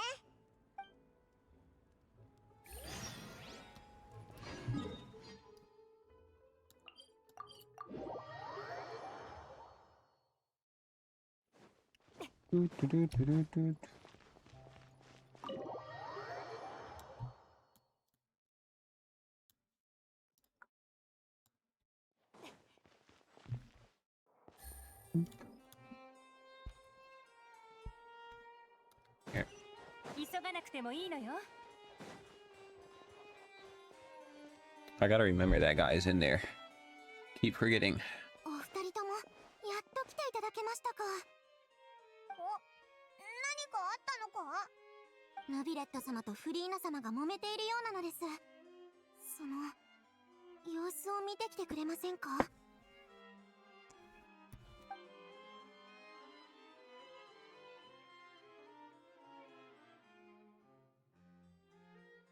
だから僕はもうはっきりと言ったはずだ。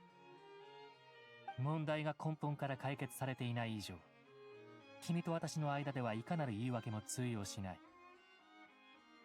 失礼を承知で言わせてもらうが、自分の立場を理解していただきたい。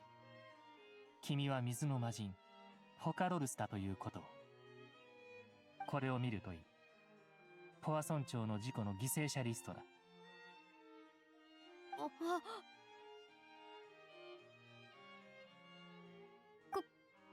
その人たちは皆。今回は止められなかった。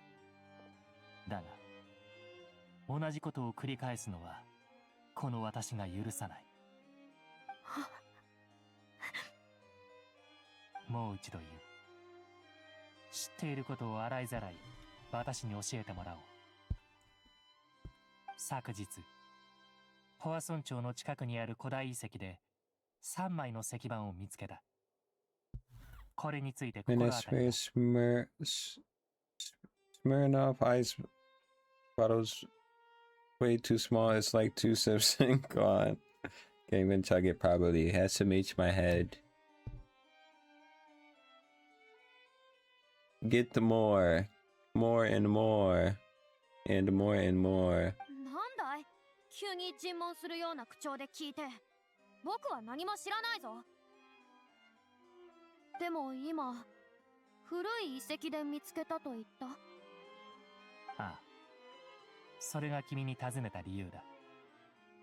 石板は4枚あったはず Just about だ to が、 open and one 1枚 already の所在 empty. は分からず、残り3枚 Oh. にはそれぞれ異なる絵が刻まれていた。すべて予言と関わっていると思われる。予言。そのうち2枚目の石板 Another には alcoholic trust. 仙台水神エゲリアが Yes, 空に yes, 浮かぶ yes, 島 of に向かって course. ひざまずき、 Of course 罪 you're を告 not. 白するような姿が書かれている。 Why would that ever be the case? Of course, こ of れについ course. ても何も知らないと。My apologies. 知らないね。そんな石板見たこともないから。もう一度問う。君は仙台水神と関わる情報を本当に一切持ち合わせていないのか。石板から読み解いた情報によると、水神エゲリアはあることについて謝罪、もしくは罪を辞任していた。これに関して一番知っているのは君のはずだ。どの神だって秘密くらい持っているんじゃないかな。先代は先代で、僕は僕さ。知らないのも別に変なことじゃないと思うけど。Pretty strange for an わ archon. かるよ。でも悪いけど、本当に言えることは何もないんだ。フリーナ殿、こうなったら単刀直入に言わせてもらう。君が各方面の力を使い、裏で何か調査していることは把握済みだ。様々な証拠が示している。君がずっと密かに予言について調べていることを。水神として予言を調べるのは別におかしなことではない。だが、エゲリアの秘密を知らないといい、調査後に何の動きも見せないのは非常に妙だ。君は君が見せているほど浅はかではない。そして、 2026 feels so weird already. しかし、 Feels like my body 君 denies の how 行動は極めて矛盾している。it's giving you a sign. It doesn't even feel like 2026. I totally forgot we are in 2026. ヌ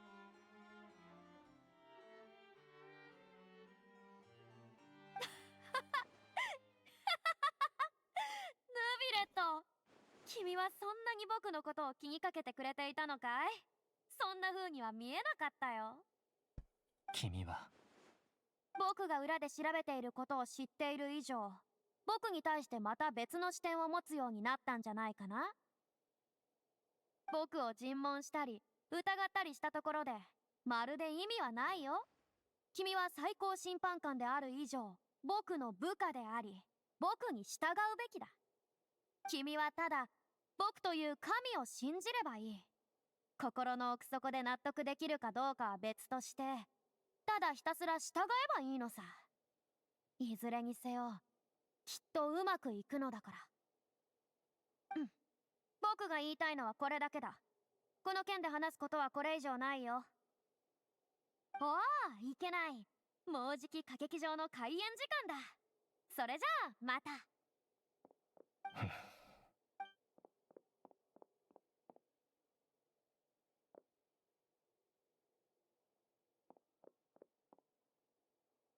フリーナのやつ、オイラたちが入り口に立ってたことに気づいてなかったみたいだな。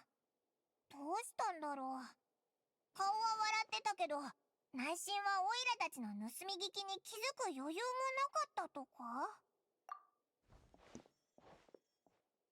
ドアの外でだいぶ待っていたのだろう。バレてたんだな。フリーナは気づいてなかったみたいだけど。彼女はひどくうろたえていた。理由は私にもよくわからない。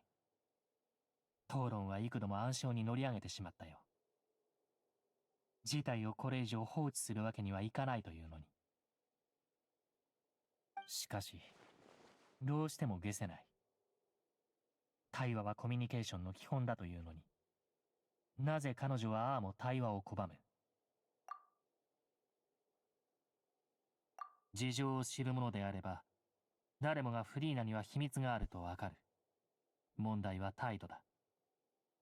やむを得ない時が訪れるまで、何も明かす気はないのだろう。もしかすると、口を割らざるを得ない状況を作る必要があるかもしれない。それってどんな状況だよ。一般的に、人は裁きを前にして初めて真相を語るものだ。水の魔人に、そのような場所に立たせれば、あるいは。でも、フリーナはこれまでたくさん審判を見てきて、質問を回避するのが得意だろ？ちょっとでも動きを見せれば、すぐどっか行っちゃうし、どうやって逃げられないようにするんだ？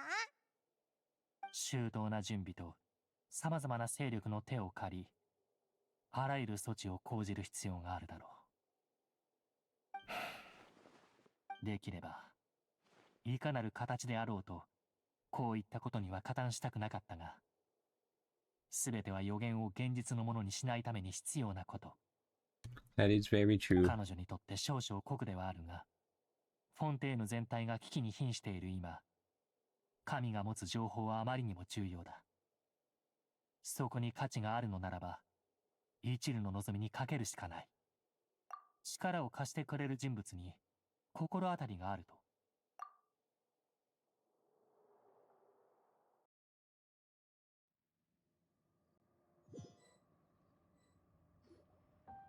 よし、これでみんな揃ったぞ。にしても、こんなところに隠れるなんてよく思いついたな。ポワ村長は最悪にあったばかりで、今は人が少ない。だから話し合いにはちょうどいいと思う。このマジシャン、オイラたちの隣に座ってさも当たり前かのような表情でお茶を飲み始めたぞ。家族は一緒に座ってひとときの安らぎを楽しむべき。ここでお茶をいただくのも悪くないね。どうかな、一杯。みんな話を聞いてちょうだい。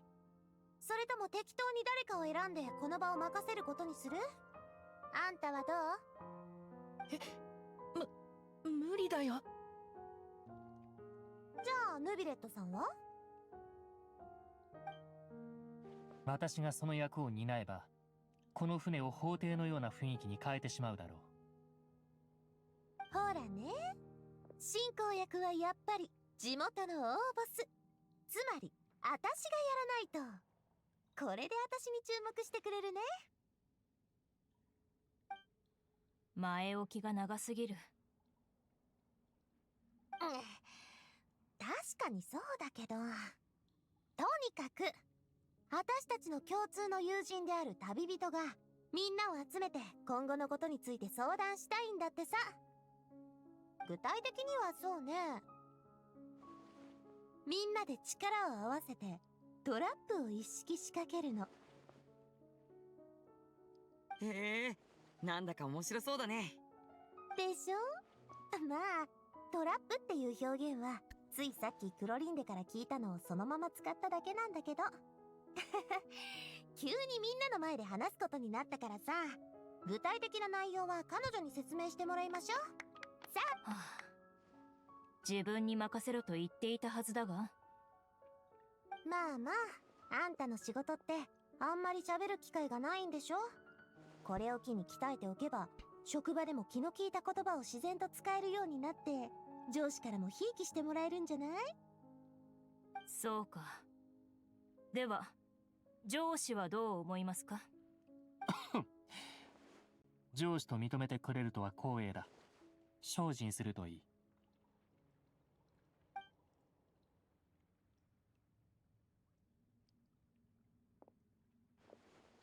では皆狩りをしたことはあるか？ I do. ないと思う。小さい頃フレミネと一緒に木の棒とカゴでノウサギを捕まえたことがあるよ。リネットはそうそう、その日は体調が悪くて参加できなかったんだよね。魚ならダイビングしてる時に何匹か捕まえたことあるけど、それもカウントする？であればどれも本当の狩りとは言えない。皆聞いたことないかもしれないが、フォンテーヌには昔ファントムハンターというチームがいた。ただ彼らはハンターと呼ばれていても、狩りの対象は動物ではなく、古代のレムス王朝が残した多種多様な魔物だった。今のフォンテーヌは魔物の数が減り、ファントムハンターも人混みに隠れ、他の武装勢力に所属するようになった。そんな彼らはフォンテーヌ人のために独特な狩猟方法を残している。トラップを構成するものは次の3つだ。おとり、トリガー、拘束装置。獲物を処理する必要があれば、それに処刑器具も追加される。今ここにいる皆がトラップを作るとしたら、どんな構造のものを選ぶ？僕はやっぱりハトとかウサギが餌に誘われる感じで自然と入っちゃうようなカゴ構造のトラップが好きかな。僕たちが仕事する時みたいにほんの少し細工する必要があるけど、ま、これでも僕たち3人とも業界内じゃ実力者で通ってるから、それくらい。じゃあボア村長の住民の避難を手伝ってた時も同じ方法を使ったの？部下たちから泣いてる子供にマジックを披露してたって聞いたけど。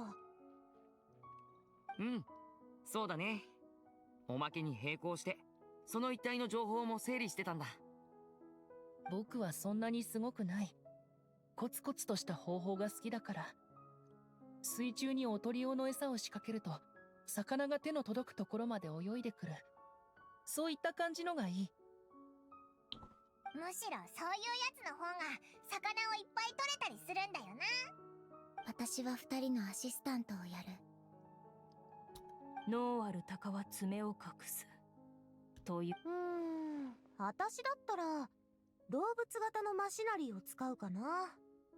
パパが昔クロックワークのリスやネズミとかを買って森にいる仲間を誘い出してたのを見たことあるんだ。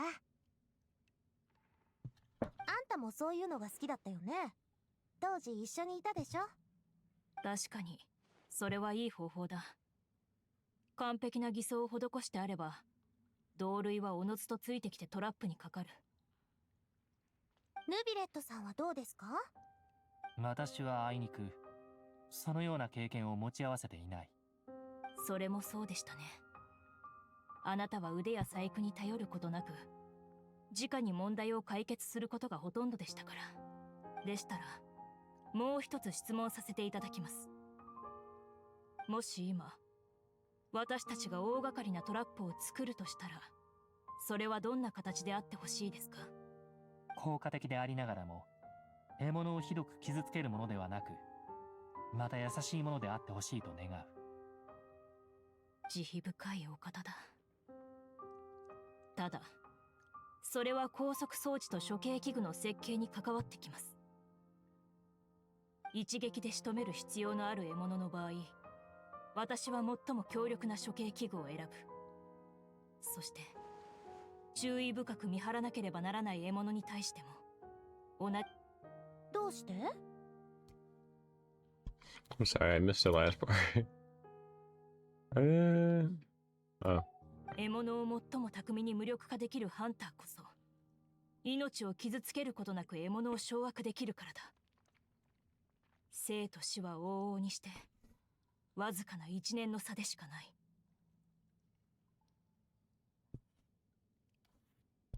つまり僕たちは今から狩りに行くってこと？この例え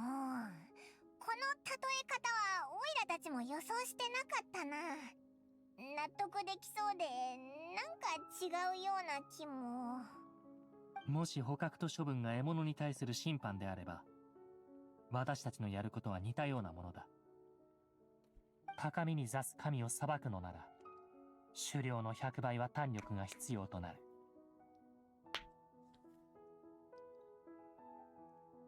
なるほど。なんだか面白そうだ。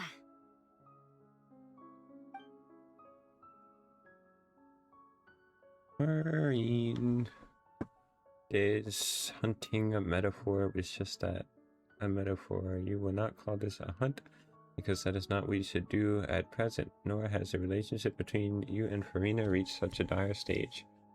What you need is simply the secrets she is keeping. Attempting to take her secrets is an act of sacrilegious disrespect, but must be done to prevent Fontaine from sinking into the waters as foretold in the prophecy. There is neither hunter nor prey, but there must be a trap. That is what you need.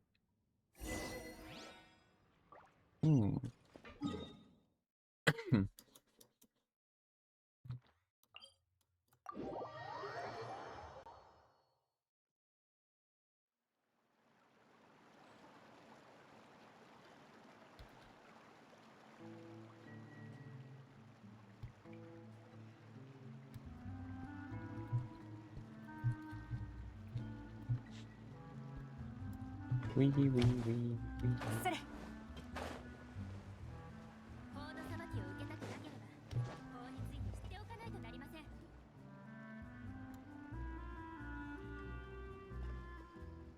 ここ数日ほんと忙しかったな。数えきれないほどいろんなことをしてきたぞ。あんなに長時間話し合うなんて、あいつら意気込みが半端ないな。 Everyone's ready せめて少しくらいはたじろぐかと思ったけど。 catch some secrets. 素直なフレミネは怯えてたか。でも他のやつらはせいぜい驚いた程度だったぞ。おいらか？こういうことってあんまり経験がないからわかんないな。でもお前と一緒ならきっとうまくいくと思うぜ。だって他のやつらがどんなに頼もしくても、オイラからするとお前ほど信頼できるやつはいないからな。ひひ、お前いつの間にお茶なんか入れたんだ？オイラ気づかなかったけど。じゃあなんだこれ。見たことないコップだよな。そう緊張しないで。ただお茶を飲んでいるだけだから。さっきは喋ってなかっただけよ。誰もいないのに声が聞こえるぞ。私の声、もう忘れたのかしら。Let me think. Is it the girl from Sumeru? 待てよ。 I knew it. Dang, I'm surprised I caught that. わけもなく空から聞こえてきた。その言い方、間違ってるようで正しいわね。前回と同じように、あなたが迷い込み、そして私が Why are we talking with the その T? 迷いを感じてここに来たの。I don't know, but last time I met this person, they were talking in the sky. 私にとって手放すことのできない甘美なものだ。 At least talk with somebody.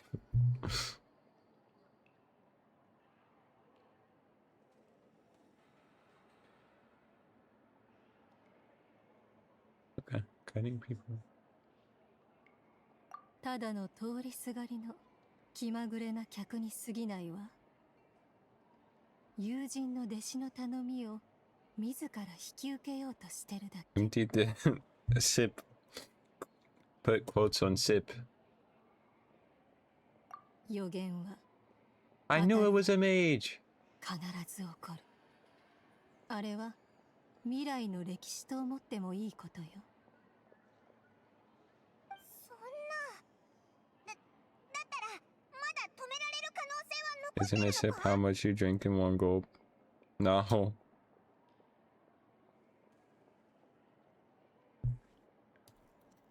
That's that's not a sip.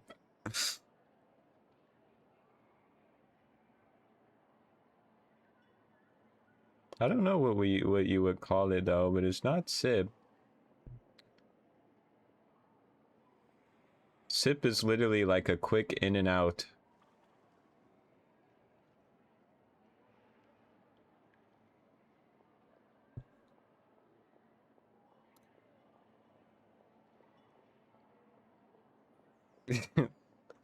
You chugged it.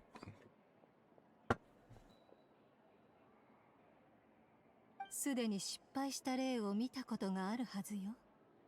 テイワットのすべてがそう簡単に変えられると思う？へえ、気がついたのね。No, I sipped it. Okay. 一般的に予言は神の視点から見た未来だと言われている。でも神の視線の視覚で何かが起こっている可能性について考えたことはある？あなたがこれから見るさまざまな出来事は果たして神が目にする運命と違いがあるのかしら。こいつ何言ってるんだ？なんかすごそうでスケールのでっかい恐 Sipping ろ is しい good. 話をしてるみたいに Sip, 聞 sip. こえるぞ。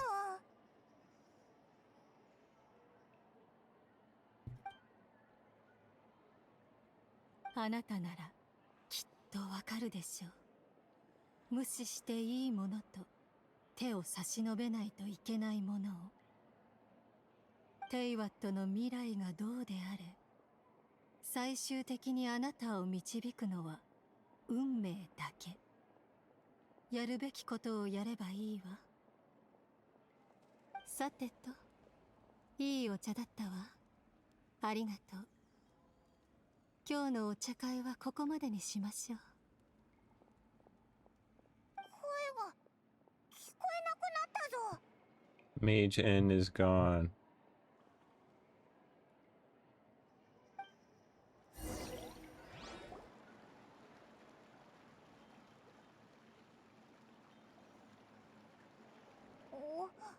なんか声が聞こえるな。しょうがない。おいらが見てきてやるぜ。何言ってんだよ。起きたばっかでどうせお前は何もしたくないだろ。帰ってきた途端あなたたちの掛け合いを聞けるなんて二人はいつも賑やかですね。まあまあです。スチームバード新聞に行って以前話したシンポジウムに参加してきました。思ったより楽しかったですよ。フォンテーヌ人は悲観的な方ばかりではないようです。シンポジウムに出席したある記者はただ黙って待つのではなく自分たちで危機を回避する手段を準備しないと提案していました。私もその通りだと思い彼女と少し話してみたんです。もしかしてそれって髪がピンク色の記者じゃないか？そうそう、シャルロットという方です。知っていますよね。考えたことをそのまま実行し何でもかけてしまう有能な記者です。彼女の主張はもっともだと思います。予言はとても重要なものですがほんのわずかな言葉で人生を左右されてはいけません。おお、おいらもそう思うぞ。それを聞けてなんだか心強いぜ。あ、それとこの間の話ですがすみません。試してはみたもののここ最近おばばと連絡がつかないんです。今夜もまた試してみますがうまくいかない可能性も考慮しておいてください。え、本当ですか？ Majin. 嘘、そんなことがあるなんて。神の視線にも資格があるって言ってたよな。肝が座ってるやつだぜ。普通神は万能だって思うはずだろ。魔女会のメンバーであればおそらくただものではありません。 N と呼ばれる魔女、おばばから何度か彼女のことを聞いたことがあります。方向感覚に優れていて、道に迷っている人を導くのが好きだとか。でも私は一度も彼女に会ったことがないんです。もし生きているのなら決して若くはないでしょう。おばばでさえ何百歳なんですから、きっとおばばより長生きしていますよ。うぎー、魔女界の人って恐ろしいな。みんな元気いっぱいなのかな。能力だってそれはもう恐ろしいものですよ。彼女がわざわざ見に来たということは、あなたの問題は彼女が興味を持つほど重要だということです。 World-ending importance. でもオイラ、あいつの言ってたことをまだ理解できてないんだけど。彼女のヒントは曖昧ですが、おそらくまだ転機があると伝えたいのでしょう。しかしその転機がいつ訪れ、どういったものかについては言及していません。今のあなたが知ってはいけないことなのでしょうか。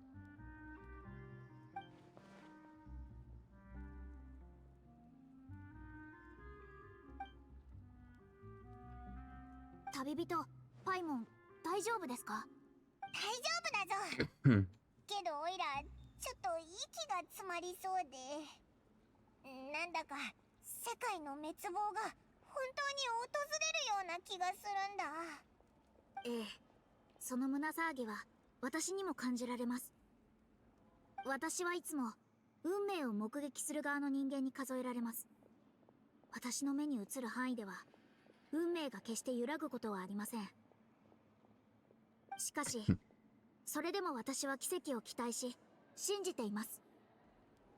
占星術は不変で合理的なものですが、運命はそうではありません。残酷で時に美しいものでもあるんです。おそらく N はそのことを伝えたかったのかもしれません。信念を失ってはいけない、目の前にあるものが必然的な結末とは限らないことを信じるべきなのでしょう。傍観者でいることも考えましたが、やはり私にはそんなことできません。たとえ無駄であっても、もう一度だけみんなの戦いのため貢献したいと思います。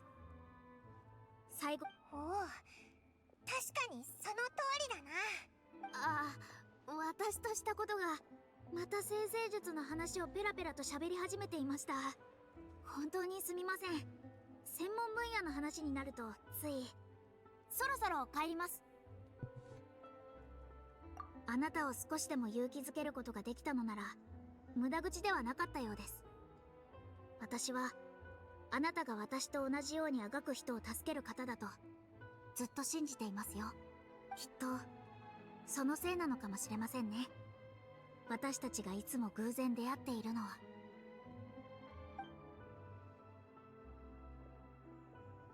なんだか今の言葉を聞いてたら胸の奥がキューってしてきたぞ。感動と悲しみがごちゃ混ぜになってる感じだ。旅人、おいら急に外を歩きたくなってきた。ちょっと散歩しに行かないか？街中を歩きながらいつもよく通る場所を見て回ろうぜ。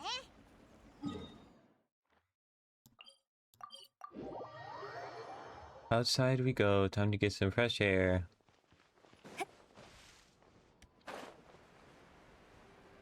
Oh, I jumped down a bit too far.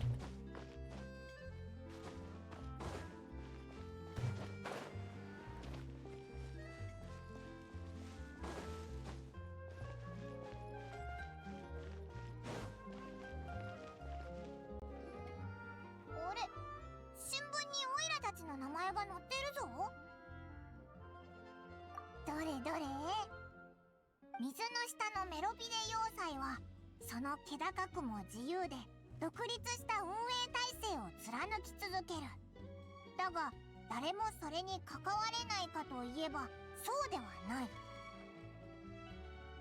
先日記者はメロピデ要塞に潜入しようとするもかなわず、あいつまだメロピデ要塞に入ることを諦めてなかったのか。ある違法の友人が今回の記事の中心となる。金髪の冒険者と白い妖精は行く先々で話題が絶えない。その謎めいた彼女は水中要塞に入ったことがあるという。探ることのできないメロピデ要塞の内部。しかし違法の旅人の物語は魅力と驚きで満ち溢れたものであることをお忘れなく。記者シャルロットの生涯の傑作。旅する姿、世を渡り歩いて。おお、シャルロットのやつ、オイラたちのかっこいい写真を裏でこんなに撮ってくれてたのか。オイラ全然気づかなかったぞ。でも結局メロピデ要塞の情報を手に入れられなかったんだろうな。それで会いやすいオイラたちの写真を撮って記事にしたんじゃないか。あいつま、写真もうまく撮れてて見出しもインパクトがあるから許してやろうぜ。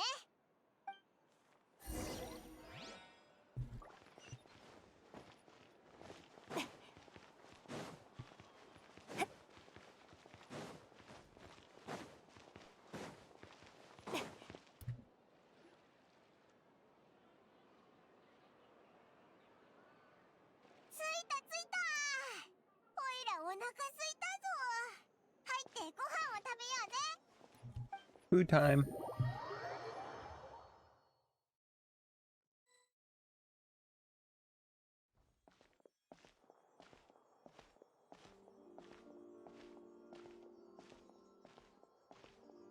おい見ろ、あれって1日限定16個しか販売してないケーキだぞ。前に食べた時はピリピリした空気の中でも美味しかったんだよな。今日食べたらきっともっと美味しいはずだ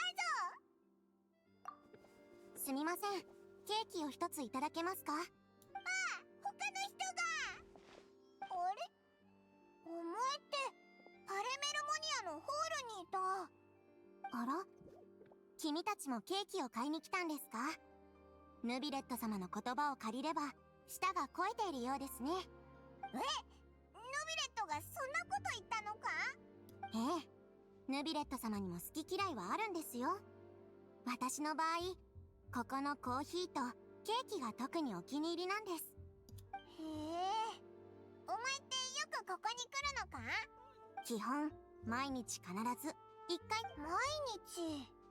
毎日すべきことは仕事以外にケーキを食べてコーヒーを飲むことくらいですから。おお。じゃあもしある日もうすぐ閉店するから二度とここのケーキは食べられないって言われたらお前はどう思う？なんで閉店するんですか？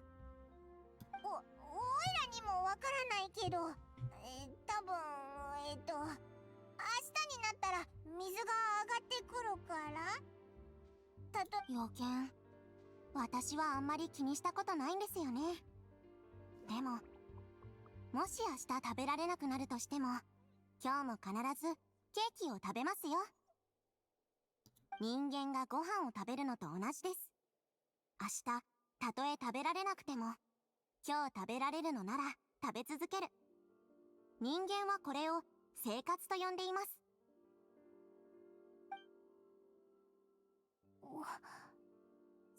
そう悲しまないでください。ケーキを2つテイクアウトでお願いします。さあどうぞ。この2つは君たちへのプレゼントです。人間のそういう顔は悲しい顔だってシグウィン先輩から前に聞きましたから。シグウィンと知り合いなのか？ええ、先輩は私より早く生まれました。たまに地上に来ては人間に関する知識を教えてくださっています。先輩が言うには、人間は傷つきやすい生き物で、笑顔になるには美味しいものを食べないといけないそうです。ですからここのケーキを食べてみてください。では私は他に用事があるのでお先に失礼します。二人ともケーキを食べて元気を出してくださいね。 Okay. Happy, happy, happy. このケーキ食べようぜ。きっと美味しいはずだぞ。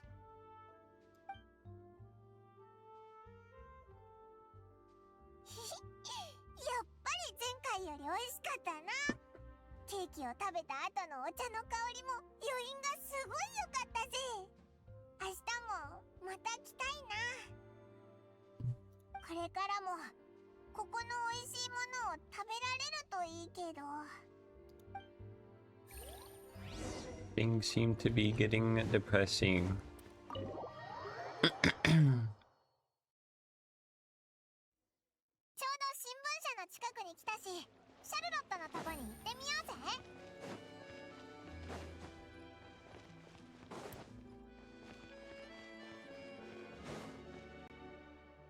あれ、旅人にパイモン。もしかして私が書いた記事を見てくれたの？よく言うぜ。オイラたちをネタに原稿料を稼いだんだろ。それなら心配いらないわ。君たちがこの前ポワ村長にいるって聞いて記事の件で手紙を送ったの。けどその様子だとまだ受け取ってないみたいね。安心して、君たちの取り分はちゃんと取ってあるから。それにごちそうも用意してあるの。本当か？やったぜ。シャルロットっていいやつだな。パイモンって賄賂に弱すぎじゃない？私が意地悪な記者だったら損してるわよ。ひひ、そんなことしないだろ。でも今日はまた急にどうしたの？何か用事かしら？さっき友達からお前の話を聞いて、お前の仕事ぶりを見たくなったんだ。ちなみにモナっていうやつなんだけど。あれ、君たちもモナ先生と知り合いなの？彼女はうちの新聞社の特別ライターでとてもすごいのよ。あの若さでもう先生術のエキスパートなんだって。それで私のことを話してたんだ。なんて言ってた？考えたことをそのまま実行する有能な記者だってさ。それはよかったわ。で、その有能な記者は名高い旅人とパイモンに独占インタビューする機会をもらえるのかしら？あれ？今日の新聞に載ってたやつがそうじゃないのか？あれは写真だけでインタビューは載ってないから。二人には旅での経験や生活の心得とかを詳しく聞かせてほしいの。そうだぞ。オイラたちなんかでいいのか？もちろん。私がいいって言ってるんだから十分ってことよ。でも今じゃなくて、あと数日準備をさせてちょうだい。おう、じゃあ時間ができたら話そうぜ。それってオッケーってことね。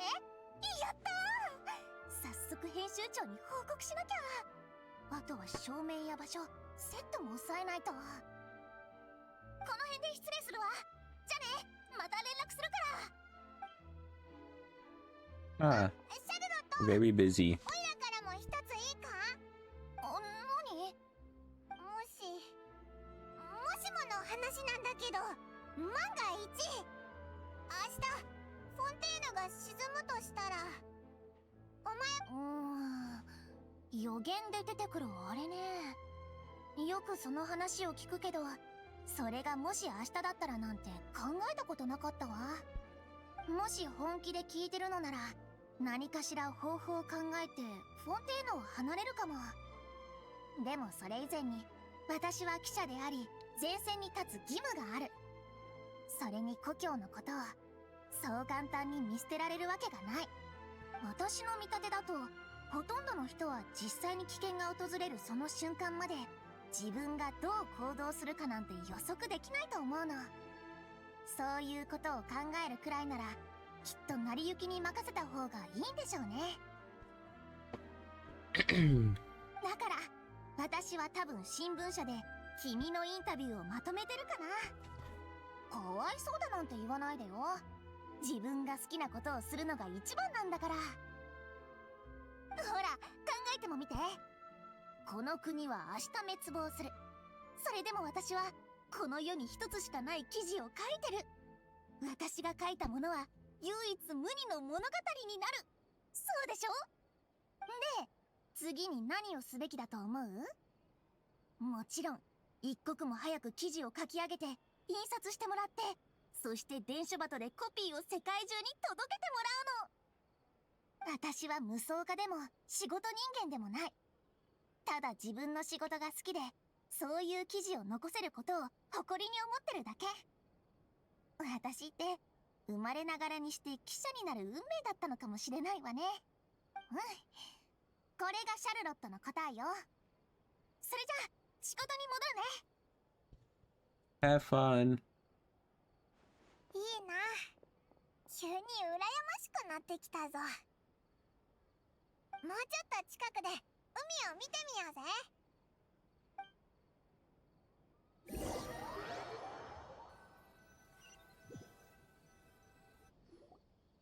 潮風に当たりながら海の景色を眺めるのって結構気持ちいいな。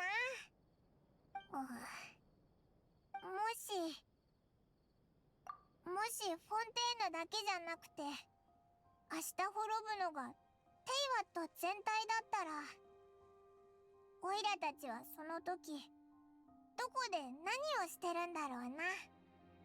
いや、もし何をするか選択できるなら、お前は何がしたい？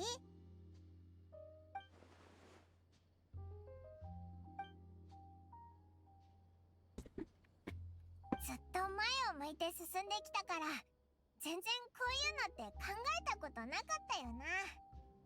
あてもなくずっと歩いて、ずっと旅をしてる。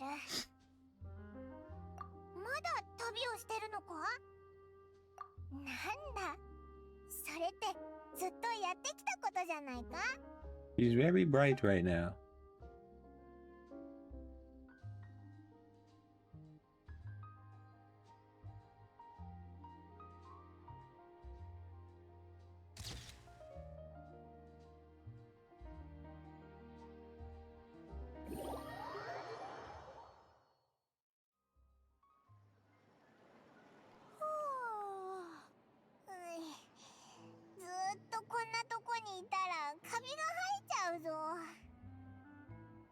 メロピデ要塞よりかはまだマシか。あそこは湿っぽいだけじゃなくてちょっとしょっぱい感じもしたもんな。お二人ともまだここにいらっしゃったのですね。よかったです。え？お前は確かパレメルモニアの。ええ、イサドラです。この間もヌビレット様に頼まれてお二人をお尋ねしましたね。お二人はメロビデ要塞に行っておられたと伺いました。とんでもありません。ヌビレット様のご友人だということは分かっていますよ。今回もヌビレット様からの伝言をお伝えしに来たのです。今朝歌劇場で事件が起こったのです。マレシオセ・ファントムはこれを小規模の暴動であると定めました。暴動？私はそこまでのことではないと思っているのですが、フリーナ様が歌劇場で公演を見ていらっしゃったところ、幕間の休憩時間に観客たちが突然フリーナ様を責め始めたのです。予言の危機に対して何の行動も取らなかったと大声で。するとフリーナ様がまだ答えもしないうちに、他の観客も感情に任せて彼女を責め始めました。応じる人はどんどん増え、歌劇場で水神様に対する弾劾がなされました。フリーナに矛先が向けられ始めたのか。長い間予言のせいで募ってた不安のはけ口をやっと見つけたってところか。ええ、人々は当たり前のように神を頼ります。そして安心感を失った瞬間、彼らが初めに責めるのもまた神なのです。あいつ大丈夫だったのか？フリーナ様は手に負えなくなりそうな場の空気から弁解したところで意味はないと思われたのか、興ざめしたとだけ言い残して慌てて歌劇場を去っていかれました。マレショーセファントムの者たちは秩序維持に忙しく、フリーナ様がどちらに行かれたかには注意を払っていませんでした。ようやく。それじゃフリーナは消えちゃったってことかよ。はい、マレショーセファントムが人手を割いてお探ししているのですが、まだ手がかりの報告はありません。でも私は心配ないと思っています。あの方は神様なんですから、たとえボートの手に落ちても人間の力ではどうすることもできないでしょ。はい、ヌビレット様からは状況をお伝えするようにとだけ申し付けられておりまして、他は特に何も。いや、情報ありがとな。これで十分だ。そうですか、わかりました。それでは先にパレメルモニアに戻らせていただきますね。お二人ともお元気で。よ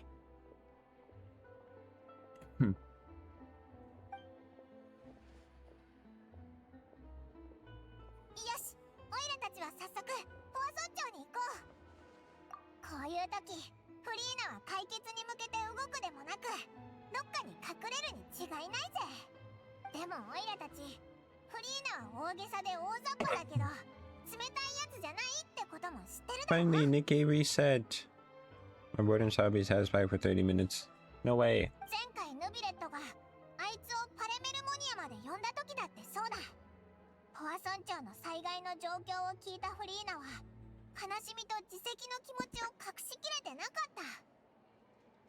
まして今日は民衆の前で責められたんだから気にしてないはずないと思うぞ。あいつは今きっとこっそりポア村長に行って自責の念を紛らわそうとしてる。その可能性が一番高いぜ。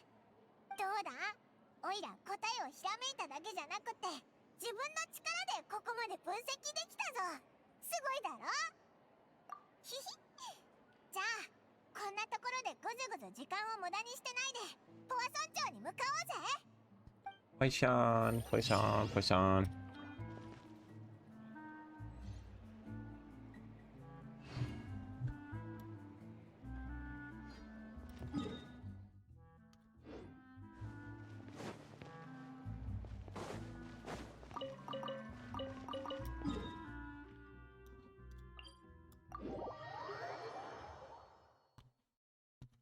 なんか寂しいとこになっちゃったな。生きてるやつらはとっくに避難したんだろうけど、災害に散らかされた跡しか残ってないぞ。フリーナはきっとここにいるよな。早く見つけ出そうぜ。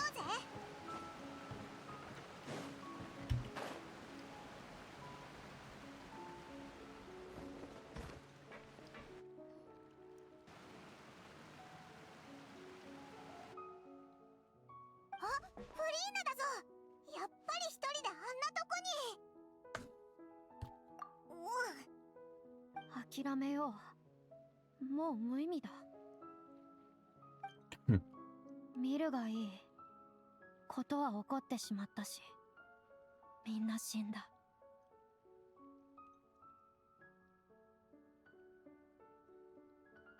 ごめん。本当にすまない。諦めよう、フリーナ。もうやめていい。すまない。でもそれ以外、僕に何ができるって言うんだ。誰だ？落ち着けフリーナ。オイラたちだぞ。コホン異教より訪れた金髪の旅人か。あのわきまえない乱暴者たちがひざまずいて謝りに来たのかと思ったよ。フリーナ、お前泣いてたんだろ。涙の跡が残ってるぞ。泣いてたって？ああ、確かにね。今朝歌劇場でやっていた公演は実に感動的だったんだ。ついさっきまでそれを噛みしめていたのさ。結局あの礼儀知らずの奴らに邪魔されてしまったが、神を非難しようだなんて。だから僕は消えてやることにしたんだ。神がいないと気づけばきっとまるでフライパンの上に乗せられたアリのようにオロオロするはずだ。ヌビレットもマレショーセファントムのやつらも死ぬほど焦っていることだろう。そんなこと僕は。おい、あそこだ。水人があそこにいるぞ。ついてこい、早く。あいつらお前を探しに来たみたいだぞ、フリーナ。そうだろうね。きっと僕に会いたくてもアポが取れない熱狂的なファンかな。こんなのはルール違反だよ。許すわけにはいかない。あ、逃げちゃうのかよ、フリーナ。早くあいつを追いかけよう。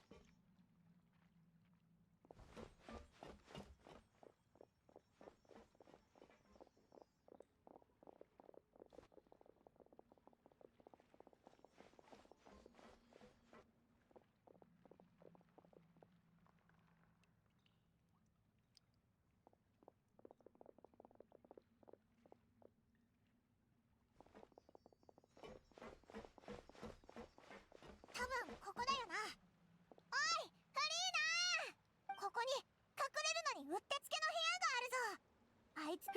何？ここって。早く、もう来ちゃうぞ。分かってるって。悪くないアイデアだ。君たちの知恵をたたえよう。すぐに行く。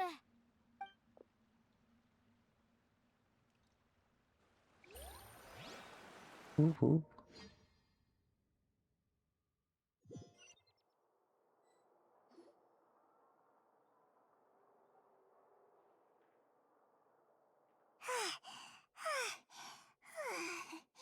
疲れた。本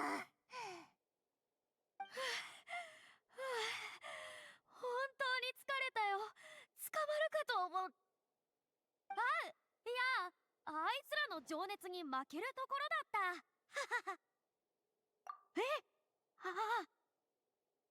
よしよし、いい子だな。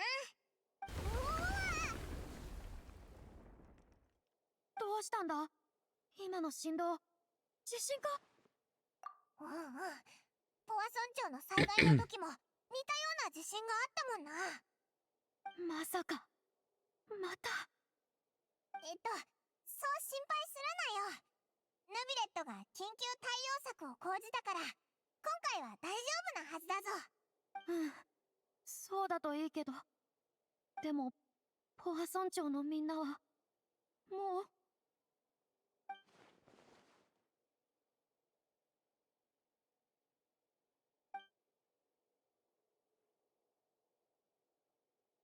そう。この数百年、僕は予言についてずっと調査し続けてきた。僕の情報網は、すでに全テイワット大陸に行き渡っている。いろんな方法を試し、フォンテーヌの海面が上昇しないよう、守ろうとしていた。しかし、どれも役には立たなかった。何年も前に、身をもってこの事実を知ったんだ。天理を敵に回してはならない。予言にある情景はいつか必ず起きる。諦める。なんと素晴らしい響きだろう。それはようやく運命を受け入れられることを意味し、解放を意味する。僕は何度も諦めようとした。特にフォンテーヌがポワ村長を失いかけてしまった後はね。運命は本当に理不尽で、規則になど従ってくれない。まだ予言は始まったばかりだというのに。でもついさっき、わかった。人々の代わりに運命を受け入れる資格なんて、僕にはないんだ。最後の瞬間が来るまでは、まだ遅くない。安心してくれ。僕はみんなのために、希望を最後まで残しておくよ。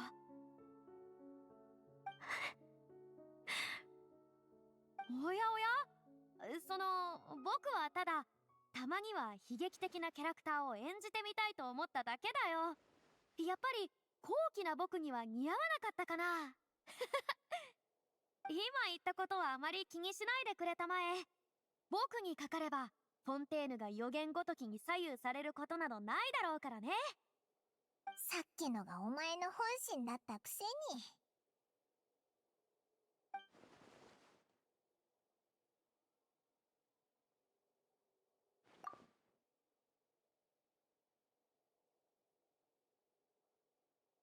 分かち合うだなんて、そんなの無理だよ。最初から僕は一人でこの責務を背負う運命にあるんだ。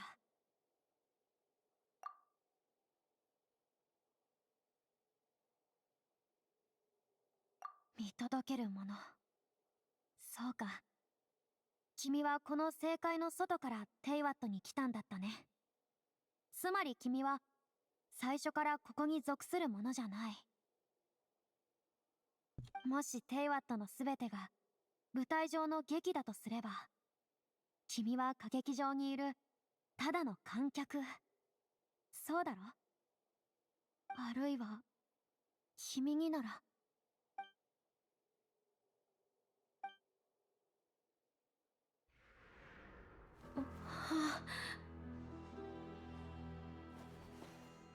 僕は、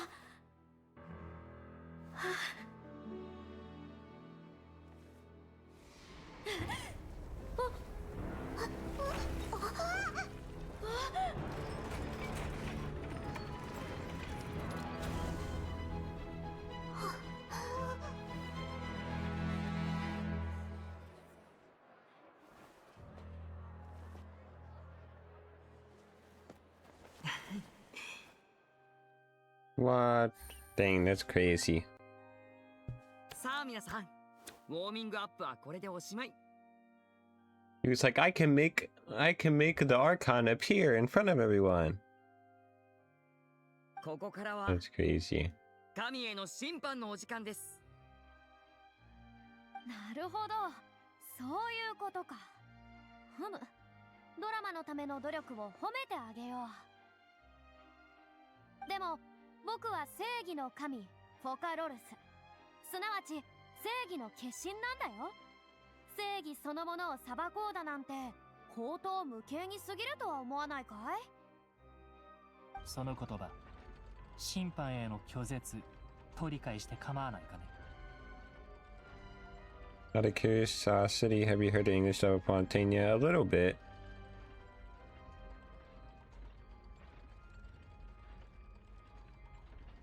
ならば、君には決闘によって名誉を守るチャンスが一度だけ与えられる。神と I've only heard a select few characters. I haven't like heard a lot through like videos.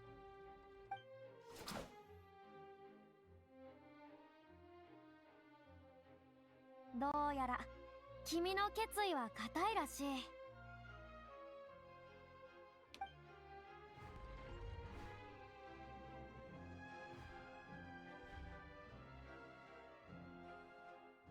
フリーナが投稿した？そんな水人が人間との決闘で投稿するなんて。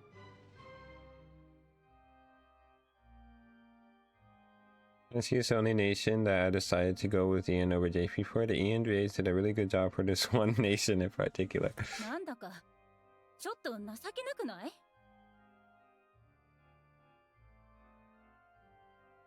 フリーナ様、どういうことですか？い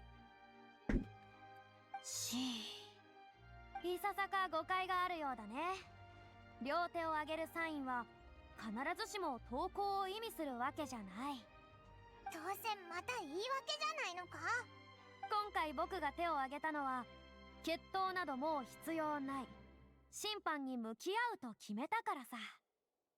今までずっと何かを避けてきたことは認めよう。ポア村長の人々を守ってあげられなくて申し訳ない。僕は失望したのは君たちだけじゃない。僕も自分自身に失望している。はあ、でも今こそ水人として勇気と決意を見せる時だ。この僕フリーナが審判で本当の意味の正義を君たちに見せてあげよう。僕が必ず君たちを守ってあげるから。さあ、喜び歓声をあげたまえ。この歌劇場で想像もつかない幻想的な展開があるだろう。フォンテーヌの舞台を色濃く彩る心打つ一幕。神フォカロルスへの審判が間もなく幕を開ける。歴史が動く瞬間を見られそうだわ。またあいつに主導権が戻ったみたいだな。フリーナのやつ、やむを得ず審判を受けさせられるのに。表現はちょっと大げさだったけど、今回のフリーナはきっと本気なんだよな。それで僕の相手は？告発人よ、前に出たまえ。おお、なるほど、いいだろう。君は告発人であり見届けるものであり、そして僕の運命の相手でもあるということか。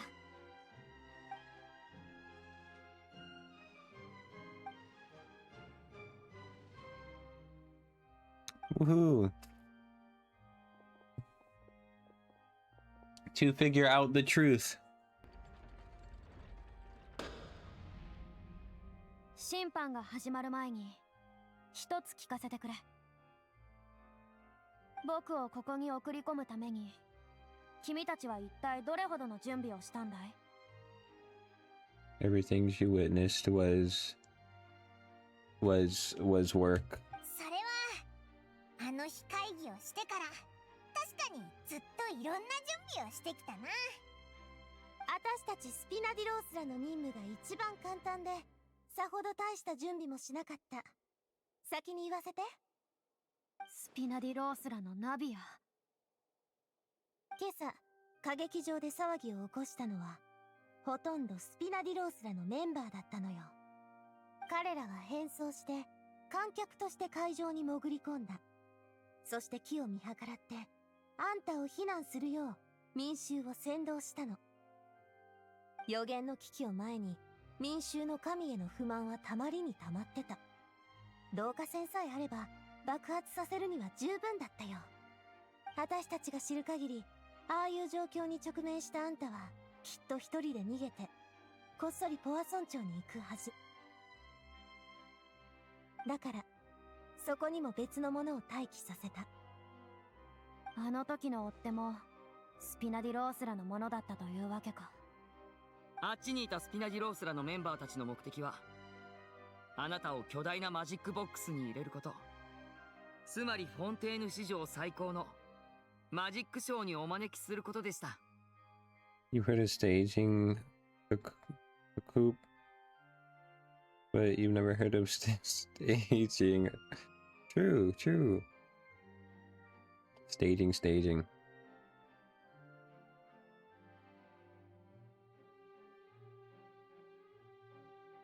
Oh. そう、あれは部屋じゃなくてマジックボックス。このマジックは僕が初めて歌劇場で披露したあの移動マジックの超エクストリーム版です。マジックボックスの体積はなんと数十倍。移動距離はポワソン町からエリニュス島にまで伸び、そして移動させるターゲットも人から神へ。フリーナ様、ありがとう。あなたのご参加がなければこの不思議なマジックを歴史に残すことはできなかったでしょう。どういたしまして？もちろんこのショーを準備するために僕たちはお父様の援助を得ました。ハウス・オブ・ハースは多くの人員と財力を費やしたのです。場所を選び、巨大なマジックボックスを作り、トンネルを掘り、水路をつなげ、結構忙しくしてたんですよ。ということは、巨大なマジックボックスの中で感じたあの地震も、実は部屋が地下を移動していたことに起因するものだったというわけかい？そうだぞ。災害の影響とかじゃなかったんだ。ならヌビレットとクロリンデの任務は説明してもらうまでもない。ヌビレットは観客を集め舞台を用意し、決闘代理人のクロリンデは決闘の準備をする。舞台に登場した僕をすぐ拒否権なき審判にかけられるように。そうだろ？ああ。その勇気をたたえよう、クロリンデ。神との決闘を前に一歩も引かないとは、さすが僕の自慢の決闘代理人だ。ありがとうございます。そして旅人、君の任務は僕を見つけ、計画に気づかれないようずっと僕に話しかけて気をそらすことだったんだろ？ Something like that. 最後に告発人として僕と対峙するまで。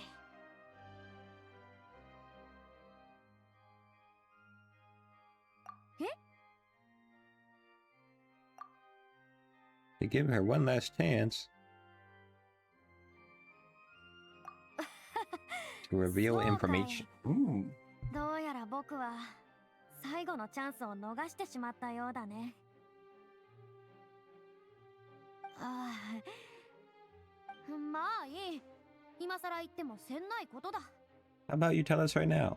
拒否権なき審判の幕が上がってしまった以上、場をしらけさせる理由はない。最後までやらない理由もない。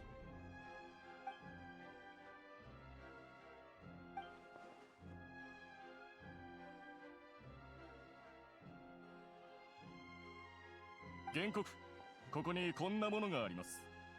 シャルロットという女性から預かったもので、法廷で原告に渡す許可を得ました。審判を進めるのに役立つとのことです。シャルロットがオイラたちに？ってことはあいつも来てるんだ。あ、シャルロット！どれどれ？これってこの前あいつが書いてくれた独占インタビューの記事じゃないか？待てよ、この記事ってオイラたちがフォンテーヌについてからのいろんな出来事をまとめたんだよな。もしかしてシャルロットはこの記事は今まで見たり聞いたりしてきたこととか事件とかを手がかりとして法廷に出す手がかりノートみたいなものだって言いたいんじゃないか？ Interesting. まずは中を確認してみようぜ。自分の思い出を整理するつもりでさ。君たちは歌劇場で初めて対決に参加して法廷で水神に勝った。こんなに喜ばしいことはちゃんと記念しなくちゃね。Mole, mole. 私もずっと追いかけてきた懸案が君たちのおかげで解決するとは思わなかったわ。これも縁ってやつかしら。ヌビレット様のご意見とユシキの結論が食い違ったのは初めてよ。この件については水神でさえわけがわからないみたいね。ファトゥス、彼女は本当に非凡な人物だと思うわ。あの方の判断なら価値があるかもね。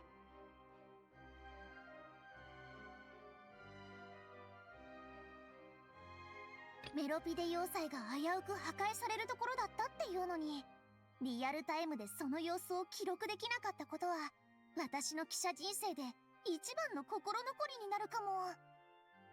ヌビレット様のお話ではあの時は講師もクジラもまだ原始大会にいたそうよ。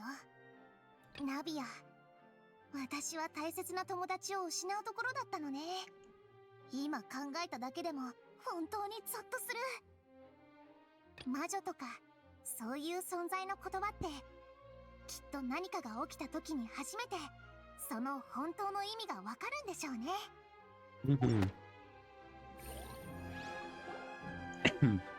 双方席に着いたな。それでは審判を始めよう。煩雑な前置きは省くとしよう。ヌビレット、さっさと罪状を羅列するところまで進めてくれ。僕は裁判にかけられる側、つまり今日の主役でもあるというのに、未だにどんな名目で裁かれるのか分かっていないんだ。先に言っておくが、凡人が神のやり方を理解できないのは仕方のないことだ。だが、それは神に罪を言い渡す理由にはならない。そう。今日の議題は、神であるあなたが何をしたか、何をしなかったかってことじゃない。審判する理由は、あなたが神なんかじゃないから。そうでしょ、フリーナ。Not the Archon. 今なんつった？フリーナ様が神じゃないだって？ Not the Archon. 水神の職務怠慢を訴えるわけじゃなかったの？にしても今の告発本気？告発を承認する。フリーナ被告、原告の告発内容を認めるか？フリーナ被告、認めない。もちろん認めないさ。僕、フォカロルス、フリーナ・ドゥ・フォンテーヌは属性の七執星の一人。あらゆる水、あらゆる土地、あらゆる民と法律の女王。疑いようもない正真正銘の神だ。She is the Archon. I believe her. She is innocent. I tell you, I'm innocent. そうですよね。Yes, yes. 確かにフリーナ様は Very 変わった innocent. 性格ですけど、神じゃないだなんていうのはさすがに。疑ったこともなかったわ。ただやるべき仕事をしてないって文句を言いたかっただけなのに、あの人どうしてあんな告発を？この場にいる皆の目に狂いはないみたいだよ。多くの人々は生まれた瞬間から僕が神であることを常識だと思っているようだ。きっと僕の味方をしてくれるだろう。見るといい。有識も当たり前のように僕の方へと傾いてくれている。勝算のない勝負に本気で挑むというのかい？今告発を撤回するなら、僕は正義の神の名において約束しよう。君を武国の罪には問わず、今日ここで起きた全ては皆を喜ばせる茶番だったことにするとね。 We won't give up that easily. 私たちが圧倒的に不利な状況から始まっちゃったわけね。フリーナを任すだけじゃなく、フォンテーヌの民衆の常識まで覆さなくちゃいけないなんて。そうか、勧告は余計だったね。ならば今度は僕が質問する番だ。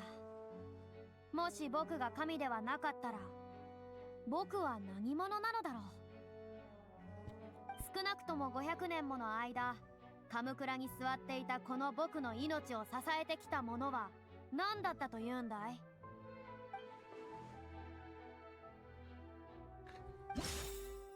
？Probably this.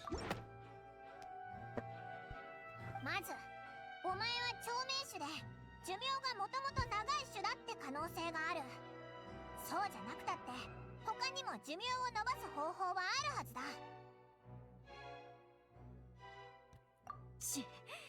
一体誰にそんなことを吹き込まれたんだい？召使いか？僕に汚名を着せるためにファトゥスの言葉まで借りたというのかい？ It doesn't matter who gave us the information. 呪い。Yes. 神の気配は呪いに似ていると常々思っていたが、今思い返せば神とは関係のない単なる呪いの気配だったのか。やっぱりルビレットも気づいてたのか？フリーナ様が Are you cursed? Are you cursed? Ginch. Yes, Ginch. 人と神。 It sounds like a vegetable when you say Ginch. そういう可能性もあるでしょ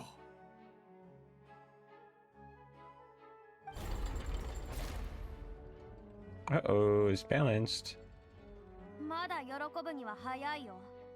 たとえ僕が呪われた身だとしても、だからといって必ずしも人間だということにはならないだろう。Again, stole my primos. They have no proof. This is a baseless accusation. Someone's on Farina's side from the audience here.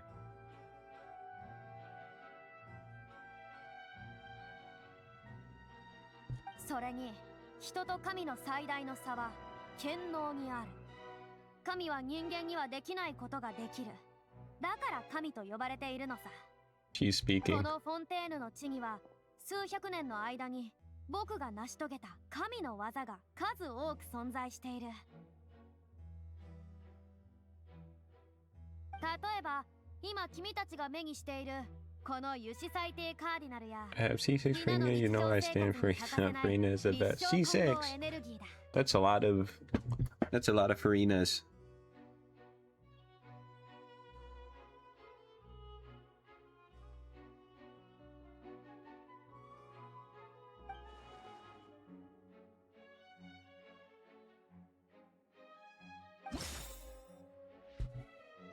Child, wish child.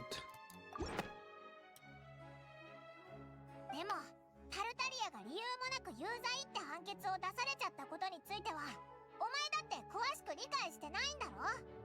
本当に油式の主なんだったら今になってもまともな理由を出せないなんておかしいだろ。そのことについてはすでに明確な答えを出したはずだ。神の決断というのはもともと凡人が理解できるようなものなどではなく、まして説明する必要もない。 This is trial, you have to explain. フリーナ被告、君が置かれているこの状況を今一度理解していただきたい。法廷では審判そのものが全てのものよりも優先されなければならない。神である前に君は本日の被告人なのだ。審判の規則に従い己の把握する情報を正しく述べることができないのであれば、状況は君にとって非常に不利なものとなる可能性が高い。そんな口実を使うなんて。口実などではない、フリーナ被告。これはあらゆる者が尊重すべき法廷の規則だ。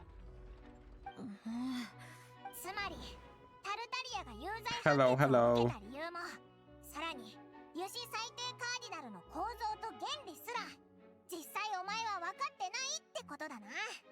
お前が言ってた神の技だって実は本当の水人が成し遂げたことなんじゃないのか。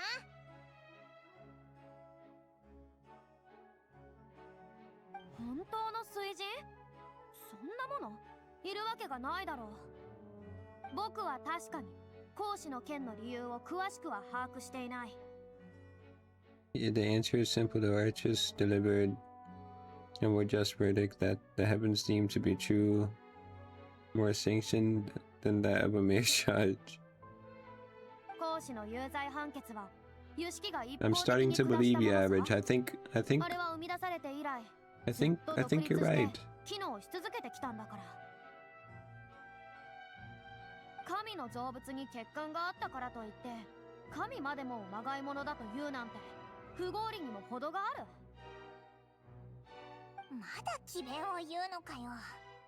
油式はフリーナのものじゃないって証拠をオイラたちが出せないって確信してるみたいだな。神の力だって？観客席に一般民衆がこれほどいる中で神の力なんてものをむやみに使えるわけ？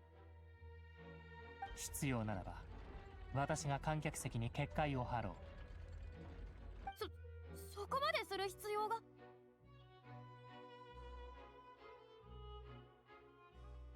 Ooh, surely you can at least use Hydro.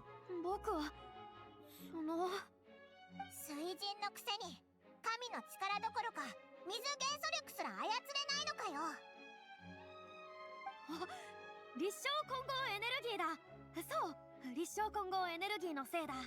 神の力は信仰に由来するが、フォンテーヌの民たちの正義に対する信仰は全て僕が立証混合エネルギーに転換しているんだ。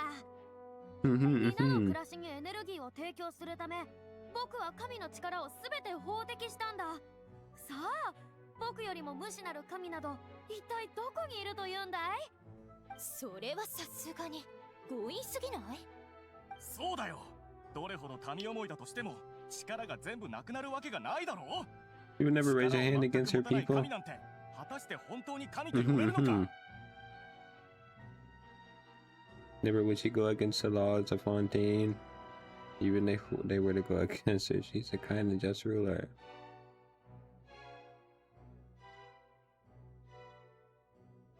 She's so generous, people can't even comprehend.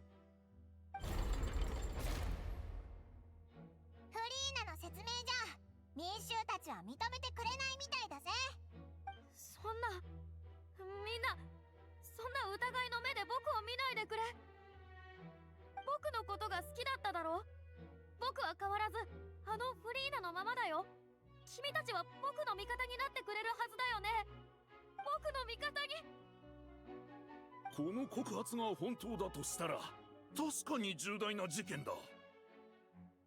私たちだけじゃないよ。私の親や死んだおじいちゃん、それよりもっともっと昔の人たちまでが全員フリーナ様に騙されてきたってことでしょ。やめてくれ。もううんざりだ。ならば言ってみるがいい。僕が神でないとすれば、本物の水神はどこにいる？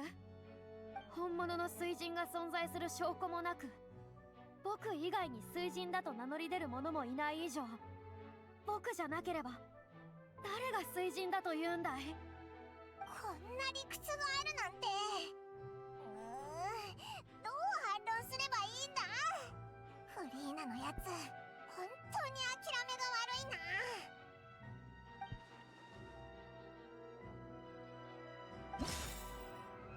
I honestly have no idea.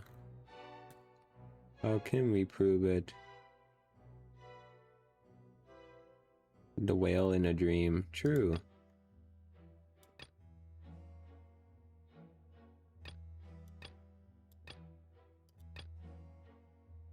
I mean, easy rebuttal. Ask her to predict the genocide.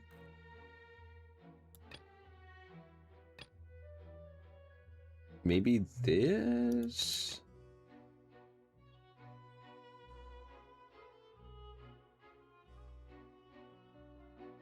I mean, okay, this one makes sense because that would basically be saying that Nouvelle is the Archon.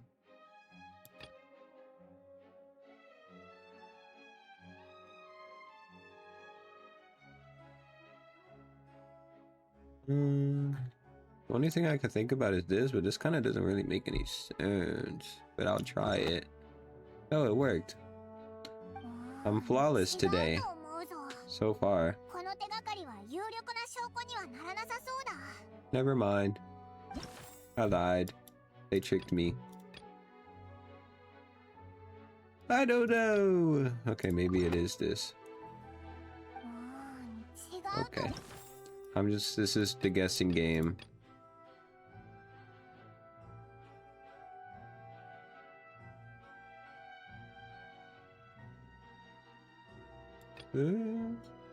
How does any of maybe it's the point of not being able to figure out the answer. Never mind. もうみんなの常識だよな。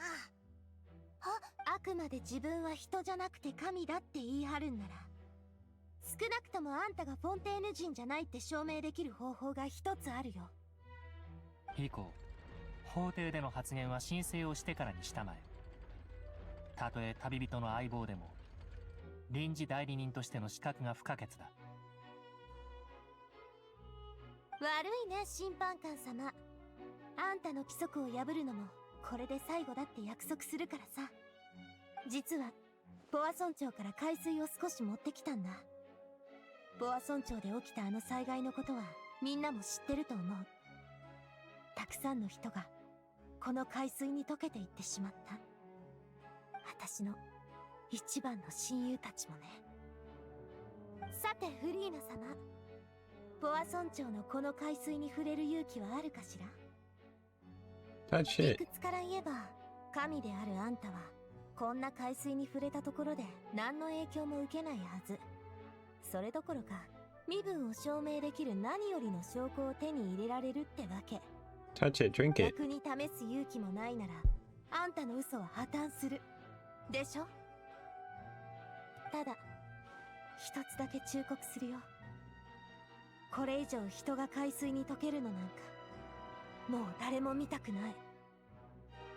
だから、無謀な動きだけはやめなさい。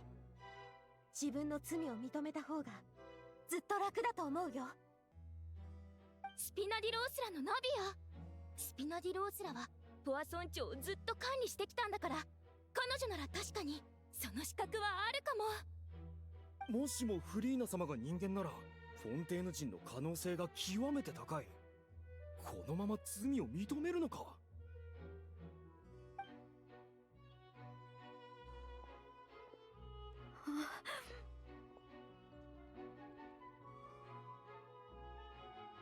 フリーナ被告、これはあくまで原告側の一方的な主張であり、通常の審判に This is ridiculous. You're telling her to prove herself or die trying.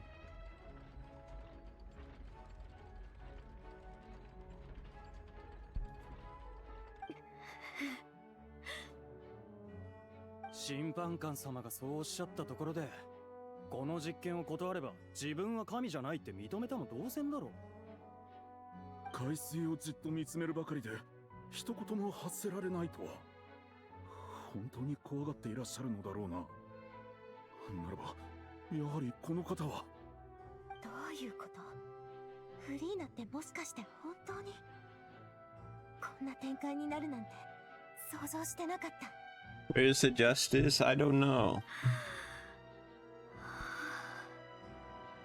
この思考の危険性を踏まえれば、フリーナ被告、従う必要など。ち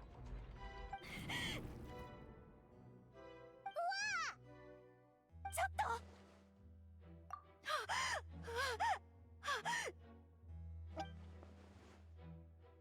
Hmm. 僕は大丈夫だ。ほら見てくれ、僕の手は無事だ。僕は溶けなかったぞ。 Take off your glove. I'm just kidding. これで信じてもらえただろう。僕は正真正銘神なんだ。海水に溶ける普 He's 通の人間 real. なんかじゃない。本当だ。シグウィン殿、至急シグウィン殿を呼んでくれ。シグウィン、ほら、緊張しないですぐ終わるから。どれどれ、見せてちょうだいね。もう大丈夫だよ。シグウィン殿、検査結果を聞かせてもらおう。ご覧の通り、フリーナさんの皮膚の状態と息切れの症状から判断すると、彼女は原始大海の水による影響を受けてると思うのよ。同濃度の大海の水に接触した普通の人間と一緒くらいね。感謝する、シグウィン殿。さて、フリーナ被告も元の位置に戻ってくれたまえ。そういうことだ。今なんて言った？僕は大海の水に溶けなかったぞ。これでも証明にならないと。最初は確かにボア村長近くの海水をそのまま使おうとした。なぜならあんたはきっと今までのように逃げる選択をするってみんな予測してたからね。でもみんなで話し合った結果、やっぱり低濃度の人間を直接溶かすことはできない水に置き換えることにしたの。だって万が一予想外の状況があったらって考えたら、人が大海の水に溶ける光景なんてもう誰も見たくないもの。だから低濃度の海水を使って看護師長にも検査してもらえるようにしたんだな。その方向で決めておいてくれてよかったぜ。じゃないとフリーナのやつ今頃きっと。そんな、まさか。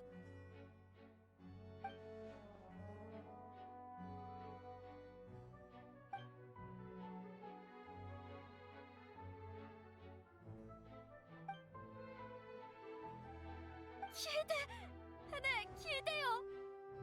これ以上そんな冷たい目で僕を見ない今のはなしだ。神であれば原始大会の水の影響を受けないなんて君たちにだって証明できないことだろ。それにだ、もし僕が本当にただの人間だとしたら、あの海水に手を差し込む勇気なんかあるわけないじゃないか。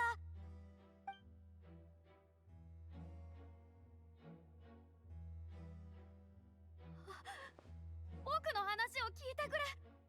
頼むから聞いてくれよ。僕は本当に神なんだ。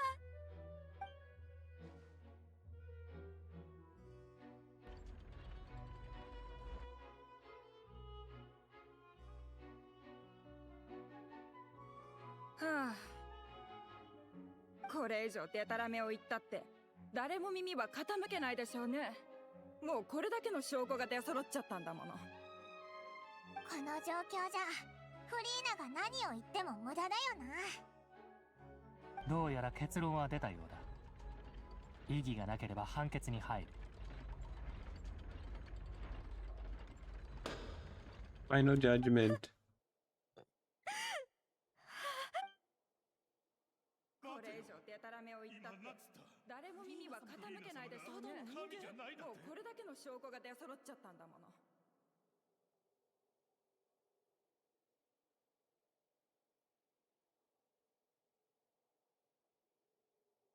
最高審判官の名において判決を下す。フリーナは人でありながら神を装い、民衆を欺いた。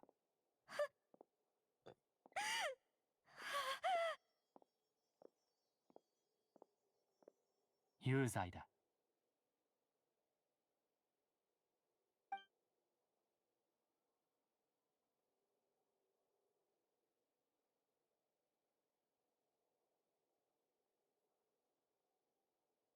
では、有志裁定カーディナルに最終判決を下してもらう。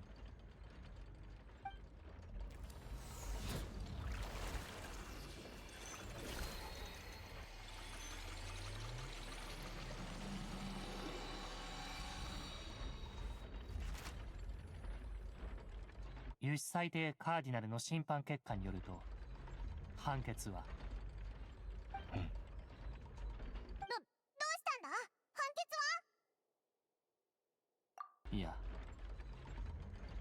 有識による判決も同じく有罪だ。だったらいいじゃないか。Traitors, a lot of them. How dare they betray their own archon?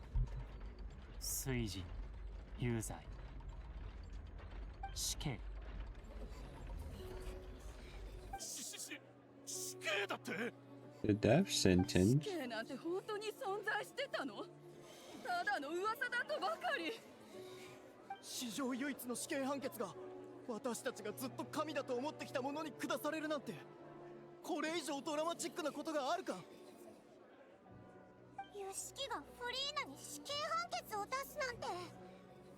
審判でちょっとびっくりさせてから真相を聞き出そうとしただけだったのに、なんでいきなり死刑判決なんて出るんだよ。この判決は確かに妙だ。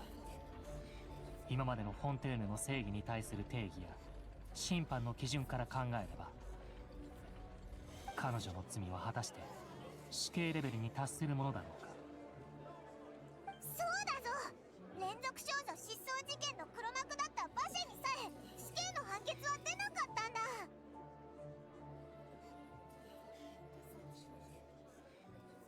いかにも彼女の罪がそこまで深刻とは思えないということもあるが、そもそも今回の審判のテーマはフリーなどのが水人ではないことを証明することだった。有識はあえて水人という呼び名で判決を下していたが、これは一体何を意味しているのだろうか。That is very strange. ごめん。邪魔して悪いけど、審判の進捗はどうかな？フレミネ、やっと来てくれたか。任務を見事クリアしたみたいだね。うん。お父様の任務は最優先事項だから。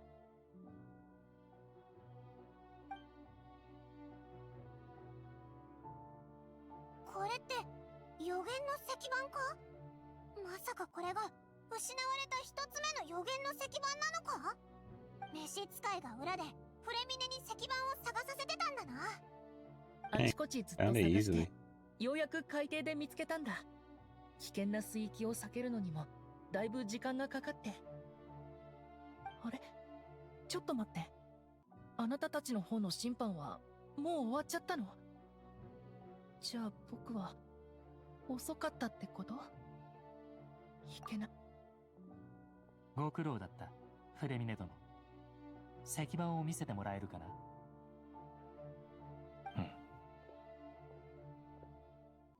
旅人、君も他の石板を目にしたことがあるだろう。一緒に確認してみてくれ。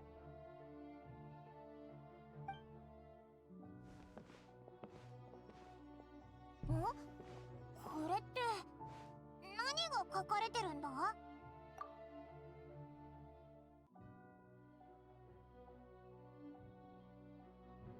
なるほど。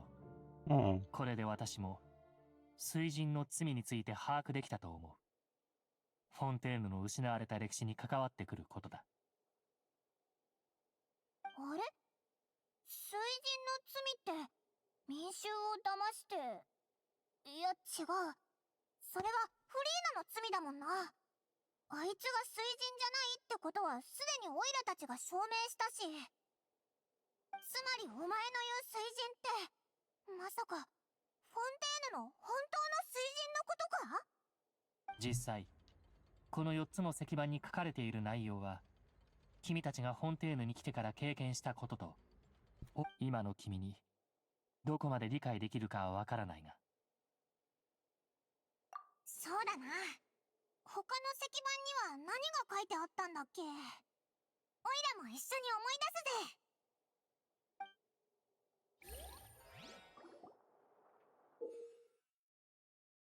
Like the chapter description of Stone Shade. You can find scenarios related to the Stone Shade's contents in the incidents recorded in the interview book. There, you can verify said content. As verification process continues, the Fountain Water level in the menu interface arrives. The effort is verifying that the Stone Shade's truth behind the prophecy shall be revealed. 一つ目の石板だ。さっきお前が言ってた通り、昔の水神が神の力を使って純粋精霊を人に変えてる場面っぽいな。つまりフォンテーヌ人はもともと純粋精霊だったってことか？びっくりだよな。Maybe Fontanians were originally Oceanids, turned into humans, and now because they were originally Oceanids, the reason they turn into water when they touch certain water is because they deep down are not human. Something like that. 空に浮かぶ天空の島に向かって水神と民がひざまずいてるみたいだけど、それでも結局天空の島は彼らに罰を下したみたいだな。これは水神とフォンテーヌの民が原罪を与えられた時のことだろうな。ってことは原罪とさっき言ってた水神の罪って同じものなのかな？ 3つ目の石板だ。水神が海に沈んでその周りをたくさんの人たちが囲んでるな。海に沈むって言えば、オイラたちは目の前で人が海に沈むのを見たんだよな。4つ目の石板だぞ。フォンテーヌのやつらがみんな噂してるあの予言だな。人々が海に溶け水神がカムクラで泣いてるとかって予言だ。そんな世界の終わりみたいな厄災が本当に起こるのかって、最初はオイラたちも半信半疑だったけど、あの一件以来それが現実になるのは時間の問題だろうなって気づいたんだ。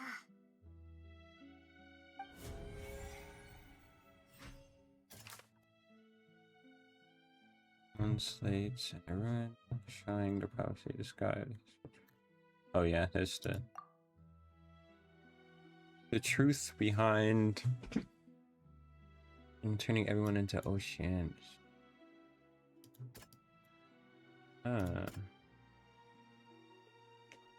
Actually, I'll be right back quickly. I cannot focus when I have to go to the bathroom, so I will be right back. Be right back. Be right back. Be right back. Be right back.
Oh my god, I'm not BRB.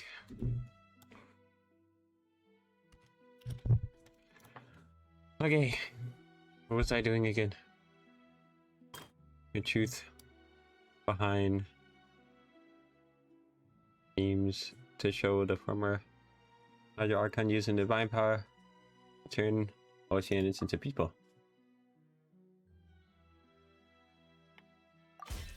連続少女失踪事件の真相からフォンテーヌ人は原始大海の水に溶けることが分かった。でも一つ目の石板に描かれた絵を見る限り、その昔水神の神の力によって純粋精霊は人間となった。フォンテーヌ人が溶ける理由はそれなのかも。 Oh, actually, I see.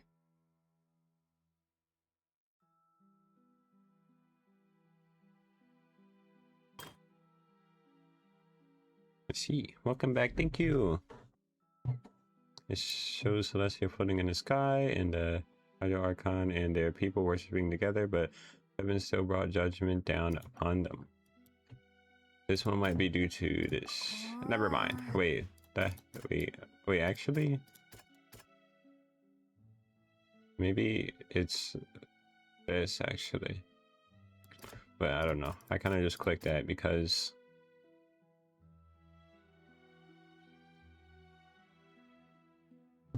I was thinking of something else.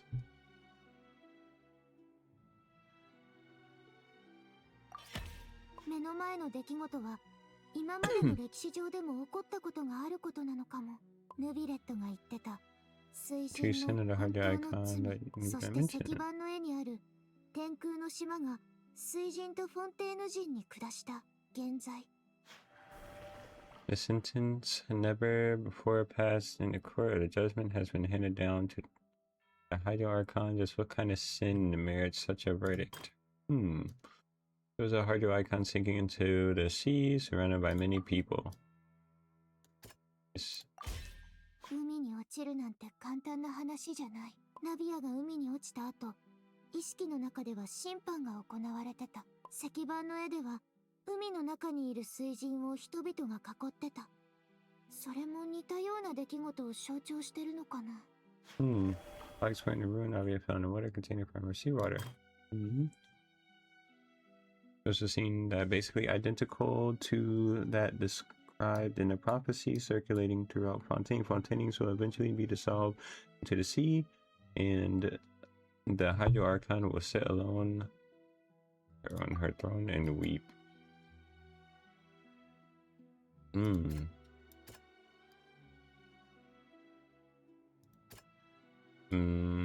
I feel like none of these. I feel like that one's true. Ish. Well, I don't really see anything. Oh, this. Wait, no. Wait, what? I don't see how any of these make sense. I'm just gonna click.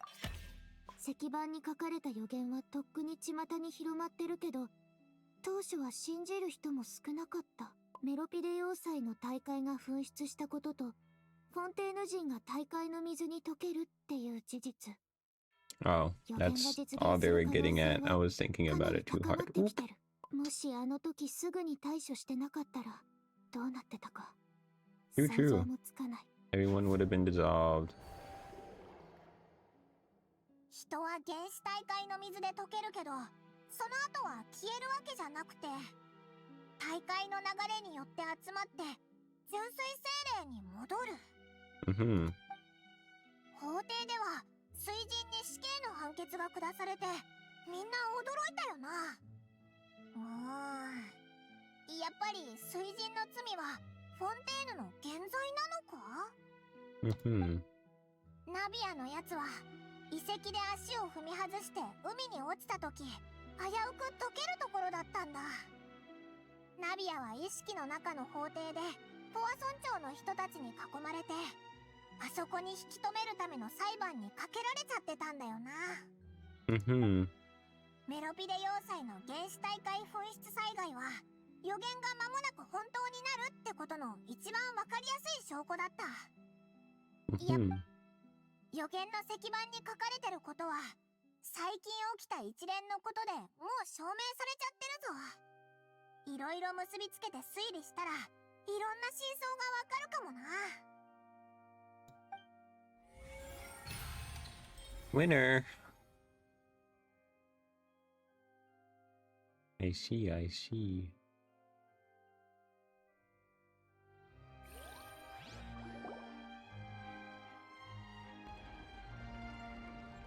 なるほどな。お前の言いたいことは分かったぜ。そういう風に解釈するんだな。もしそれが正しいなら、オイラたちはとんでもない結論を出してしまいそうだぜ。言ってみるといい。First slate reveals that Fontainians are not real humans. That's what I thought! あっちはなんだかとんでもない話になってるみたい。僕たちが本当の人間じゃない。 This has to be a shot at French people. すべてのフォンテーヌ人は、かつての水人が純粋精霊を元に作ったものなんだ。その証拠に、フォンテーヌ人だけが原始大会に溶けちゃうだろう。それに失踪した少女たちも純粋精霊の姿になってた。Yeah. それにナビアも言ってたぜ。溶けちゃいそうな時に夢、つまりあいつの意識の中で行われてた審判ではみんなが純粋精霊になってたって。 Indeed. Second slate reveals that the crime of the Harder Archon was her creation of Fontainians from Oceanus. そうだな。 Yeah, that 石板 makes の延 sense. 長線ってことから考えると、きっとまさに勝手に人間を作ったってことが天空の島の怒りに触れたんだ。ってことは、ユシキの水人に対する有罪判決も水人がフォンテーヌ人を創造した罪を指してるのかもな。水人の本当の罪は私たちを作ったこと。そして本日の歌劇場ではフォンテーヌ人が水人を審判しようとしている。歴史こそ最もドラマチックなものなのかもしれないな。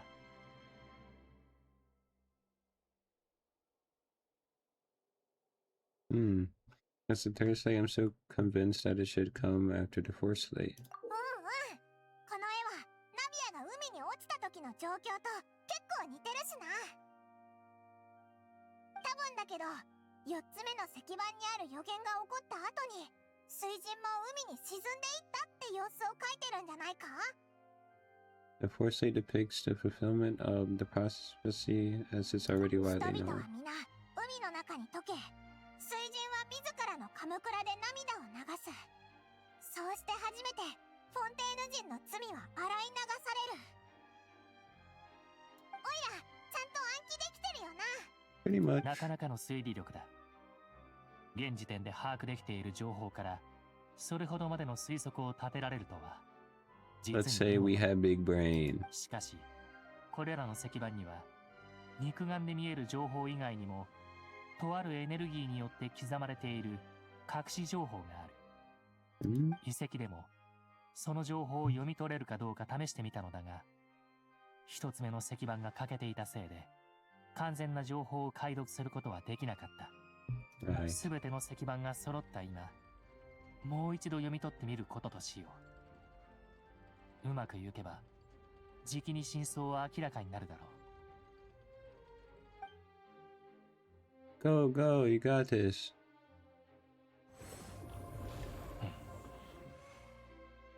Go nothing? この真相はフォンテーヌの民にも知る権利があるだろう。私から説明させてもらう。フォンテーヌ人の起源と水人の罪について君の推理は全く正しい。すべてはフォンテーヌのかつての水人が眷属たち、つまり純粋精霊たちの陸上で暮らしたいという渇望を感じ取ったことから始まる。純粋精霊は人間に憧れ、その美しさとロマンに魅了されていた。人間になることが純粋精霊たちの願望だったのだ。しかし水は生命と深く関係しているとはいえ、属性の七失星としての水神は人を想像できるほどの権能などは持っていなかった。そこで彼女はある方法を思いついた。この星の原始大海の力を盗むことで純粋精霊たちを人の形にし、さらにそれらの血管を使って原始大海の水を体内に包み込み、疑似的人類を作り出したのだ。そんなフォンテーヌ人が再び原始大海の海水に接触すれば、体内の力は束縛を解かれて大海に帰還する。つまり形態は溶解して純粋精霊の姿に戻る。無論水神の人を創造するという行為は天理からの許可を得たものではなく、故に水神やフォンテーヌの人々は昔からずっと原始大海の力を盗んだという罪を背負ってきた。これこそフォンテーヌ人の起源だ。あなたも私も私たちは全員純粋精霊からできた人間ってこと？情報量が多すぎる。審判官様の話は一旦忘れよう。そういうことなら水神に死刑判決が下されちゃいかんだろう。あの方は俺たちの創造主なんだぞ。確かにフォンテーヌ人にとっては衝撃的すぎる話だよな。でもいろんな疑問に対する答えも出たな。3つ目の石板への推測に関しては正しくなかった。順番間違いなどではなかったからな。肝心なのは石板に書かれた水中の人々は人間の姿であり純粋精霊ではないというところだ。人々は妖怪していない。つまり絵にある水は原始大海の水ではない。正義と審判の国であるこのフォンテーヌは同時に水の国でもある。絵の中の水は実は正義と審判を意味しているのだ。ナビア殿の経験も含めて考えよう。海に落ちた時、意識の中でナビア殿は人々に囲まれとある審判にかけられていた。つまり3つ目の石板に書かれていたものは人々が法廷で水神の罪を審判する場面だ。そう、まさに今この瞬間に起きていることだな。 So we haven't made it to the final one あん yet. たたちの言いたいことは分かった。予言通りのことが起きるのを避けるためにこの審判を計画したはずなのに、私たちは実際一歩ずつ予言通りに進み続けて自らそれを実現しようとしてるってことね。どうしよう。 It's like there's no way out of 予 this 言は truth. 必ず現実となる。これが運命から逃げられない感覚か。そういうことなら4つ目の石板にあることももうすぐ実現しちゃうんじゃないのか？旅人、君の推理には実はもう一つ小さな誤りがあった。4つ目の石板に関して君はメロピレ要塞の原始大海噴出災害がその証明になると言ったな。だが私はあの噴出は証明などではなくほんの兆しに過ぎないと考えている。災いを導く本当の根源を君はもう目にしたことがあるはずだ。Whale? Whale?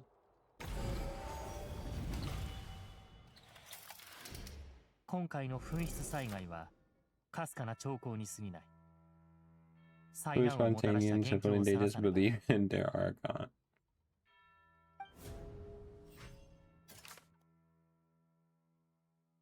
There's an attacking stride from here.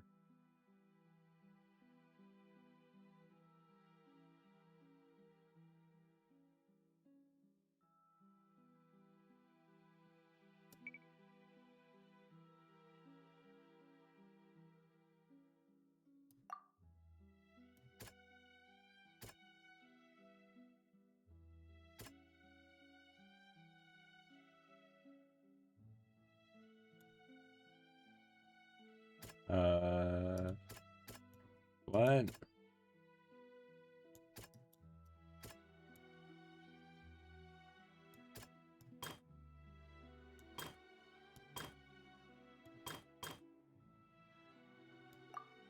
I think this one is this. 夢であり、また現実でもある。 Oh dang. That was it. The first one. Oh, then you have to verify. 大会の中のあいつ以外にいないだろ。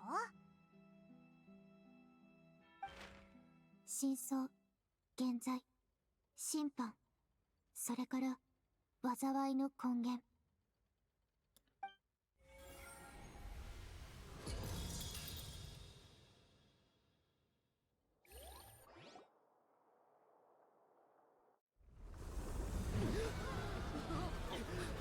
Uh-oh.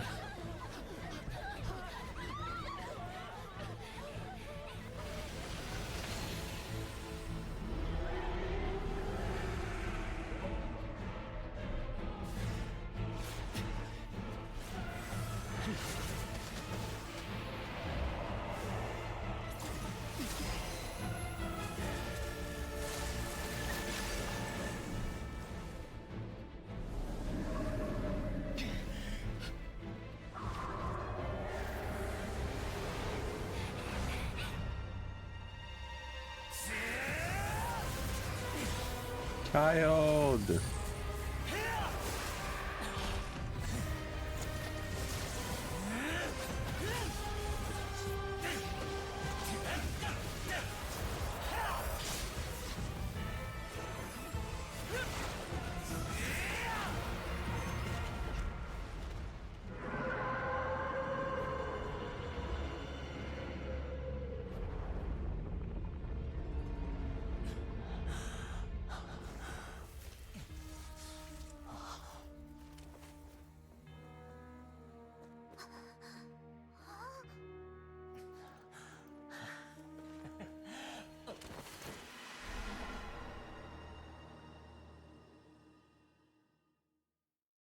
Well, here it is, the Monoceros. Is it Sayuri or Kaylee? Like, that name is hard. That's right. やっと奴と顔を合わせることができたな。奴がここに現れた理由なら十分承知している。あのクジラはテイワットに属さない。涙を流しながら星々を往来する化け物だ。Kaylee, I see Kelly. Oh my god, that must be the whale that goes through dimensions like Skirk. 奴はこの星の大海エネルギーを貪り、飲み込んでどんどん大きくなっている。But that is the whale he's seen. He said he's seen the whale when he was a child, which is why he sends a whale at you in his boss fight.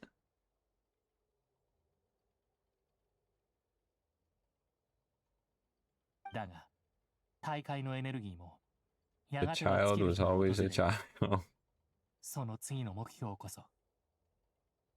水神がフォンテーヌ人を創造したとき、その血管に原始大海の水を封じたと。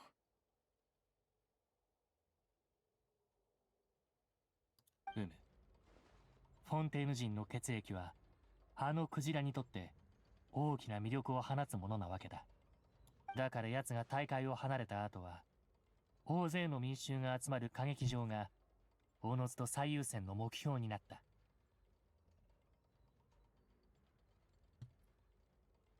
さっきのってあいつをひとまず追い払っただけでしょ。回復したらまた陸地に上がってフォンテーヌ人を狙ってくるんじゃないの？ああ、むしろ奴はとっくに陸地に上がろうとしていたはずだ。今になってようやくその姿を現したのもあのファデュイの執行官のおかげだろう。疲れ具合から見るにクジラとどれほど戦ってきたのかは想 Yeah, 像に it 難くない。 looks like he's been fighting it ever since he saw it. 戦闘狂のタルタリアがあのクジラと腐れ縁があったことがまさかこんな時に役に立つなんてな。そういやクジラこそが予言にある災いの根源だって分かったわけだろ。なんとかしてあいつを倒せたら予言の実現を止められるんじゃないのか。もう間に合わない。私の知らない間に奴はこの星の大海の力をあまりに多く吸収してしまった。もはやおそらくテイワット全土を滅ぼしてもなお、あのクジラは生き続け、他の世界を泳ぐことだろう。私は認めないよ。やれることは全部やった。元凶まで目の前に現れたのに。 The true culprit. そんな時にこの相手にはそもそも勝てっこないだなんてずるすぎるでしょ。盛大な開演にこういうフィナーレはふさわしくないと思うな。何があっても最後まで戦う覚悟だ。予言の内容はやっぱり起こっちゃうのか。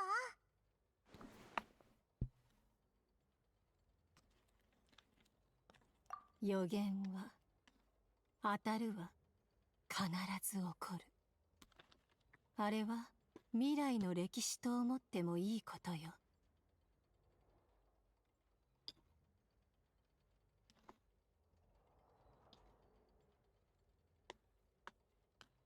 一般的に予言は神の視点から見た未来だと言われている。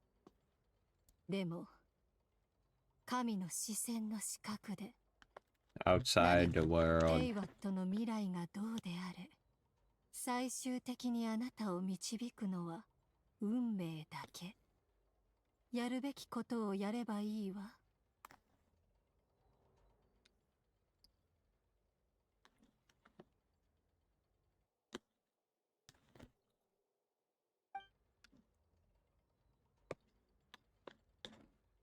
She's thinking.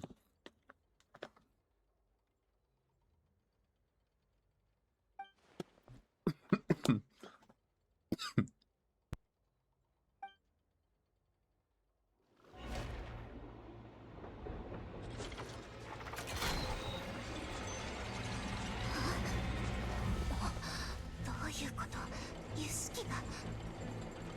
おそらく死刑執行の時間だろう。 No! まだ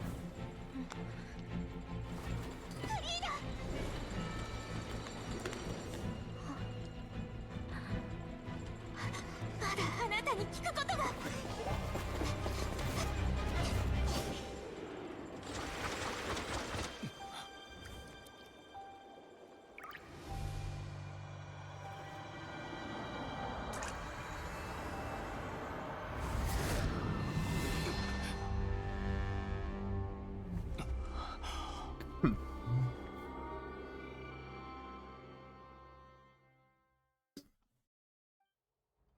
It is true. She did.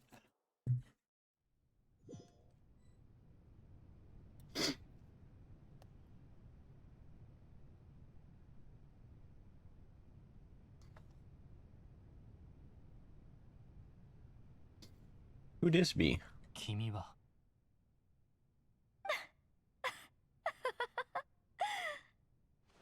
Farina? すまない。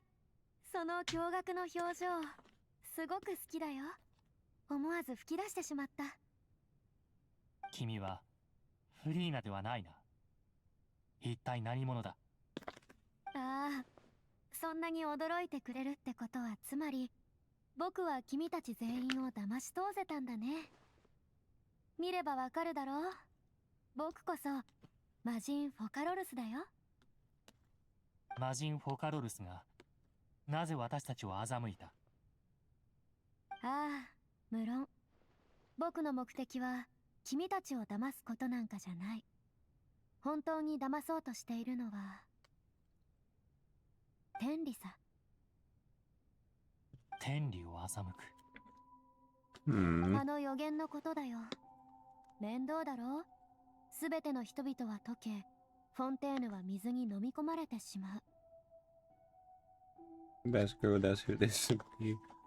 僕の前任水人、つまりエゲリアがこの予言を僕に託したとき、僕も思ったよ。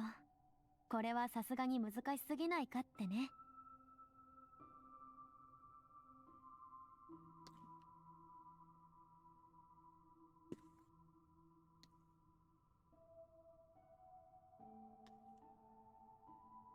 予言のあのシーンは必ず起こるって分かってたくせにさ。同時に属性の七失星である彼女にはもう一つ分かりきっていたことがあった。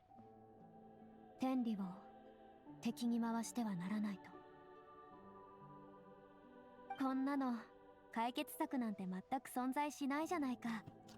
君だってそう思うだろ。僕は一人で海底まで潜り、長い時間をかけて考え込んだ。周りの貝がブクブク泡になっちゃう頃にようやく僕はその唯一の答えを見つけ出した。天理を欺くことのみが予言が起こると同時にみんなを救える方法だとね。僕って本当に天才。これもまさにエゲリアが僕を後継者として選んだ理由だろう。Wowie. そういえば彼女はこの国を救う任務も水人としての責務も人を創造したことの現在も何もかも一気に僕に押し付けたんだね。ああ、でもまあしょうがないさ。なんと言ったって僕もかつては彼女の眷属、あまたの純粋精霊の一人だったんだからね。つまり君もかつてエゲリアによって人間にされた純粋精霊の一人だったと。その通り。人間になることはずっと僕の夢だった。今だって何の変わりもないさ。僕からすれば人間の存在そのものが美しい歌劇のようなもの。You love being human. 神になってから僕は作られたばかりの人の自分だけを残して己の神格を体と精神から分離した。今こうして君と対話しているのはその神格さ。それに対して人間の僕はフリーナと名付けたんだ。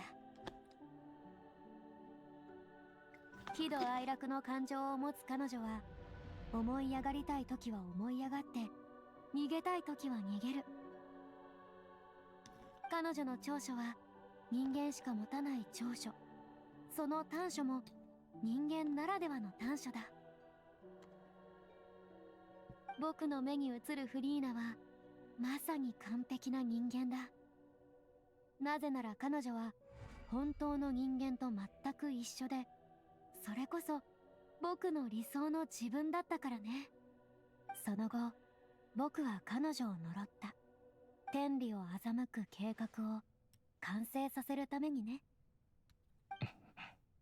覚えているだろう、予言の最後のあのシーン。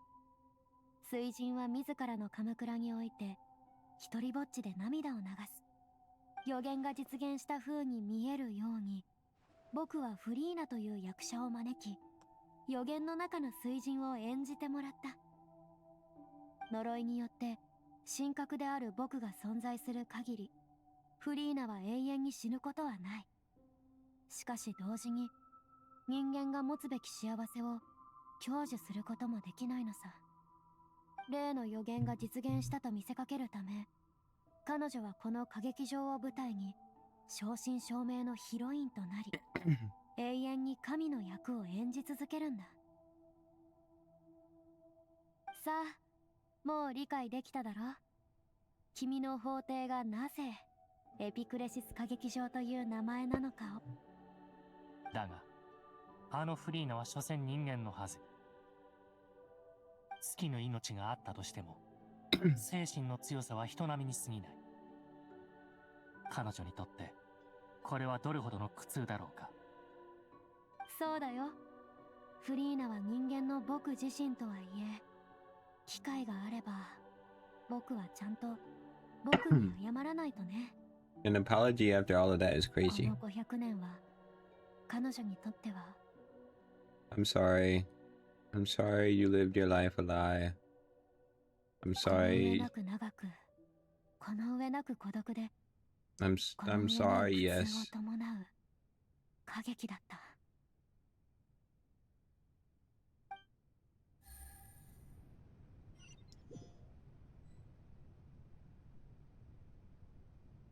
In fact, she didn't she didn't have a life.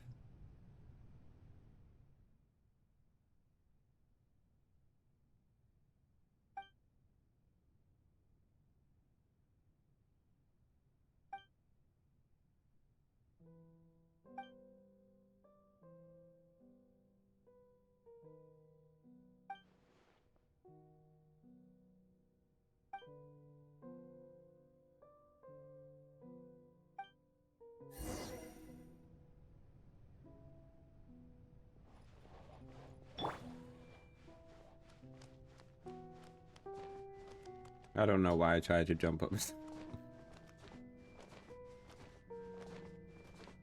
That was depressing.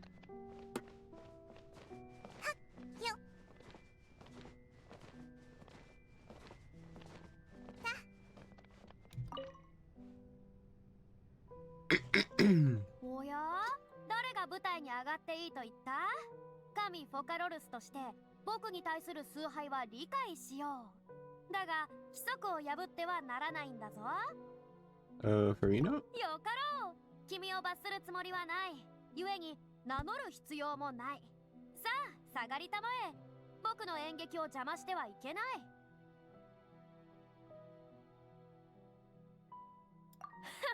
とんだ冗談だな。君には感じられないのか？僕は神フォカロルスだぞ。フォンテーヌの無数の目が僕を見つめているじゃないか。僕はいつだって最も優雅で高貴な振る舞いを披露しなければいけないんだ。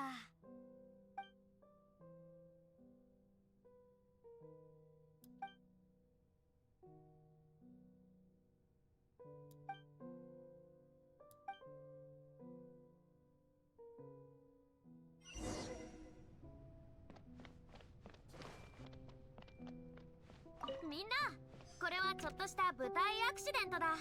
心配せずとも守衛が対処してくれるさ。邪魔をするな。Die. 痛くしちゃう。終わりね。知識をあなたにも覚えたわよ。しっかり立ってな。かかれ。痛くしちゃうかも。おい、何をしている？観客はまだ僕を見ているんだぞ。守衛はどこだ？急がなか。どの目が出るかしら？はっせいほっふっと役場れ。やるかケア。ここであんたを潰す。 Beat him up, beat him up, beat him up. 捕まえた。覚えたわよ。痛くしちゃうかも。 Yay.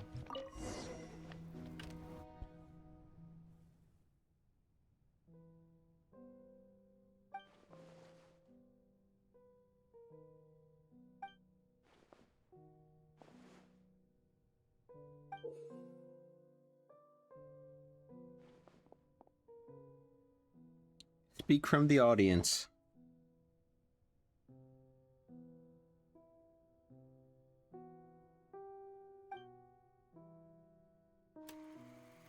Scene 1, before a mirror. Arena.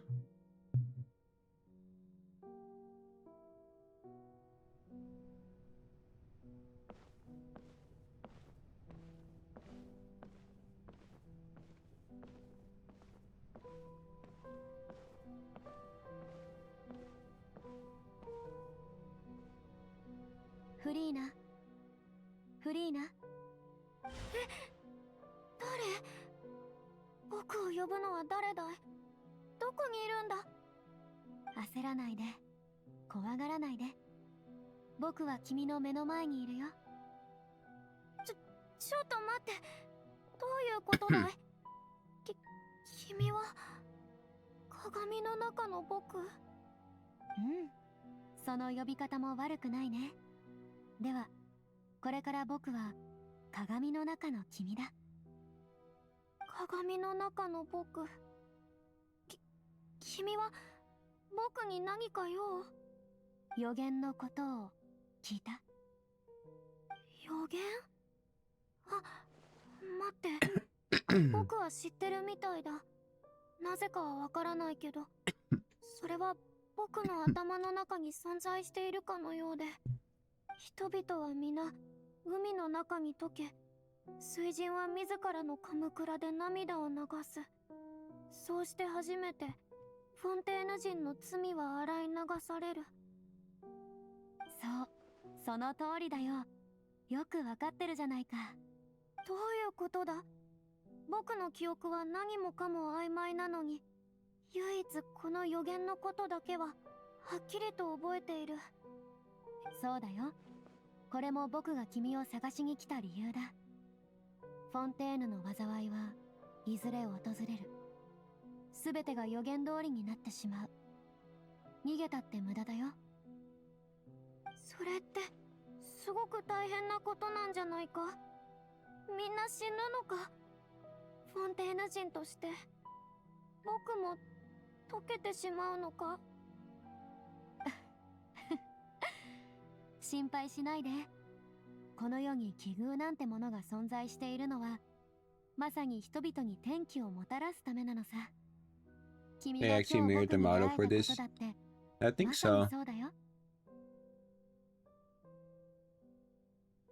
みんなを救う方法は僕が教えてあげる。ただその代わり、君はいくつもの苦難を乗り越える必要があるんだ。Somewhat, she says. なんだ、救える望みがまだあるのか。本当にびっくりしたよ。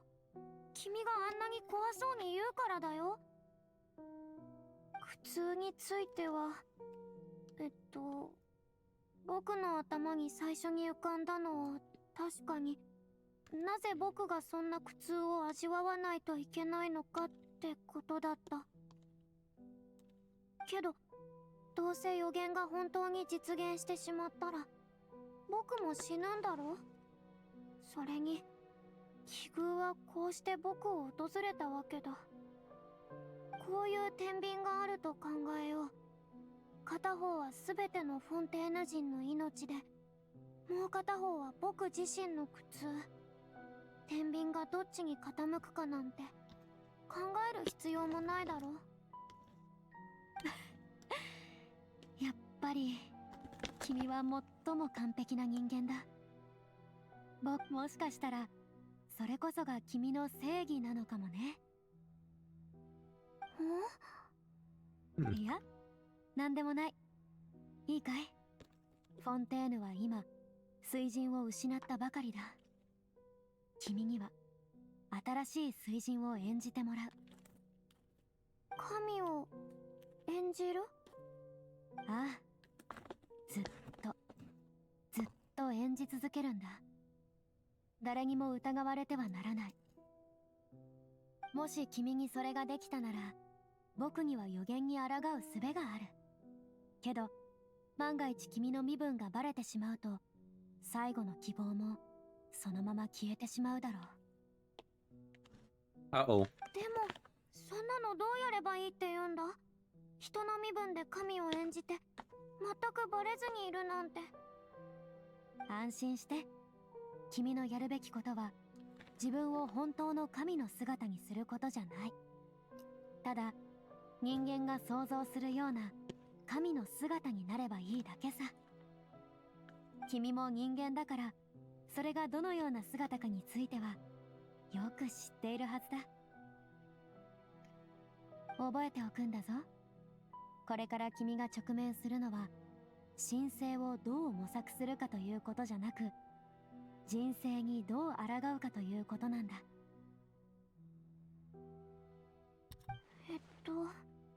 まだ完全に理解できてないけど、僕頑張ってみるよ。それで僕はいつまで水人を演じ続けないといけないんだい？ 2 days. この任務をこなすために君は長い年月を歩むことになるかもしれない。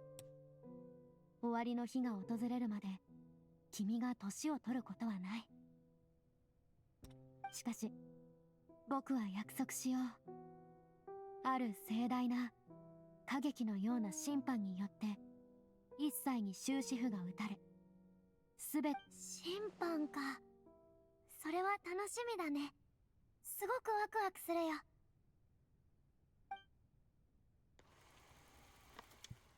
Scene 2. A session speech.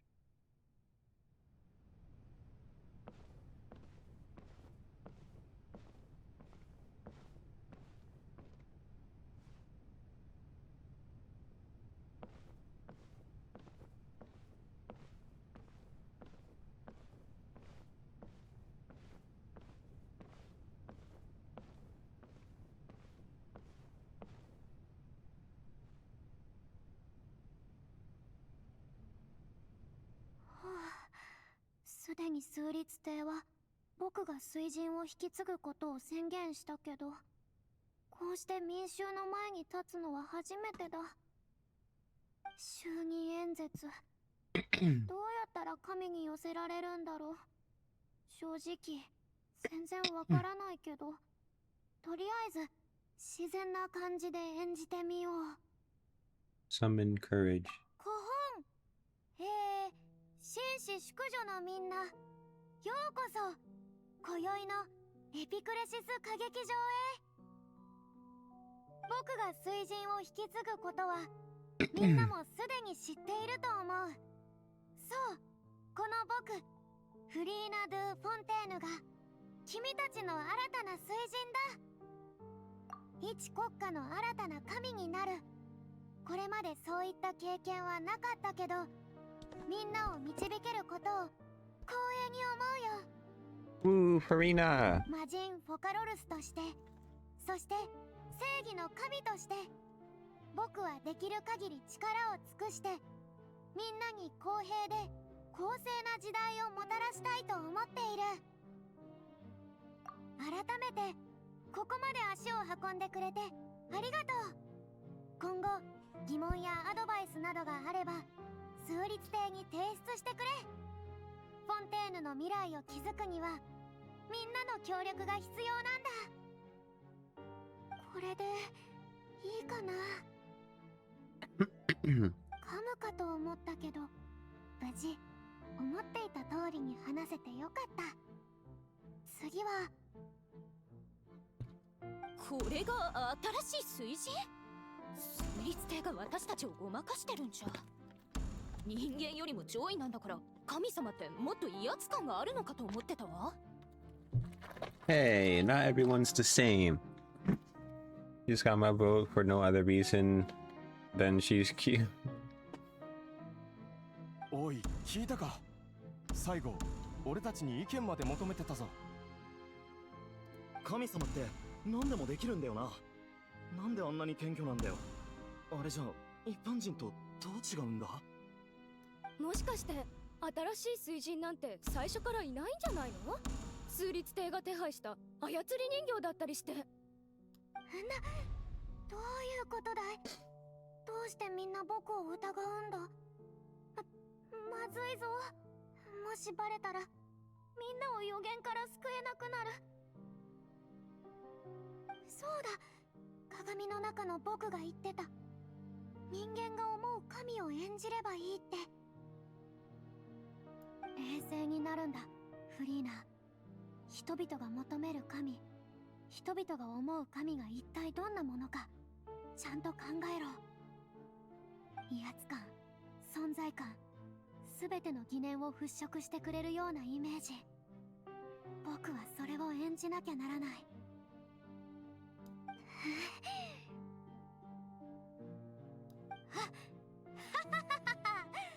悪くない我が民よ。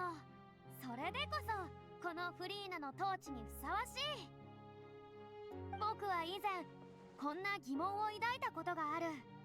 ある日弱々しい操り人形がこの舞台に立ち、アマツさえ歌劇場の主であると主張したとしてそれでもフォンテーヌの民は従うのかと。しかしどうやら諸君はそれほどくだらない者たちではなかったようだ。君たちにはこの歌劇場で僕と一緒に美しき審判を見届ける資格がある。先ほどのパフォーマンスは皆への手土産に過ぎない。歌劇場の雰囲気にぴったりだと思ったのだが、どうだい？ここより改めて自己紹介をしよう。なるほど、さっきのは演技だったのか。通りでここが新しい神様がこんなに個性的な方だなんて、かなりびっくりしたけど、さっきの弱々しいイメージよりはいいかな。魅力も迫力もある神様で本当に良かったですわ。この先少しは安心できそうですもの。人々の考えが変わってきたみたいだ。この感じで最初から就任演説をやり直そう。さて、我が愛しの民よ、僕を認める者たち、崇める者たち、そしてそうでない者たちも皆正義への熱意を持ち続けてくれたまえ。この国の罪はもう洗い流せないと聞いたが、ちょうどいい。罪の中に咲く正義こそ最もかぐわしい香りを放つのだから。正義の神の手にある天秤は決して堅苦しいものであってはならない。一方に公平と公正を乗せ、もう一方は完成と喝采で満たすべきなのだ。法を祈りの言葉に審判を礼拝にしてかがり火を灯そうではないか。さあ、フォンテーヌの未来のために杯の酒を飲み干そう。我が民よ、君たちが心から正義を信奉する限り、この世に審判で解決できぬ問題などない。このエピクレシス歌劇場でならば、このユシ最低カーディナルの前でならば、僕魔人フォカロルスはこの世の神々さえも審判してみせよう。Woohoo!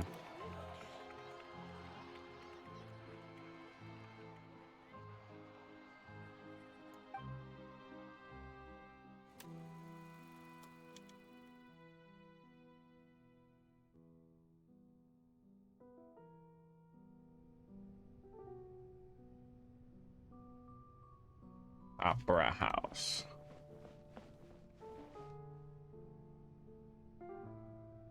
フリーナ様、こちら本日審議される事件の報告書とその後の処理結果でございます。お目通しくださいませ。はあ、僕はいつも審判の場にいるじゃないか。そういう細かいことはヌビレットに任せるといい。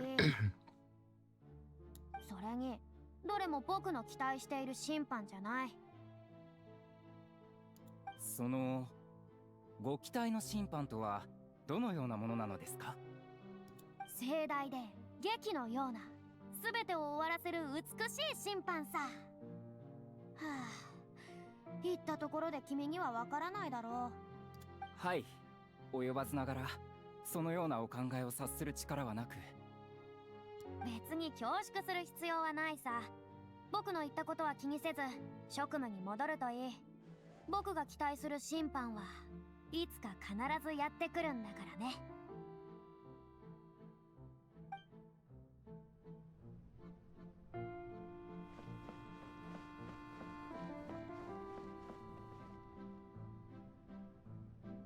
フリーナ様、光栄です。謁見をお認めくださるなんて、なんとお礼申し上げればいいか。礼なんて必要ないさ。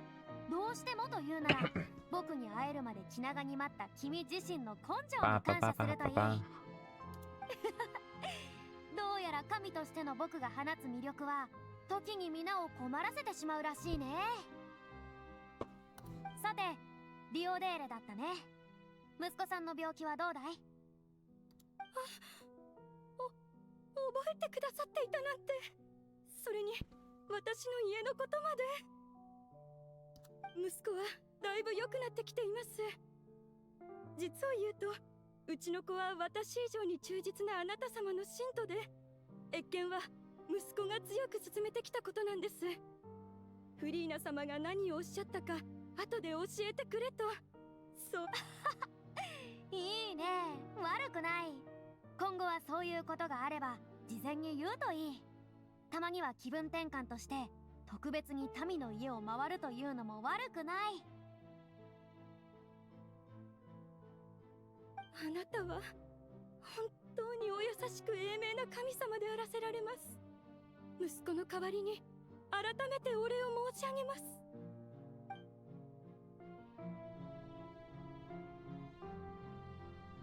She's so diligent, she's so hardworking, she's so committed to her part. Surely a kind and just ruler.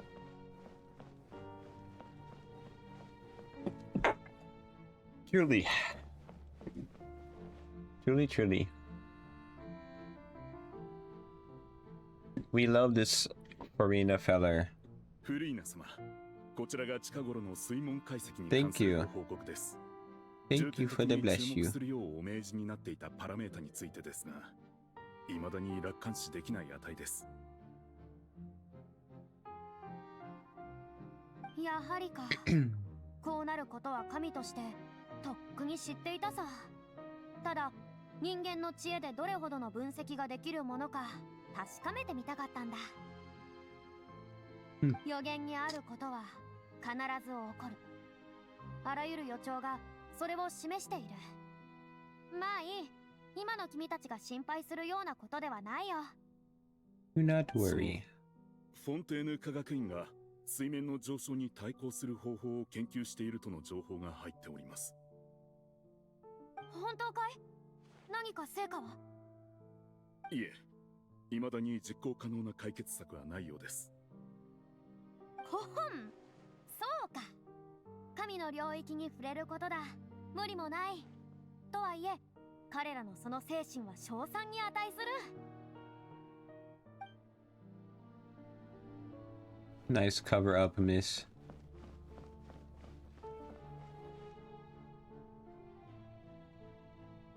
やっと一日が終わったか。水人を演じるのってひとときも気を緩められないな。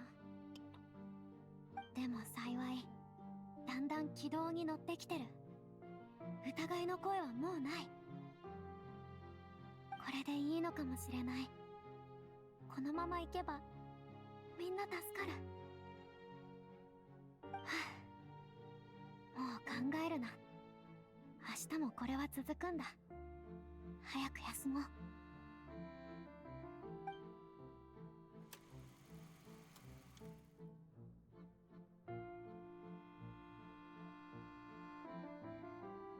フリーナ様、こちら新たな事件の審判とその後の処理に関するご報告でございます。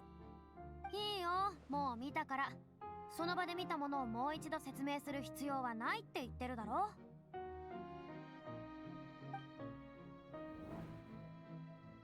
フリーナ様、やっとお会いできました。この機会をどれほどお待ち申し上げたか。ああ、我が忠実なる民よ。今ここにある幸福は君と僕に属する栄光だ。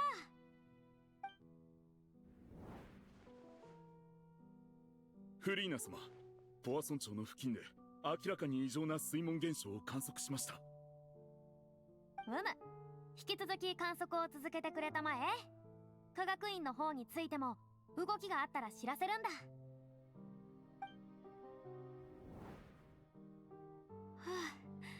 今日は何もボロは出さなかったはずだ。民が一番安心できる姿を見せないと。でもこんな日々はいつになったら終わるんだろう。精神的疲労がひどい。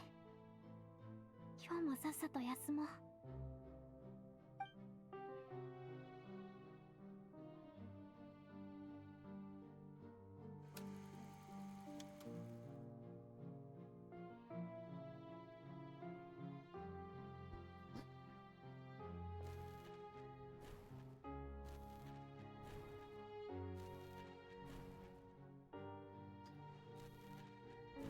Seems like daily Farina activities.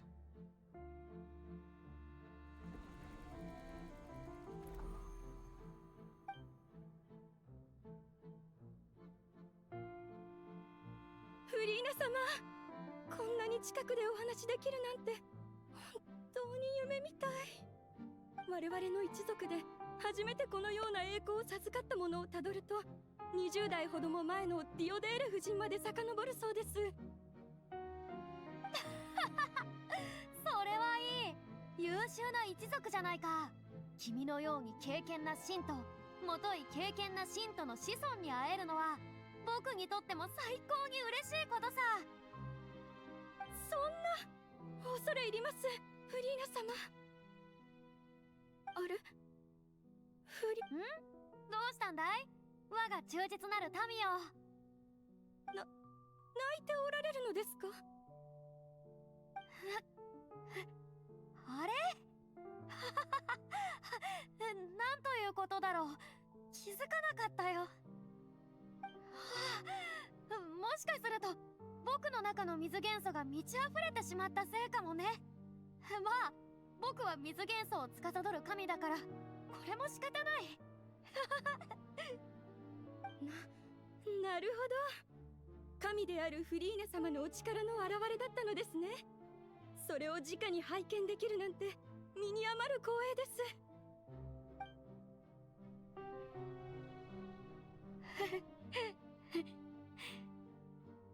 終わりが見えない。すごく寂しい。一体いつまで耐えればいいんだ。もう何百年も経ったはずだ。もしかしてまだ何百年もこの劇を演じないといけないのか。この過程がこんなにも苦しいものだなんて思いもしなかった。もう限界に達しているのだろうか。いや、限界なんかとっくの昔に来ていたんだろう。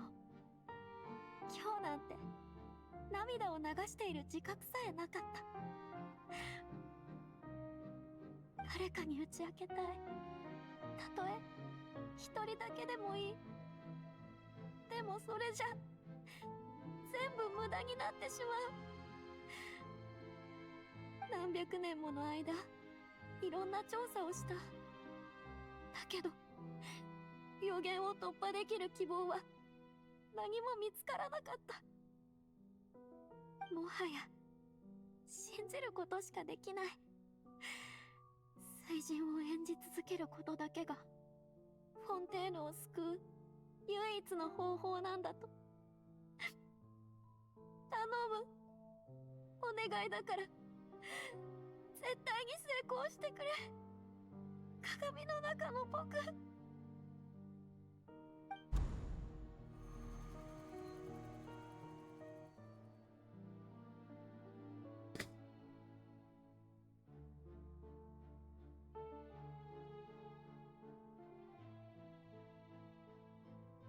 フリーナ、一人で無理する必要はないかもしれない。他に何を知ってるのかはわからないけど、あなたの民は喜んでその2を分かち合ってくれるはず。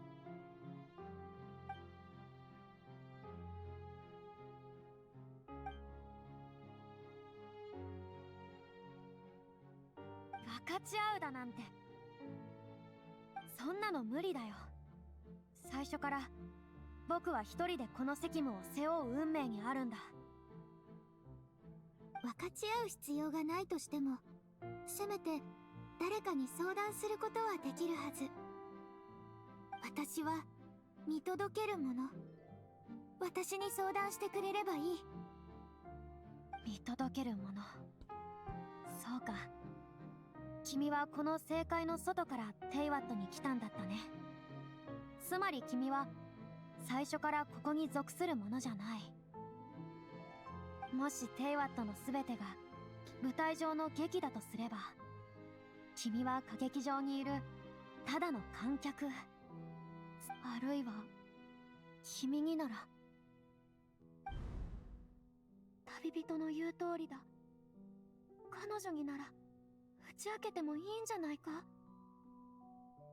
でももし全てが予想通りにいかなかったら、リスクを背負うのはフォンテーヌの民全員なんだぞ。ダメだ、フリーナ。利己的になるな。で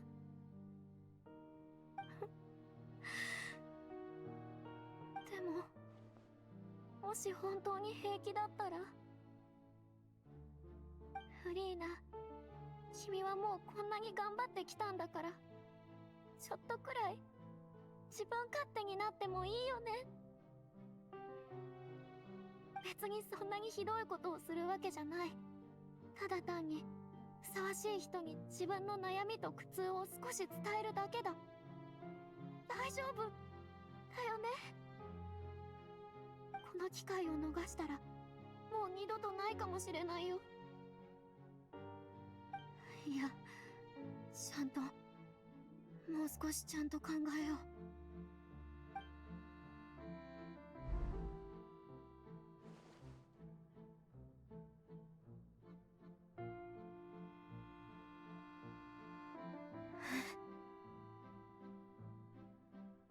別に何も言うことはないよ。僕は神フリーナだ。全てはうまくいく。君は観客として終幕までをしかと見届けるといい。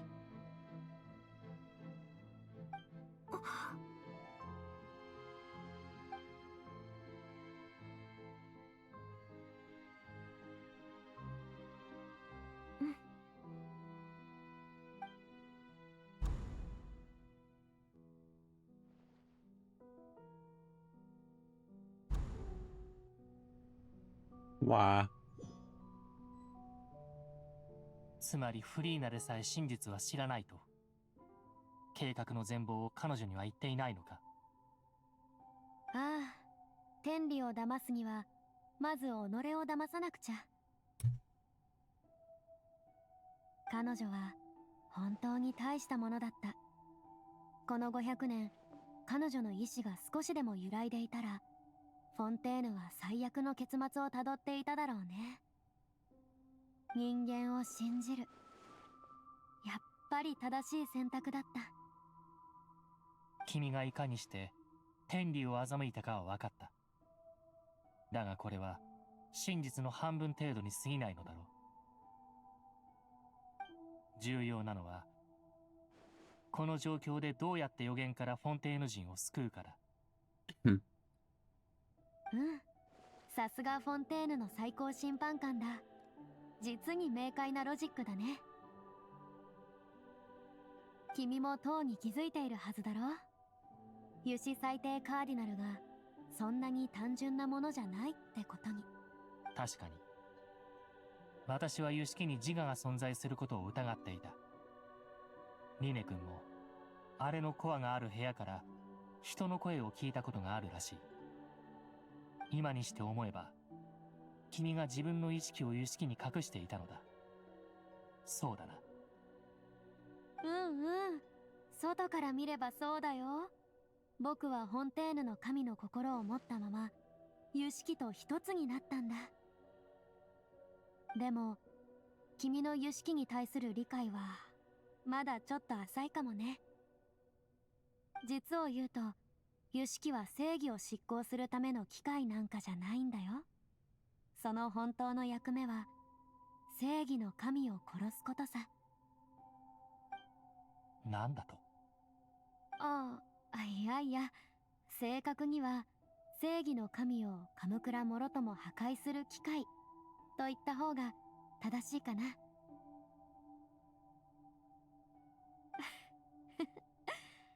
僕は何もフリーナが苦しんでいるのを見てただのうのうと楽しんでるだけの輩じゃないんだよ。この500年、僕の役目は油脂に立証混合エネルギーを蓄積し続けることだった。もう気づいている人もいるみたいだけど、油脂が生み出すエネルギーの中でフォンテーヌの都市に使われているのはほんの一部だけさ。残りのほとんどは全て蓄積されてきた。今日の死刑執行のためにね。今日の審判も死刑もやはり君の計画の一部だったか。500年間フォンテーヌの民が何千年も何万年も使えるほどのエネルギーを湯式に溜め続けてきた。そんな膨大なエネルギーをもってして初めて天空の島が定めたルールを揺るがし、属性の七失星の構造を壊し、水神のカムクラを破壊するための隙が生まれるんだ。故に有識が出した結論において死刑に処されるのはフリーナでもフォカロルスでもなく水神というわけか。水神のカムクラを壊す。私の思い違いでなければ、まさか君は。もちろん君にはもともと属するはずだったものを返すつもりだけど、言い換えれば全ては水神の権能をこの星の水元素の竜に返すためなのさ。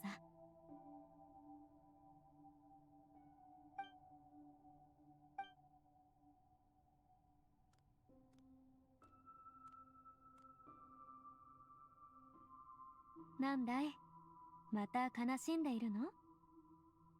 古竜の体験を取り戻せるっていうのに、テイワットの水の竜王がそんな顔していいのかい500年前から今の今まで、それほどのことをしてきたのはすべて。そんな風に考えたことはないよ。それどころか今は天理を騙せたことにすっごく満足してるんだ。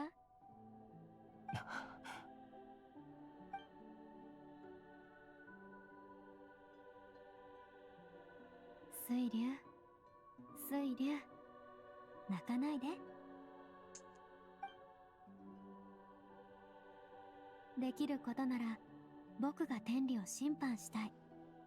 だって天理はエゲリアとほとんど変わらない罪を犯したわけでしょ。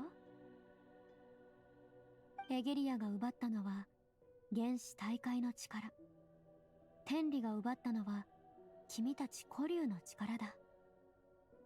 僕が正義の神だというのなら、僕は君の力を君に返す。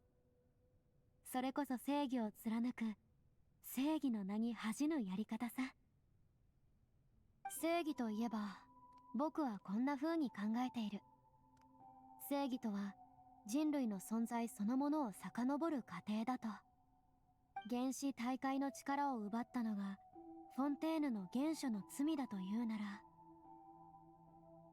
あらゆる行為の正誤は別として、フォンテーヌ人が人として生まれこの世に存在する資格こそがフォンテーヌの原初の正義だ。言い換えれば存在がエゲリアの正義だ。でも僕にとっての正義は存続なのさ。予言を打ち破りフォンテーヌの人々を生かすこと、今はそれこそが全てを超える正義であるべきなんだよ。だけど今まで僕も全てのフォンテーヌ人も気が遠くなるほど長くこの罪を背負ってきた。最高審判官ヌビレット、元素竜の全ての力を取り戻した後、君はどんな判決を僕たちに下すのかな。当時私をフォンテーヌ邸に招待し最高審判官の地位につけたのも、今となって考えれば君のアイディアだったのだろう。この立場の本当の意味を理解した。今になってやっと。もとより私は人間になど興味がなかった。だがこの500年人間と過ごしたことで種族を超えて理解し合い、彼らの気持ちを感じられるようになった。ずるいなフォカロルス。今さら私が有罪判決など下せないことを君は知っているのだろう。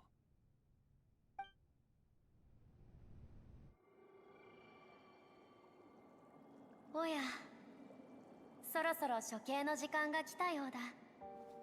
僕という罪人も幕を下ろさなければ。なんて口では簡単に言えるけど、やっぱり死ぬのはちょっと怖いかな。これが神と人の間に存在する貴重な共通点なのかも。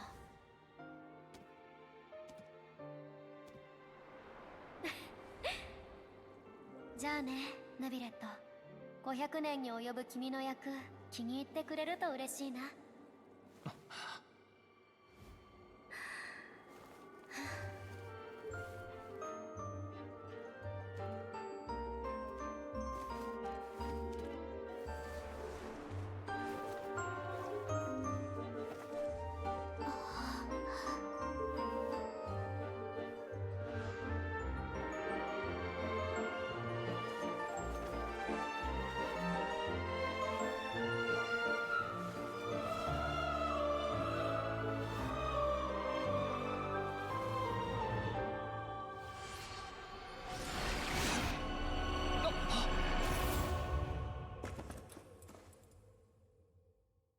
What? Follower.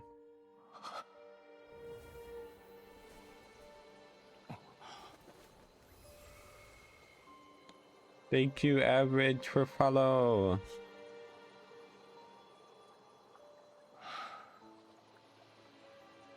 That was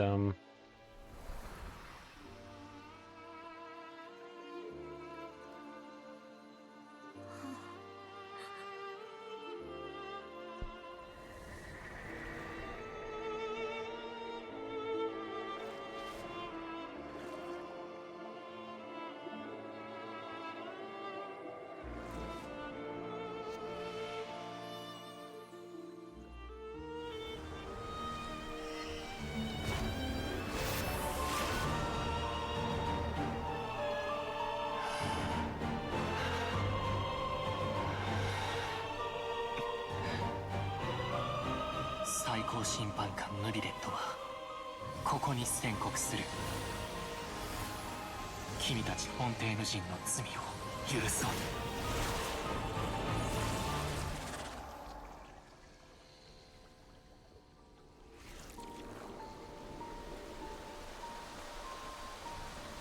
wow.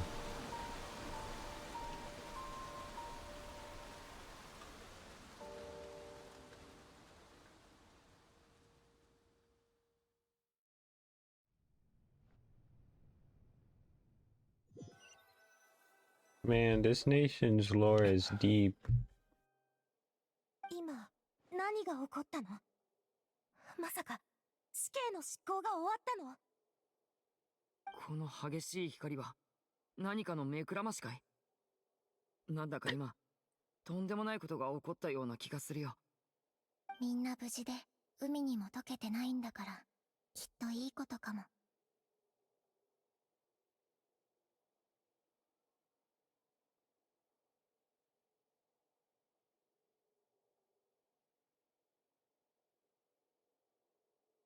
Congrats on reaching the peak of Genshin.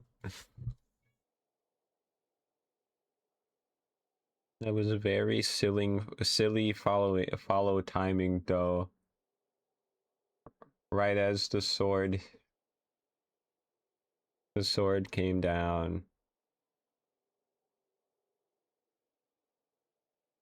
そろそろ終わりにしよう。あのクジラを懲罰する。でも、あのクジラは倒せないって言ってたよな。すでにクジラに対処する力を得た。ある方法でなら、私はこの星の原始大会の力をクジラの体内から剥離させられる。今こそ追撃の時。旅人、輸式の機能が失われた今、正義を執行するために処刑人が必要だ。フォンテーヌのすべての災いの元凶、予言を具現化した教獣、その名も鈍性のクジラ。さあ、私についてきてくれ。処刑の時間だ。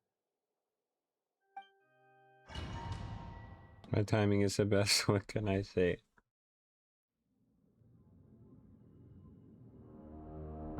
Whale. Narwhal, swimming in the ocean.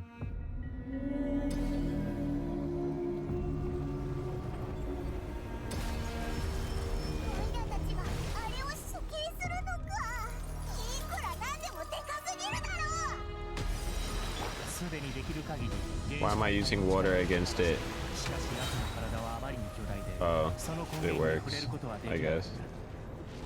た。だが内部から撃破する機械を見つけられるならば話は別だ。君に個人の力を与え一緒に機械を探してほしい。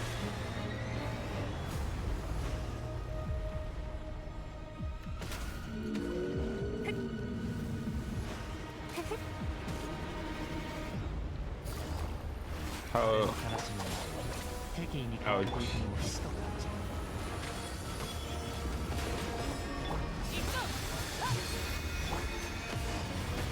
Ouchie.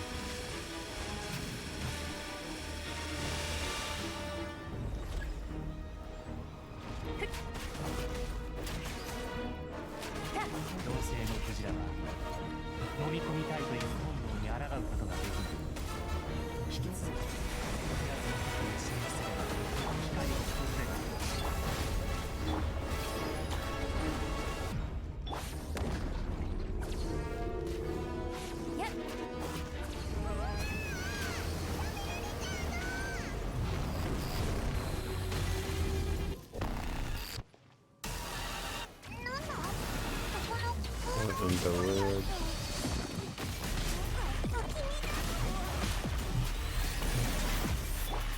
Causing a commotion because they are so awesome. Yeah, you get it. す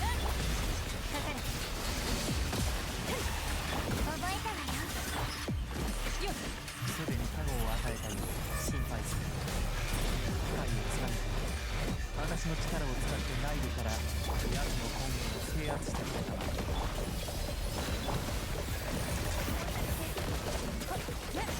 Melon was so good at made after player basically when Nana was released. Why?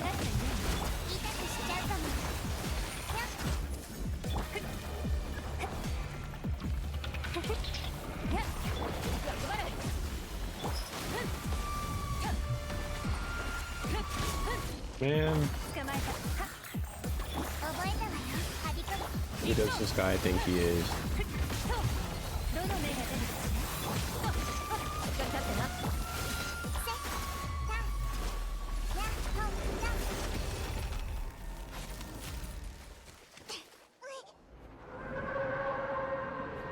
If I see one of them, you can be Fontaine. That's a big fish. Fish.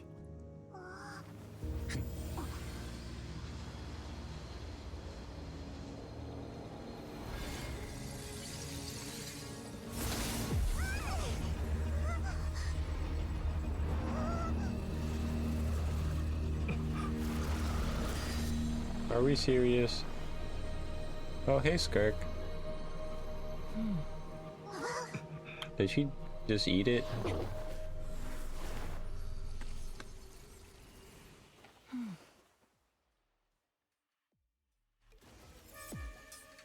後片付け感謝する。本来は私の仕事なのだがな。ただこもって修行していただけだというのに、よもや弟子と師匠のペットが戦い始めてしまうとは。 Your master's pet? 予想はしていたが、少し早かったな。全くの誤算だ。帰ったら罰として素振りを300万回やらねば。さっきの力何者だ。多分今言ってた内容からして Dang, Paimon has good memory all of a sudden. スカークなんじゃないか。こないだタルタリアは口数が少ない人だったって言ってたような気がするけど。弱者と話すことなどないだけだ。お前たちは世界の外の力に頼らず同性のクジラに勝った。故にお前たちには私と平等に話をする資格がある。So the person would take the all-devouring narwhal as a pet? その考えには賛成だ。星の大会で同性のクジラのようなペットを飼うなどどう考えても妙だしな。力の差が激しいし、触れ合いだってしにくい。それに食欲が旺盛すぎて弟子の時間を犠牲にして見張る必要さえあるときた。何にせよペットとして合格だとはとても言えんな。Yeah, it's not very pet-like. スカークさん、多分だけど大事な Madeline isn't bad, but it just had to follow me. 大事なところ？おう、大事なのはそのペットが危うく国を滅ぼしかけたってところだ。お前の師匠、つまりタルタリアの師匠の師匠って一体誰なんだ？知らなかったのか。すまない。彼を知っている前提で話をしてしまっていた。師匠はスルトロッチという。Oh my god, name job! Are we gonna see him in the future? Eyeball emoji. Ooh. 聞いたことのない名前だ。うん。師匠の知名度が足りなかったか。極悪鬼という称号を聞いたことはないか。極悪鬼。それも聞いたことがないのか。なら預言者ベズルフェルニルは I heard the last one. 黄金レインドットならどうだ？レインドット、知ってるぞ。魔女会のメンバーでアルベドのお母さんだよな。What in the world? I didn't know Albedo had a mom. Oh wait, no, actually I forgot because he was created, right? Yeah, no, I remember now. その名は知っていたか。今挙げた称号と名は師匠から聞いたものでな。私も実際に知っているわけじゃない。だがこれでお前たちもより理解しやすくなったはずだ。私の師匠もレインドットと同じ類のものと言える。ある種の究極を求めるものだ。ちょっと待てよ。さっき預言者とか言ってなかったか？おいらの聞き間違いか？それより一刻も早くお前たちに伝えなくてはならないことがある。先ほど鈍性のクジラがお前たちと戦っていたとき、すべての力を使い果たしたようでな。We're just too strong. このように荒れ狂う水元素力はこの星の深海では消化が難しいのだ。理論上から言えばフォンテーヌの陸上はすでに大混乱に陥っているはずだ。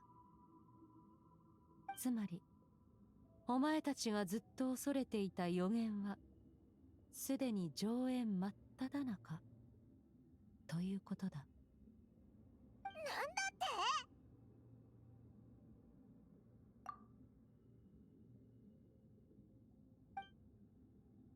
心配はいらない。フォカロルスはすでに天理を騙しているのだから。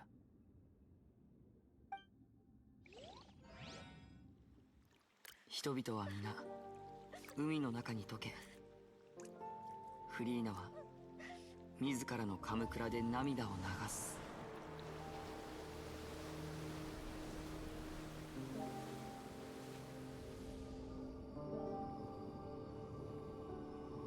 そうして初めてフォンテーヌ人の罪は洗い流される。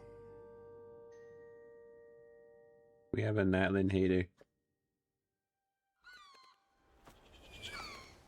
I think we'll have to disagree on that one.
claw machine.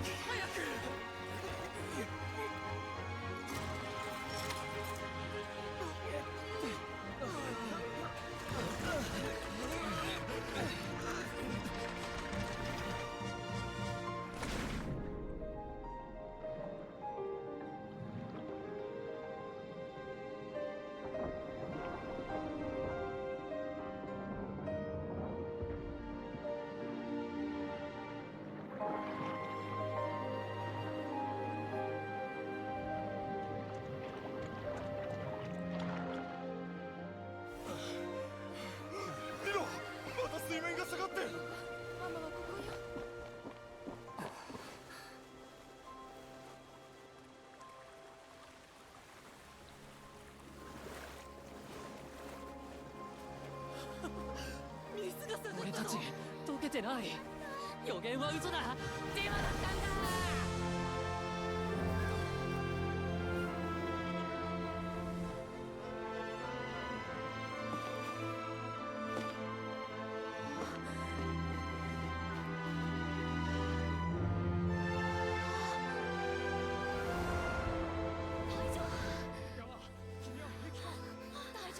助かった？予言は嘘だった。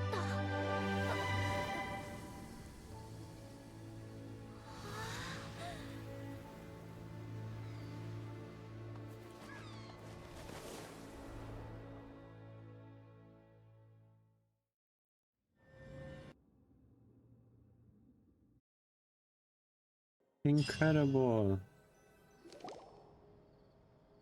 たな北条の知恵、スピナディロースラ災難後の再建について語る。先日記者はポア村長を訪れ、スピナディロースラのナビア氏とポア村長の現状と未来について話した。古い土にも新しい花は咲くでしょ。ナビア氏はそう語る。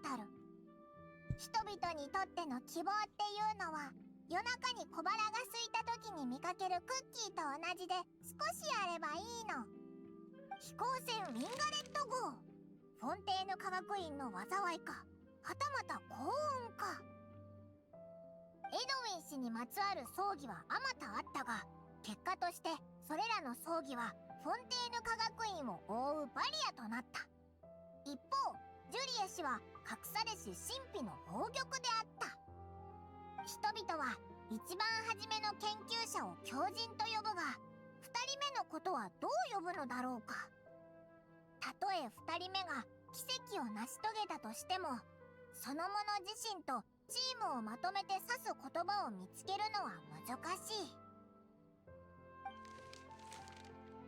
おお、報道されてるのって本当にジュリエとナビアなのか？なんだか大物みたいに書かれてるぞ。どう？どれも結構目を引くでしょ？スチームバード新聞の考えは至ってシンプルよ。災いが過ぎて間もない今、無料の上にいい知らせがびっしり書かれた特集で人々の心を癒すの。これらのビッグニュースの価値は常に続きがあること。続報では背後のストーリーに深く踏 Didn't み hate 込む it, but の。 didn't like it. Did you guys? What about Nod Karai? What do you guys think? No, no one ever talks about Nod Karai. I know that's the newest one. Has no one digested it yet? エドウィンの助手ジュリエは本物の飛行船を作った。スピナディロースらのナビアは人々を率いて故郷を再建しようとしてる。 Did I get my Fremos? No. Do you have the codes? Can you send the codes? Or do you mean from the event? Because I remember you saying there was going to be a live stream with codes. That's what I think you're talking about. I think.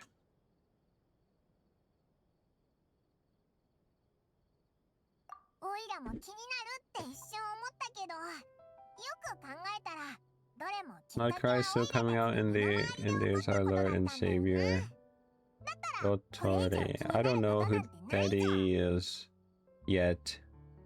I will meet them, I assume, when I get there. からこそ一緒に取材に来てほしいの。わかる？君たちは最高のニュース提供者なんだから。 Went to Sumeru without ever seeing him, I see. You already met them? I don't recognize... Well, I recognize the name, but I don't... Who? Who? Who that? Am I stupid? Because I basically did every... Oh, the doctor.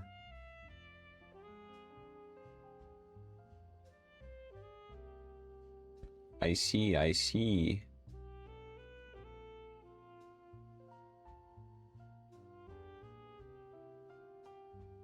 Hmm. 本当か？もうたくさん取材を断られてるんじゃなかったのかよ。今度こそ大丈夫よ。行きましょう。 I just don't know him from that name. I know him from for the doctor, but not Dottore. Wow. I see, I see.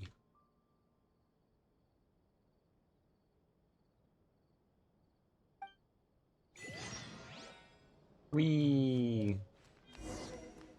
Here's among the stars. What that?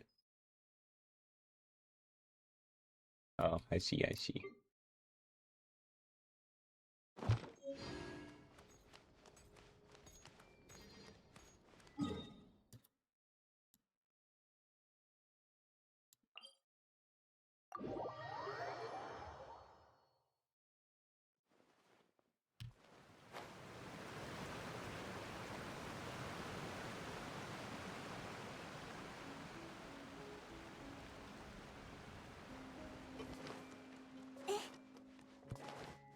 Whee!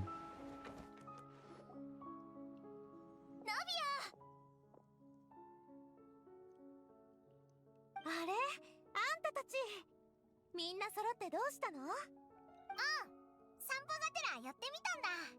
そろそろ手持ちの情報を更新しなきゃと思って君たちの様子を見に来たってわけ。ああ、紹介するね。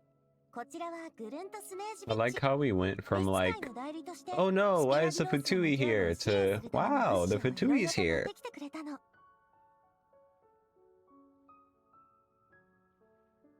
地元のみんなも精一杯頑張ってくれてるし、おかげさまで今のところは順調な方かな。多くの人 Did you pull for anything in this version? Yeah. 私たちは前に進 I み続け pulled てる。 for Shilonen. それで十分だと思う。シャルロットさん、はじめまして。お名前は金金。昨年のフォンテーヌの野良猫に関する記事はとても興味深く拝読しましたよ。ただ、できれば大々的な報道はお控えいただけないでしょうか。これは別に善意によるものではなく、スピナディロースらと利益が一致しているから行っているに過ぎないのです。よーくわかりました。ご懸念は理解できますので、できるだけ軽く触れるにとどめますね。あるいは優しい隣人という呼び Yes, 方 yes. はいかがでしょう？ Yes, yes. 悪くないですね。お心遣い感謝いたします。ああ、おかえり。そっちはどうだった？ Hello. 現在の準備は済んだ。工事の人たちは1時間後に到着することになっている。You still need the codes? Yes, yes. Codes, please. Yes, yes. あれ？クロリンデじゃないか。実は最近、例のフリーナ様との決闘騒ぎで超有名になっちゃったから、ポア村長まで逃げてきたの。なんてね。 Yay! Okay, I'll be sure to claim them. Thank you.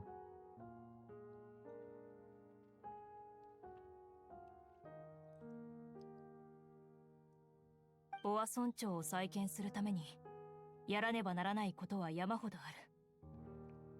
スピナディロースらにはもっと決断できる人材が必要だし、お父上のカーレスさんとはしばしお時間を。せっかくですのでちょっとお伺いできませんか？決闘前の心境や She's always looking for material. Classic Charlotte. それはよしてくれシャルロット。もっといい取材テーマが見つけられるだろう。相変わらずですね。ここは一つナビアの顔に免じていかがでしょう。なんなら私の写真をたっぷり撮ってけば、彼女を説得する手間も省けるし、それか旅人の写真でもいいんじゃない？もちろん彼女だって逃がしやしないわよ。では写真撮影に参加してくださる方は近寄ってください。 Photo time.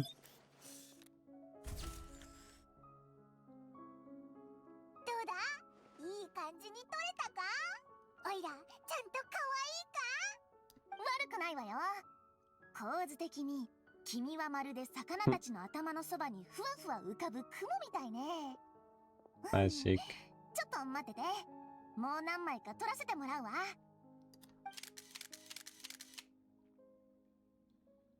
よし、こんなもんで十分かな。また来られるし、今日はこの辺にしとこう。行動が素早いな。スピードこそニュースの命だもの。フレッシュさが肝心よ。それに人の懐に入ってコネクションを作るのも私の得意分野だから、そのうちクロリンデさんをインタビューにお招きできるかも。あんたって本 Will 当 she に ever 打 get たれ it? 強いね。頭が下がるよ。おそらくメロピテ要塞が彼女の取材を受け入れたのもそういった方法で説得されたからだろう。わあ、お耳が早いわね。私がシグウィンさんに尋ねた後、シグウィンさんからヌビレット様に伝わって、さらにヌビレット様がクロリンデさんに伝えた。そうでしょ？綺麗に情報が連鎖していますね。ヌビレット様はただ私に、メロピデ要塞はいつからメディアに対してそんなに友好的になったのかとお聞きになっただけだ。ヌビレット様の質問に対し、私は公爵が自ら出向くとは限らないから友好的になったとは言えない、そう申し上げたんだ。その通り。彼らにインタビューできる時間は1分たりとも無駄にできないわ。善は急げって言うし、私たちはお先に失礼させてもらうわね。じゃあ気をつけて。何か面白いニュースでもあったらまた帰ってきて聞かせてよね。俺に美味しいアフタヌーンティーでもてなすから。Yummy.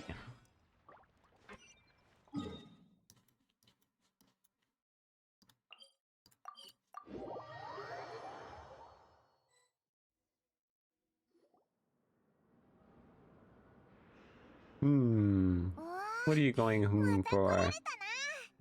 What's your reason for Shilonen? Her design. And she has cool skates. To be honest, I want everything on the banner right now, but I can't be greedy because I am a free-to-play player. And the free-to-play people cannot win with money. Cool skates literally me. Yeah, that idle animation was everything. あんたらにとってもここは忘れられない場所らしいな。公爵、入り口まで出てきてるなんて。ひひ、オイラたちを迎えに来てくれたのか？ And I'll be going to Natlan pretty soon, so I'll be able to get her materials. 紹介してくれたシャルロットさんをお迎えに来たんだ。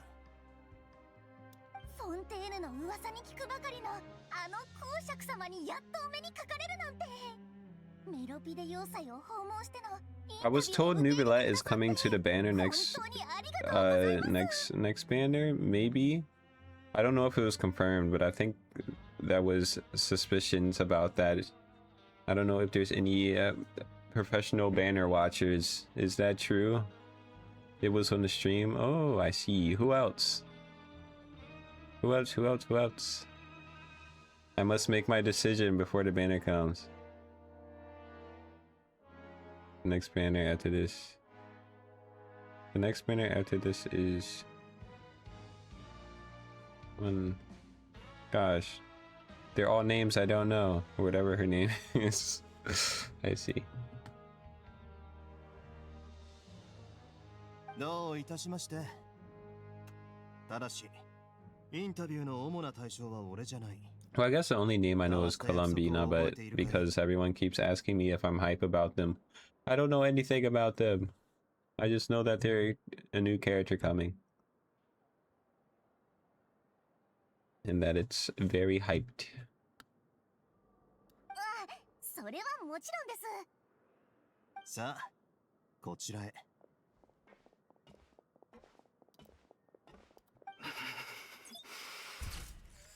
Oh man, he's distressed.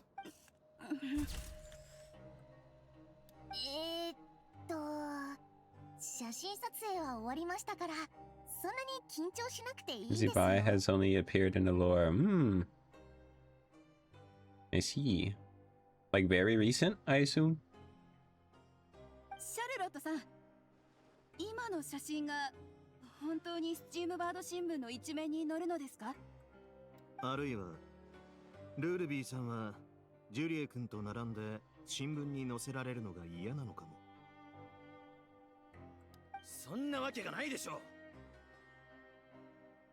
う。Basically unknown to lore skippers.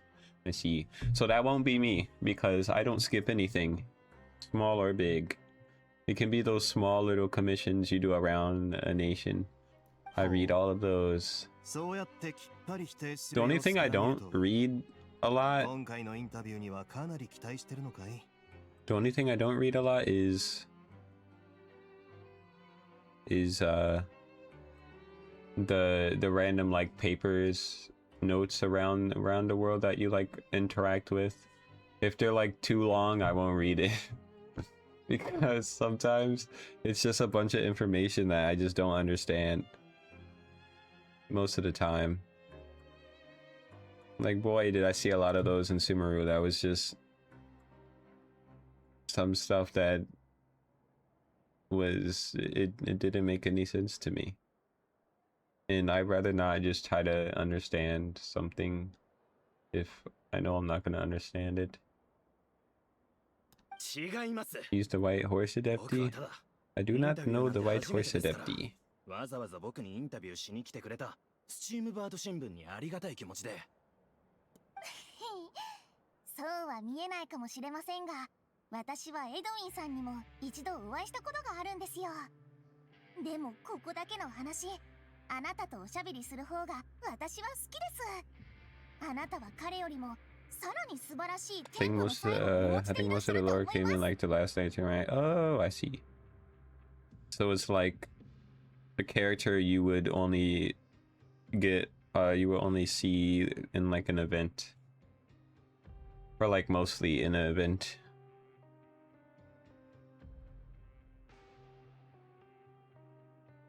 奇跡を運ぶ船舶、世の人を救う箱舟。あなたはまさに伝説に出てくる死者のように神話を再現なさったんですから。ですが、その空飛ぶ船は今どこにあるんでしょうか。 Somewhere, probably. シャルロットのやつ、またスクープを狙ってるな。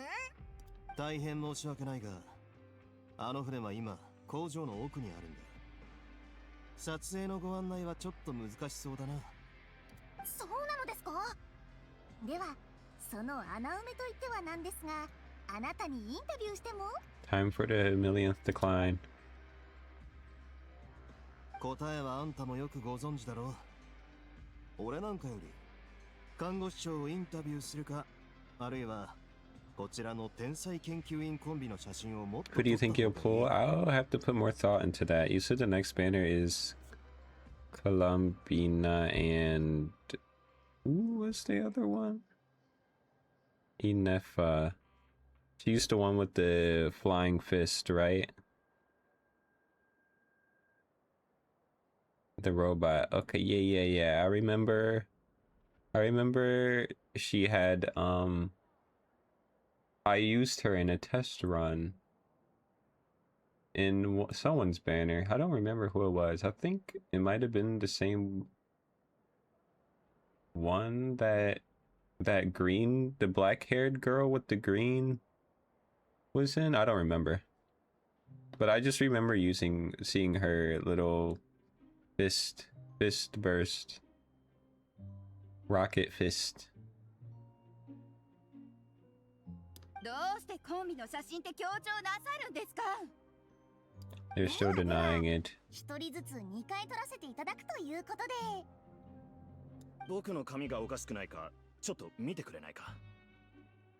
メロピデ要塞にもこんなに賑やかな日があるなんてな。って待てよ、よく考えてみたら前にも賑やかな時があったよな。あらら、みんな揃って。ねえ、うちが作った新しい飲み物を飲んでみない？ Oh. 看護師長。 I'm scared. シャルロットさん、どうぞメロピデ要塞 And の the 看護 next 師長 banner に is 素敵な cruel 写 to 真を撮って Flynn's 差し me. 上げてください。 How so?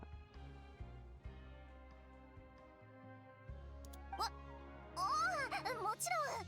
シグミンさん、私についてきていただけます These か？ both characters are good for a scene. Oh, I see. Hard choice for Flynn's maze. わかった。写真を撮るときは笑った方がいいの？それで、ここ最近メロピデ要塞はどうだったんだよ。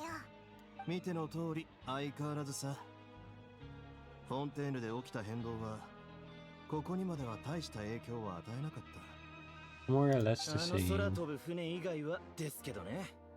あれは目立ちすぎるのでみんなが気になってるみたいで。インタビューを受け入れたのもそのためさ。舞台裏の英雄にこそ世論のスポットライトは当てられるべきだ。そう思わないかい、ジュリエ君、ルールビーさん。 Also, I think there's... Wait, is there? Oh, no, never mind. I was gonna say, I think there's one more character from the banner, at least out of the 4 stars that I haven't gotten yet, but I just remembered I actually did get Chevrus twice.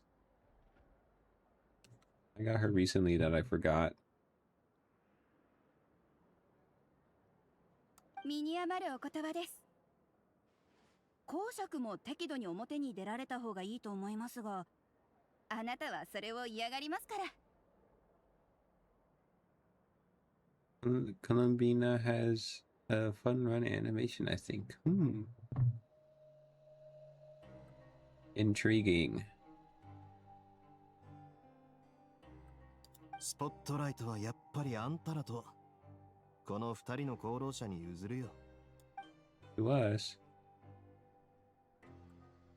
なるほど。あの日それだけのことが起きていたのか。あの執行官についてだが、あんたらも覚えてるだろう。本当に一途だな。彼らにはいい知らせと悪い知らせがあると伝えよう。いい知らせは彼らの兄貴がさほど多くの危険には遭遇していなかったこと。それでお前の方はどうだ？変わりはないのか？変わりようがないだろう。メロピデ要塞はこれからも同じように稼働し続けるだろうし、ここにいる俺の責任も変わりはしないさ。フリーナ様が去ったことが何を意味するのか、果たしてフォンテーヌの制度はこれから変わるのか。そういった問題は水の上の人たちに悩んでもらおう。皆さん、こちらの撮影は終わりました。よし、じゃあ今日のインタビューはこれでお開きにしよう。ご協力どうもありがとうございました。旅人、帰りましょう。またお邪魔させてもらいますね。また？ええ、もしかしたら水中工場の記事を書くことになるかもしれませんので、その時はまたよろしくお願いします。 Underwater. 最後の目的地は埠頭よ。 Just checking out every area, big area now. Let me check out this thing. Really hard question that I need you to answer. Oh. Redeem code. Let me get this. Redeem code. Where is it? There it is. That's 1. That's 2. And that's 3. Yay! Should I eat ice cream?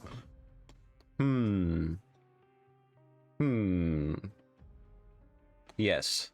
Treat yourself. Treat yourself.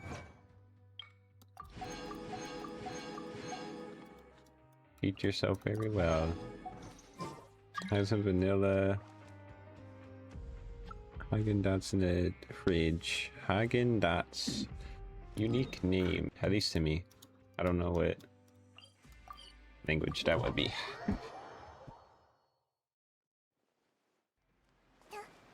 Oh, below. Whee! Whee!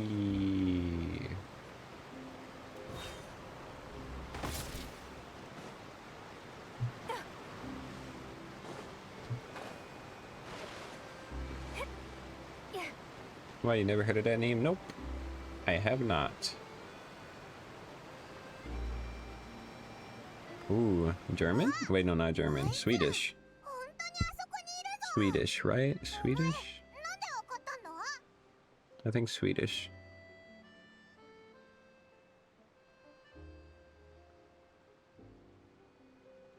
There's no way you haven't. I haven't. I really haven't. Though I'm not a master of ice cream, so I definitely wouldn't know. ナビアが教えてくれたの。リネさんたちとは手を組んだ時以来連絡を取り続けてるらしいわ。で、最近あの子たちは不当なあたりで不思議なポケットを配ってるって。Yeah, the pockets. 旅人、パイモン、それにシャルロットさん。マジックポケットはいかが？それって何かすごいものなの？物を運ぶときに使える便利なポケット。海水の水位は戻ったけど、まだ至るところの水たまりに物が浮かんでる。友達に運んでもらうって一体。I did.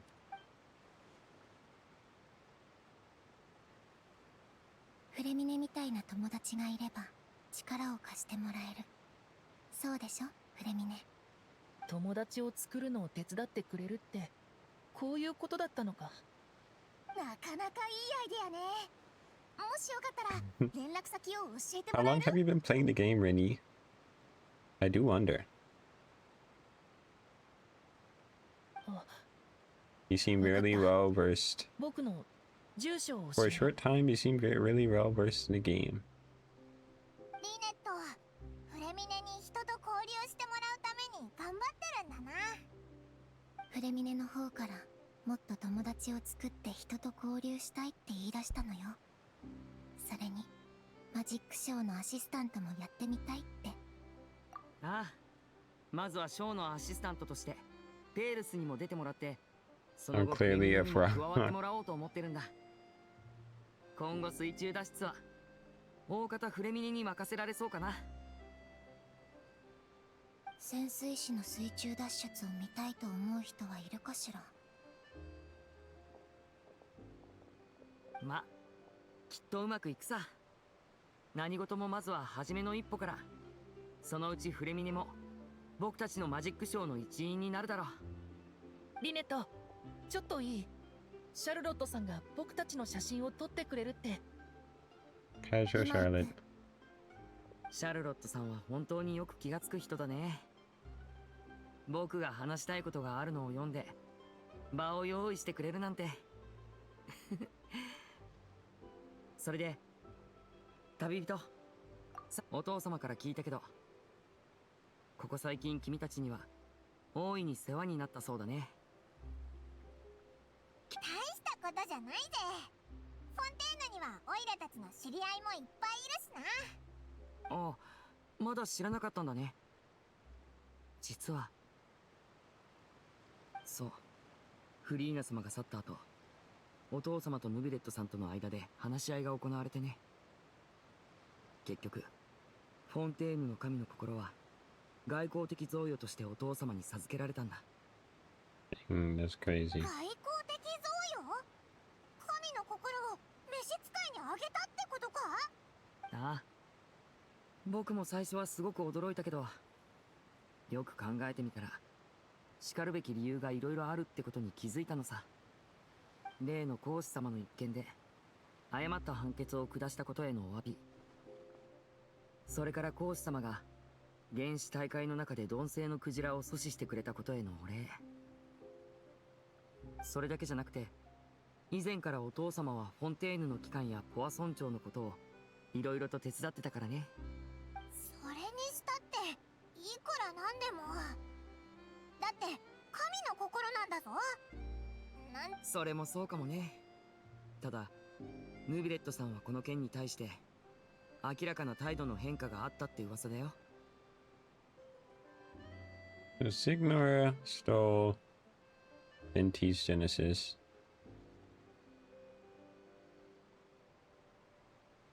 Chongli gave his away because he's strange.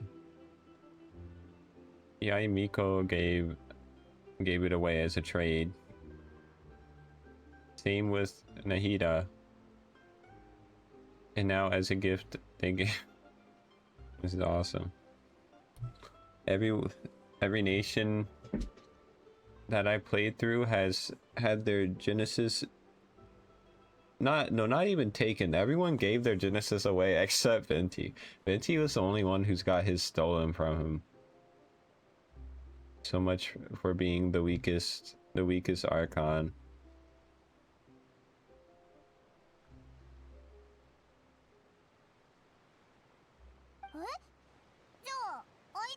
知らない理由でもあるのか？さあ、それはご本人に聞いてみるしかなさそうだね。あ、前にメロピデ要塞の入り口付近で散歩中のヌビレットさんを見かけたよ。あいつってすごく忙しいんじゃないのか？そんな暇があるなんて意外だな。でも神の心は召使いにやったんだろ？じゃあタルタリアはどうなるんだ？聞いた話だけど、皇子様はすでにスネージナヤに戻って療養してるそうだ。前回の災いが起こった時、彼は生死の境をさまよってたからね。そうそう、今までファドゥイとの間じゃいざこざがたくさんあったけど、まさか今回はファドゥイと味方になるなんてな。立場が変わっただけのこと、それほど驚くことがあるかな。Sounds like a Latino to me. お父様。子供たちの様子を見に埠頭に来たんだが、旅人にも会えるとは。フォンテーヌでの私の成果についてはあまり気にしないでくれたまえ。それは必然の結果とも言えるのだから。お前は神の心をスネージナヤに持ち帰るのか？これはもとより我々執行官の責務だ。立場にこだわる必要などない。ファデュイが目指すゴールはある場所や個人ではなく、この世そのもの。これほど壮大なゴールを掲げる我々としては、複数の顔を持たないことの方が難しいだろう。そしてまさにこの私も様々な顔を見せ続けてきた。それは未来の多種多様な可能性によって決まる。私は誰かに長いスパンでの約束を言い渡されたとしても信頼しないし、自らもそんな約束はしない。また次に手を取り合える日を楽しみにしていよう。善行は一人では成し遂げられないからね。それに君たちは実に優秀な協力者だった。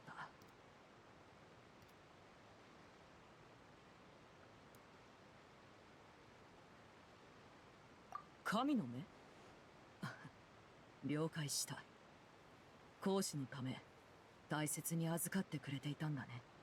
ありがとう。こっちはまさか。こんにちは、記者のお嬢さん。こんにちは。私の記憶が間違ってなければ、あなたのお写真を撮らせていただくためには確か外務省に届ける必要がありますよね。おっしゃる通り、残念ながら君の取材には応じることができない。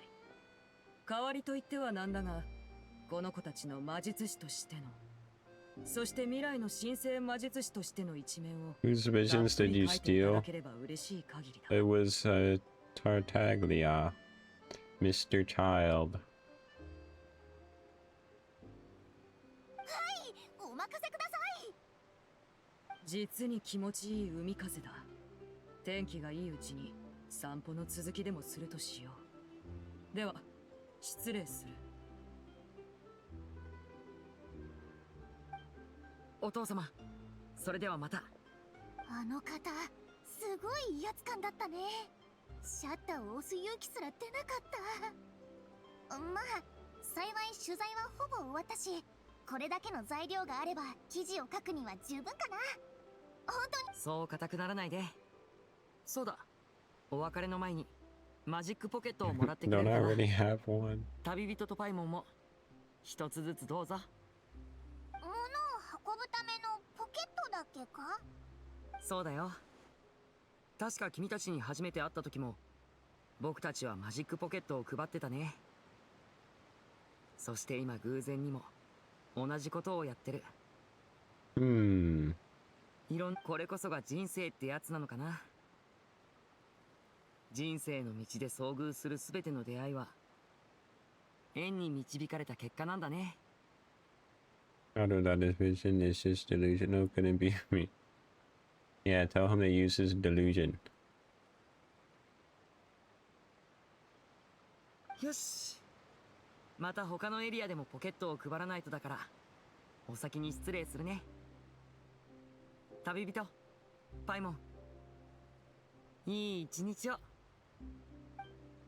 シャルロットも見送り終わったし、ナビレットの様子を見に行こうぜ。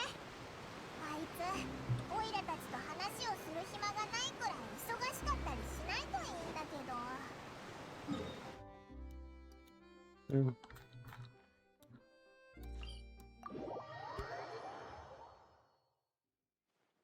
Oh, while I'm here, might as well go boop on the fountain. 急がなくてもいいのよ。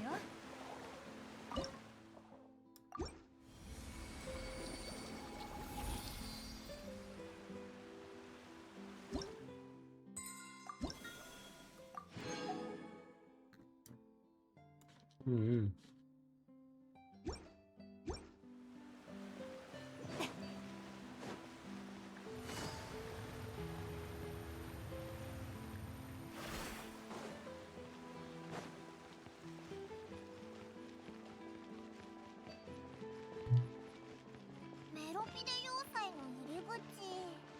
おお、本当にいたぞ。 Oops. My apologies. I'll bring the fire back once her ability stops. Here you go. Fixed.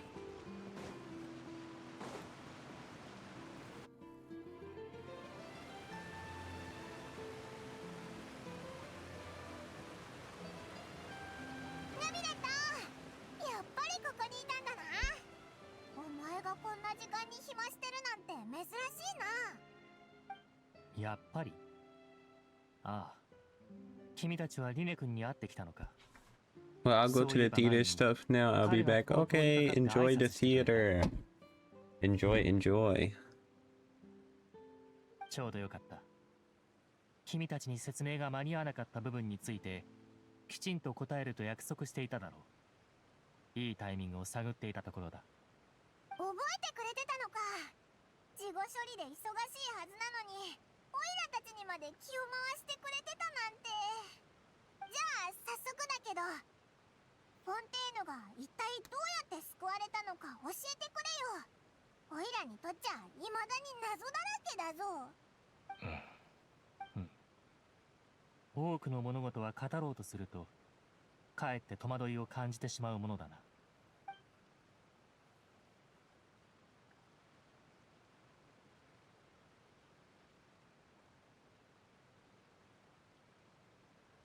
ほー、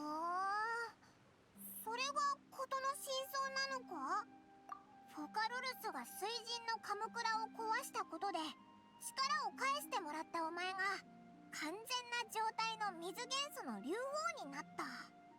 でもまだ謎が残ってるぞ。お前は具体的にどうやってフォンテーヌの人が解けるのを防いだんだ？私にとって古竜の体験とは、水元素を掌握する絶対的な力のことを意味している。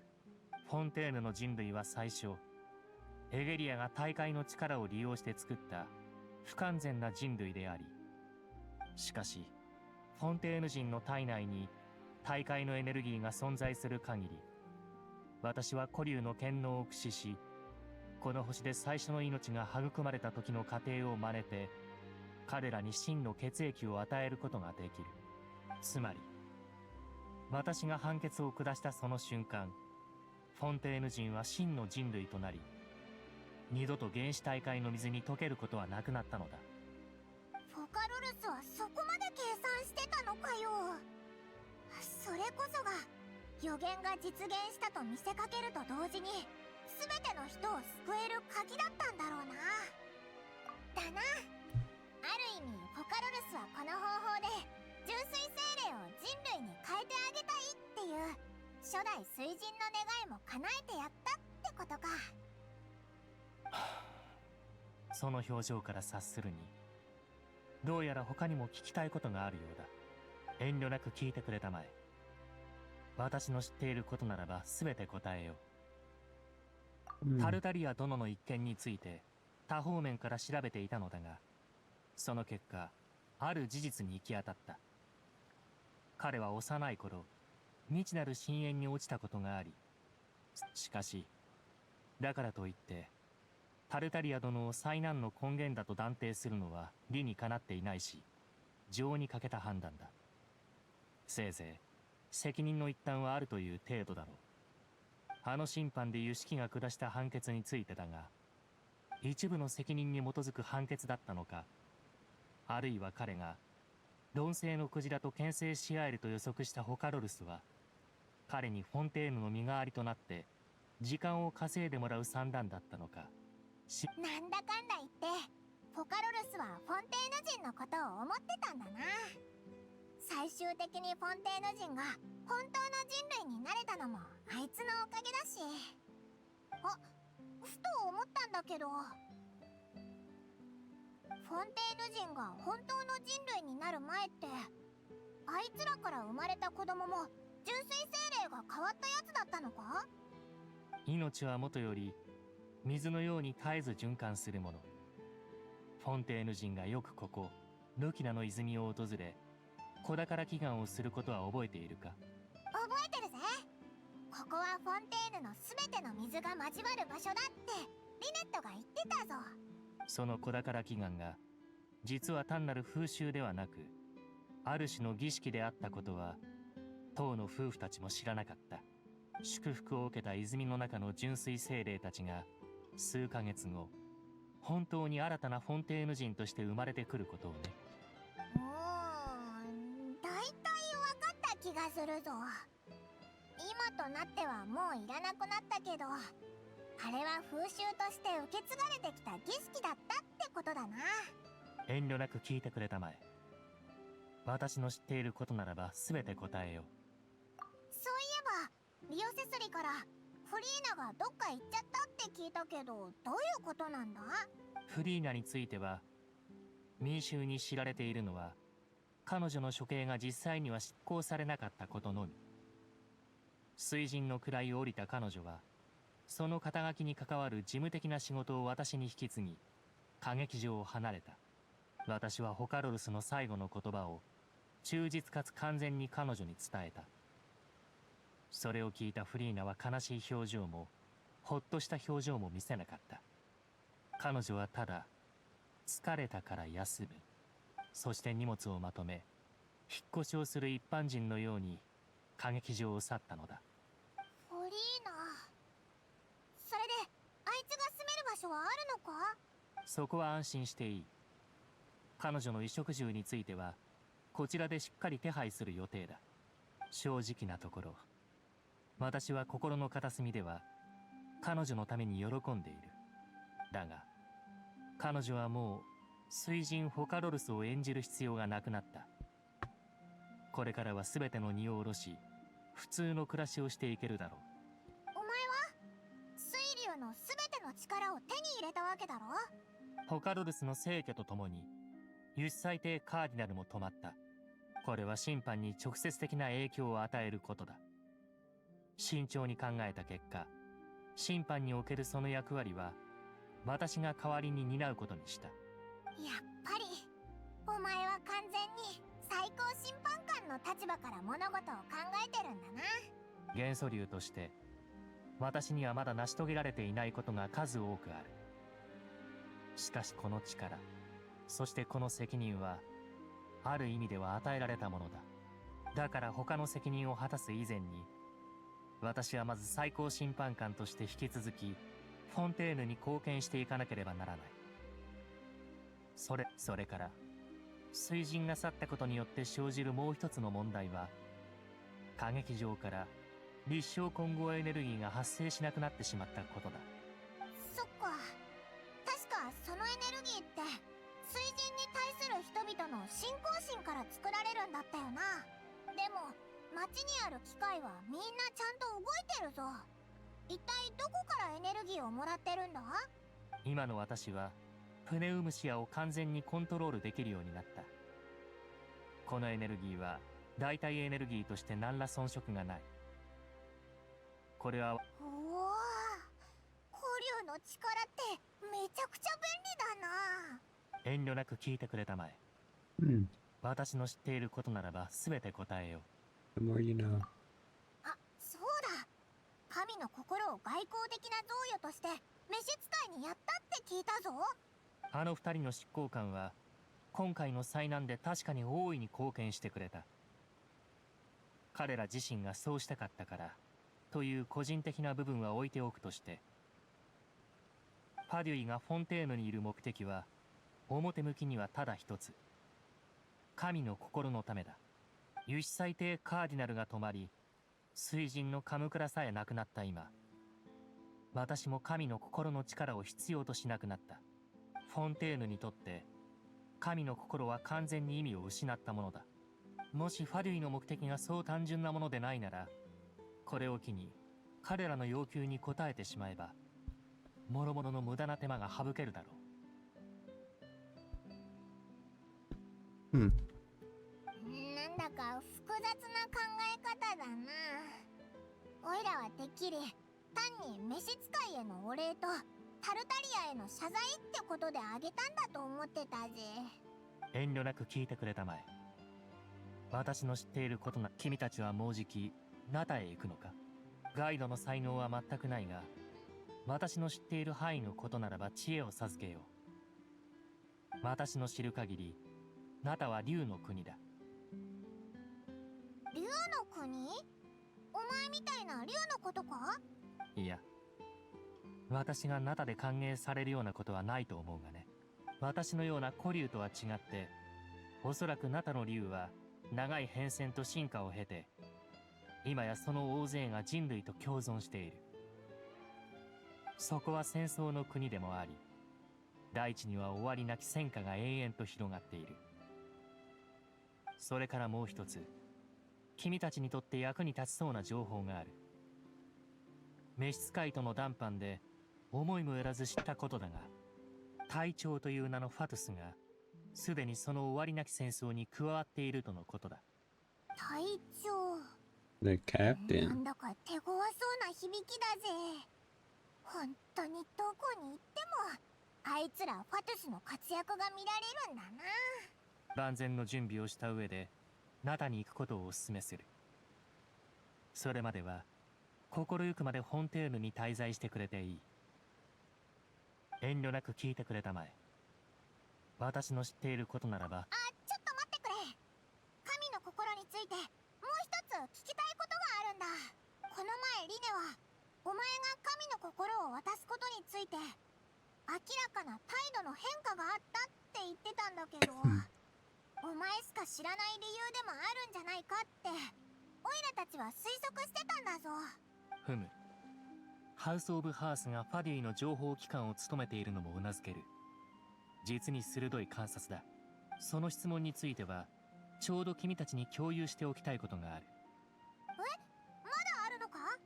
あの日、君たちを原始大会から陸地へ送り返した後、私はスカークと名乗るあの人物とこのような会話をした。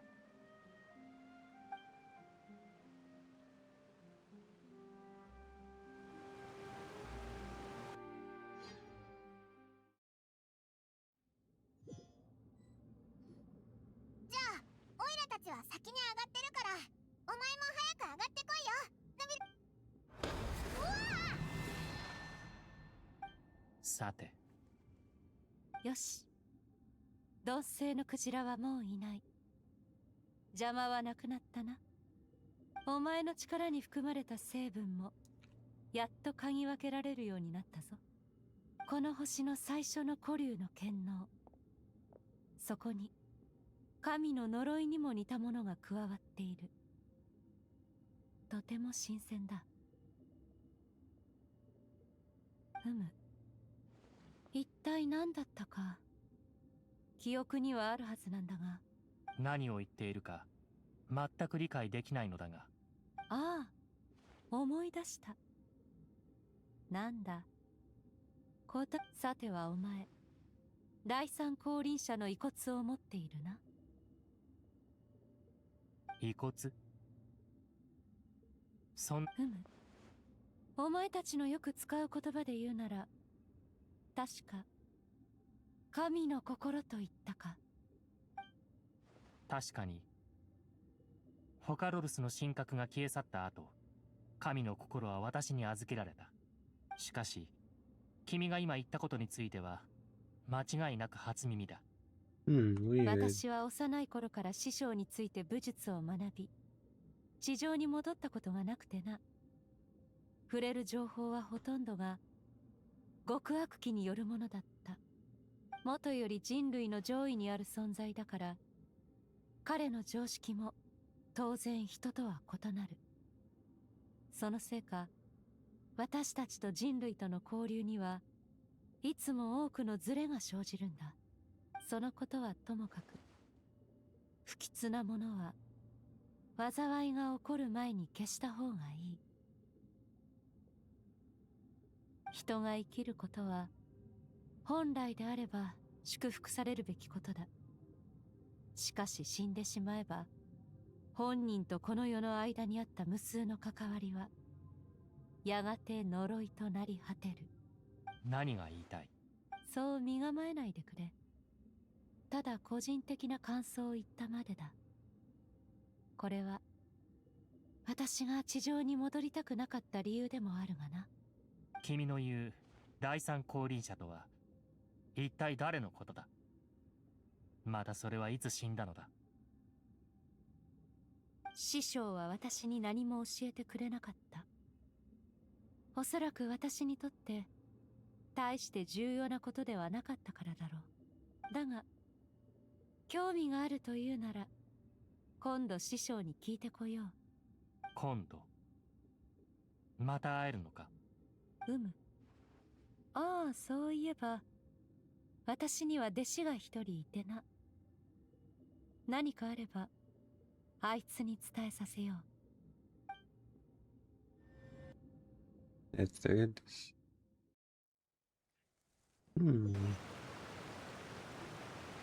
ここまでが私が彼女から聞いた話だ。役に立つかどうかは分からぬが、まずは君たちに伝えておきたいと思ったのだ。第三降臨者の遺骨？神の心がそうなのか？チェスの駒みたいな形ってイメージだったけど、あれは遺骨だったってことか？彼女の話が誤解や変わった比喩でもない限りは。で、不吉で手放した方がいいってあいつに言われたから、お前はファデュイにやったのかよ。もしスカーク殿の話が本当ならば、それがフォンテーヌにある限り危険の種となりうるだろう。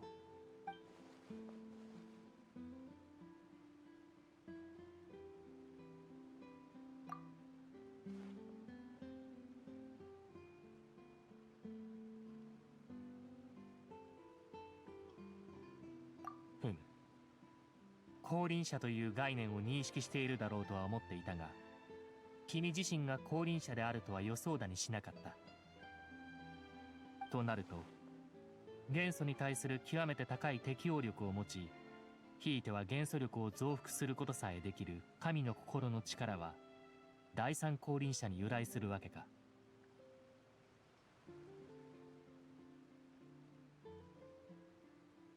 君も似たような性質を持っているのか？そうだな。神の目を持ってないのに元素力を操れる能力とかか？これも特別な適応力って言えるかな？いやいや、とりあえずは余計なことを考えないでおこうぜ。だってなんだかすごく変な感じだぞ。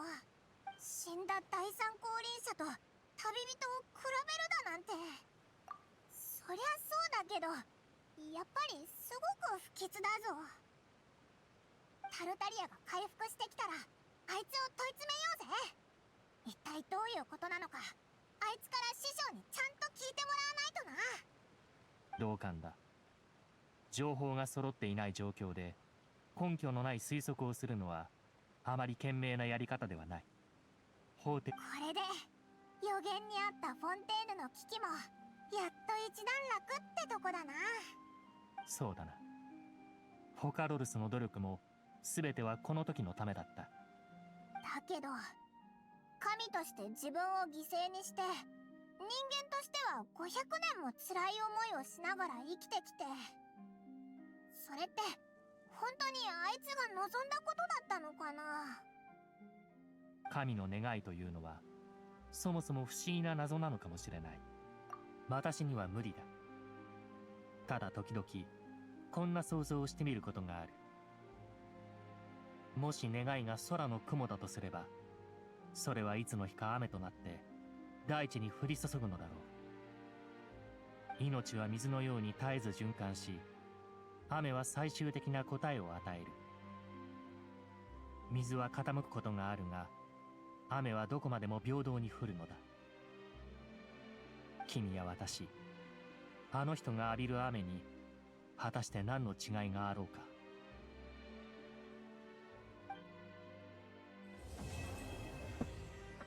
Ding! I finished the Fontaine! Ole mole. Ole mole.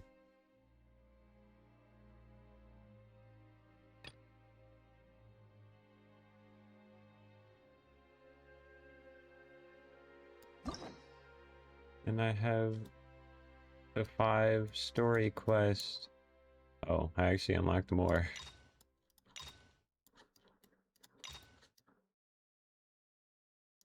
You look very Sumeru. Alright, and then this. Yes, there's more indeed.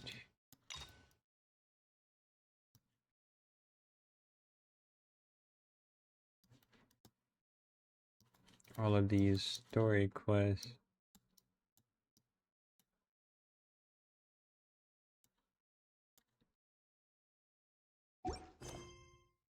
The pain of story quest.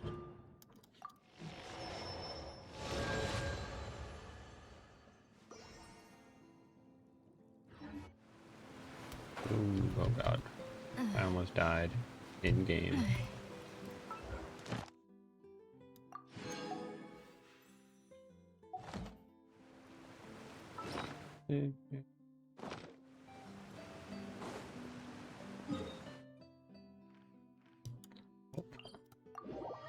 I should be...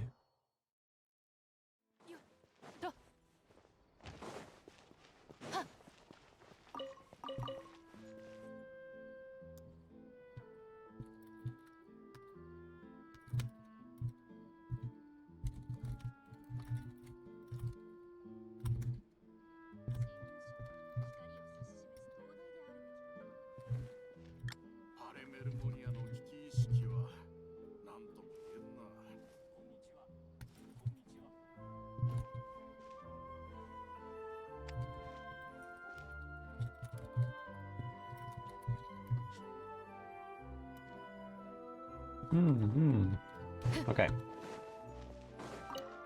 Would I be level 6? Oh no. 7. Reputation level 7. The next one is the cool stuff, and then more cool stuff, and then I have 20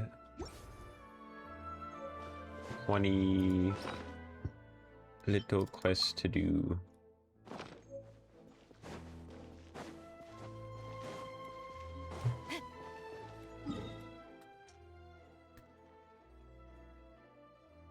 Is there really?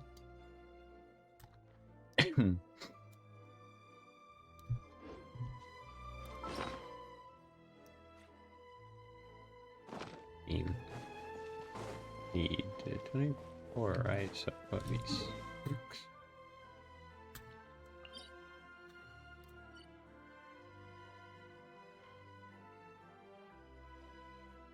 Dang, I just realized there's only like 2 domains in here. There's 3 actually. 4. 1, 2, 3, 4. Only 4 domains in this place.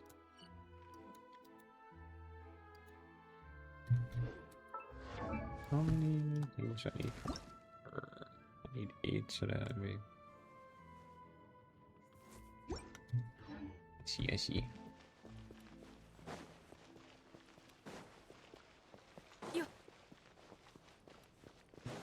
Dang, that was a journey.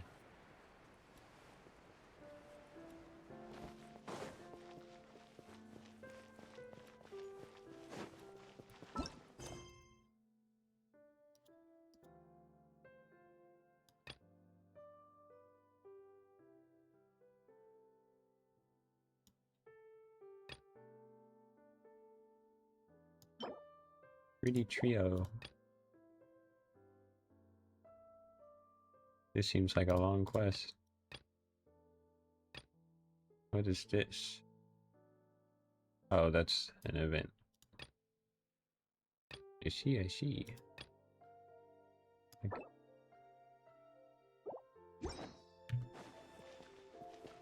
I'm trying to think, what do I do now? What do I do? Oh yeah, officials here. Totally forgot. Does this update every day? Like, are there different stuff? Or maybe it's the same stuff.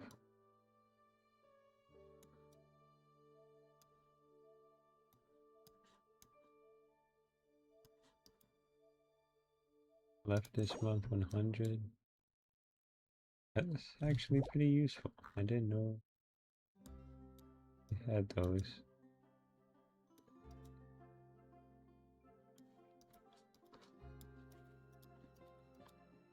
Okay, there's not much in here. Aren't these what I need? Wait, are they?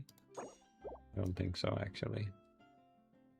I think I need a boss material. Yeah, these are like really.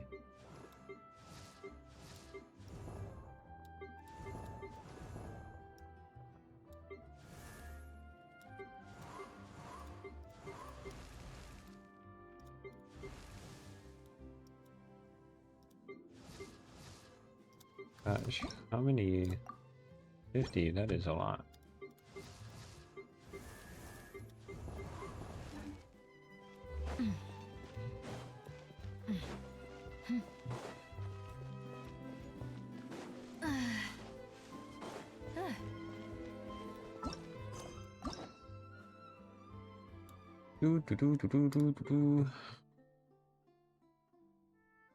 Dang, I can't even unlock that.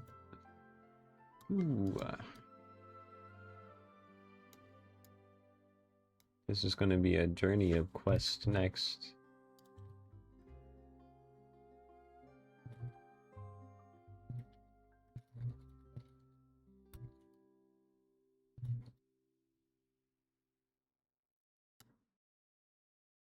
Sheesh. I've been streaming for 7 hours. Oh my.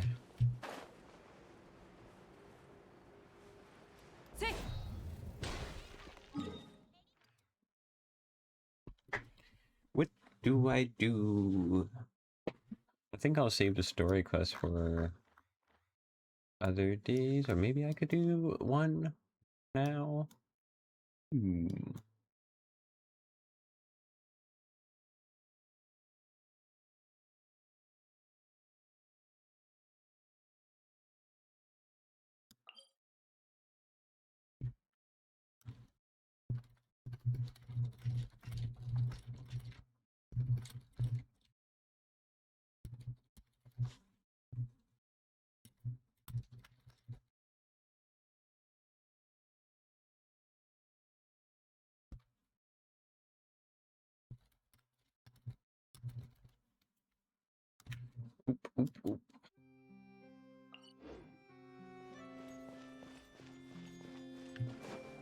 That was a lot of information in one arc.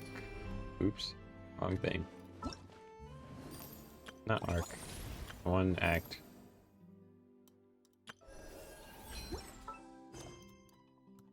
I can accept this one.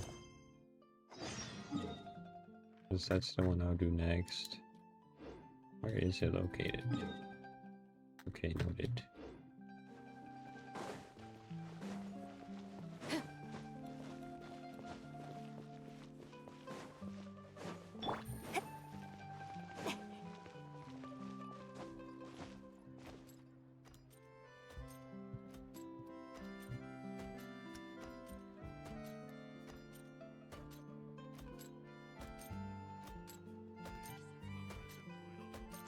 Okay.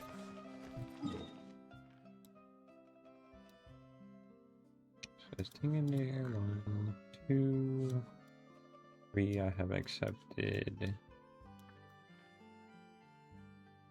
How many? I don't know. It's probably the.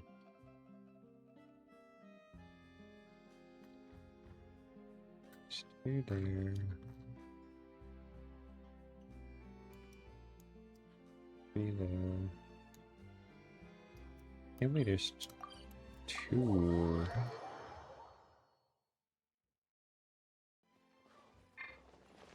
Things over here that I somehow can't collect, maybe.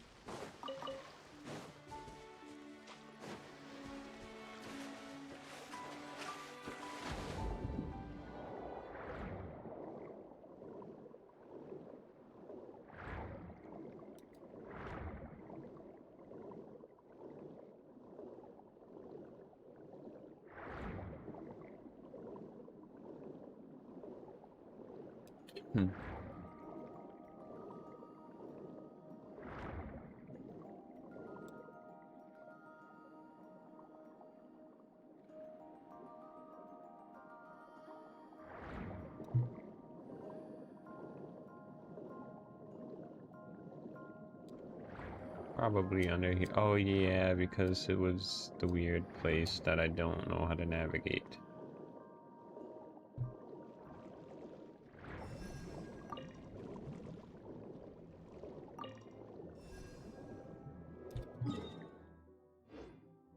This way.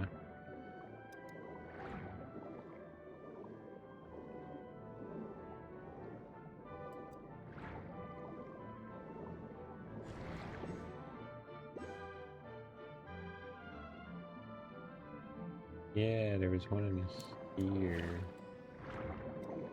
How do you get through there?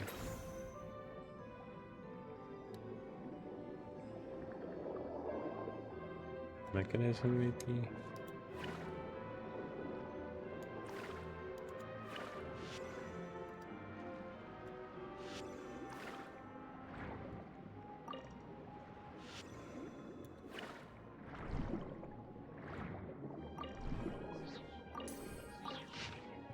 Oops.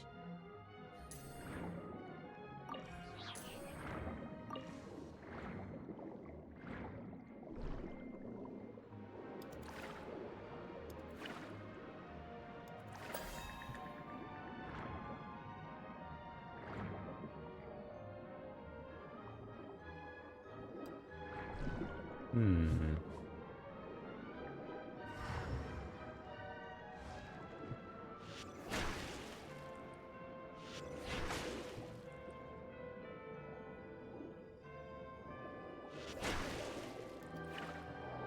Really confusing.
Hmm.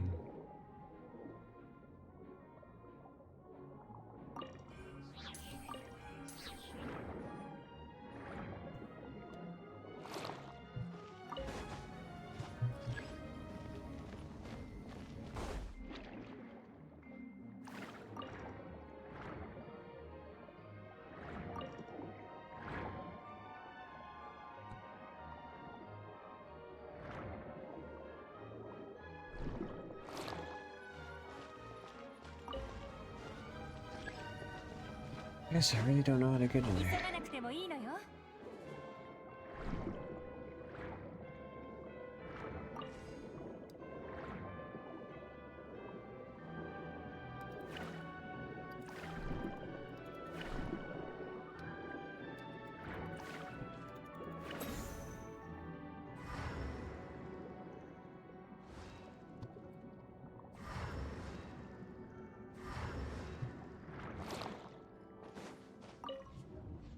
Oh, that's how. Probably. 渚のリング I will not. 覚えたわよ。はびこりなさい。ナイスパッチョやるか。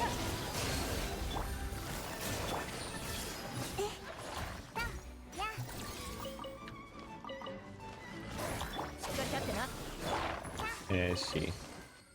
Go through the mirror.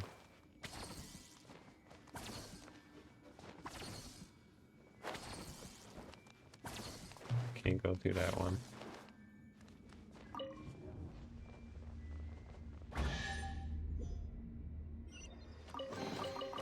欲しいものはあった？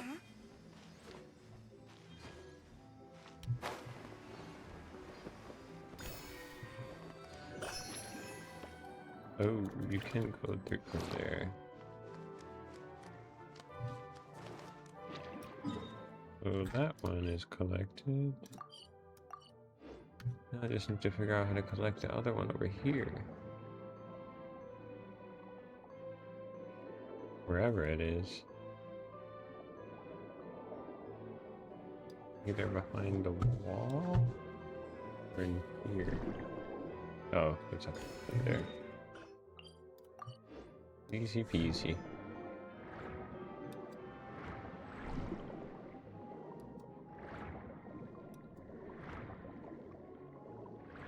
Now I have 20 and need 4 more.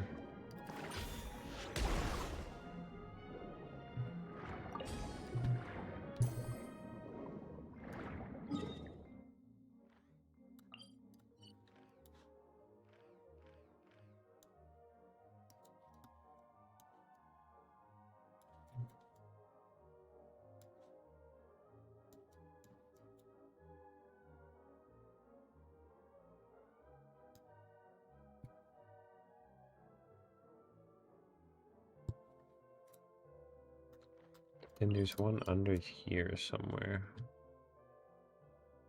Which I don't know how to get under. The only thing I can imagine is there's a secret pathway under the mountain. Well, I don't know.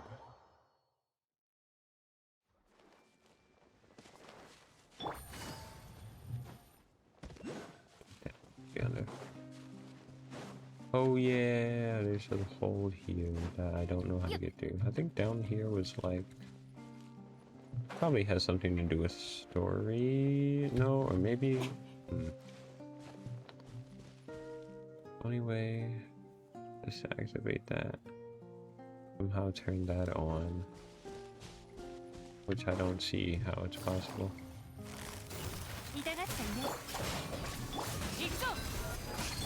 終わりね。痛くしちゃうかも。ここであんたを潰す。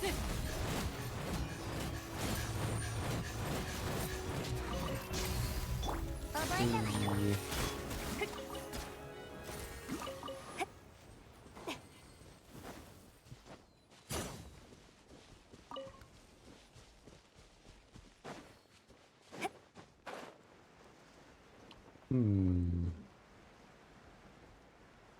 So we know that one.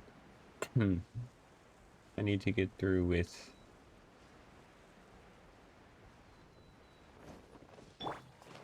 the puzzle. No.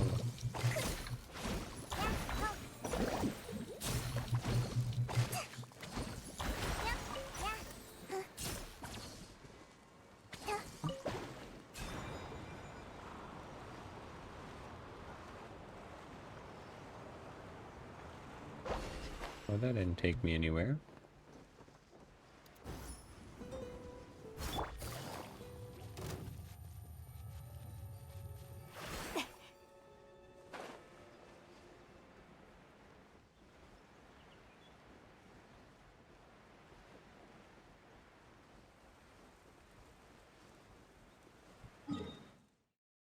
Whoop, whoop, whoop, whoop, whoop, whoop, whoop.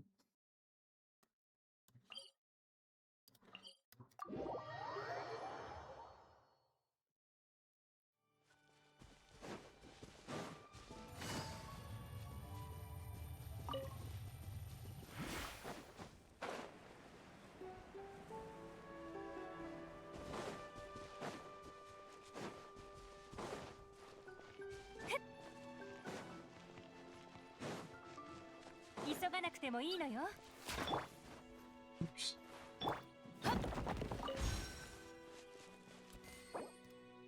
Probably can't.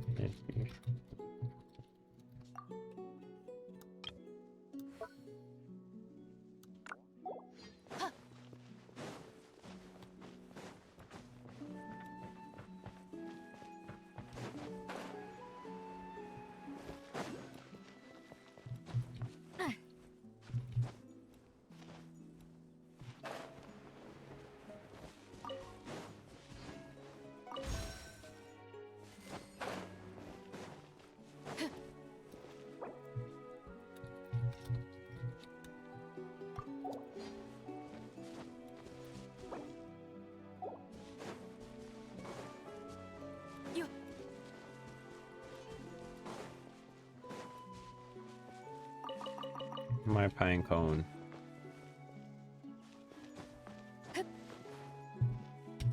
I stole the squirrel's pine cones. I'm evil.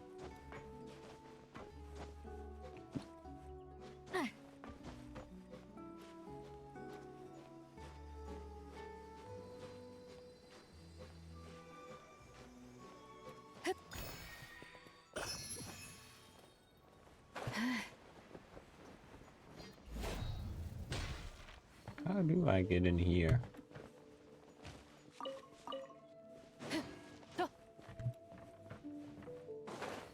Maybe you don't.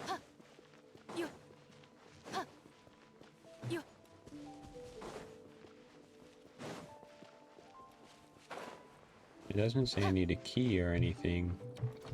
There's no prompt to open the door.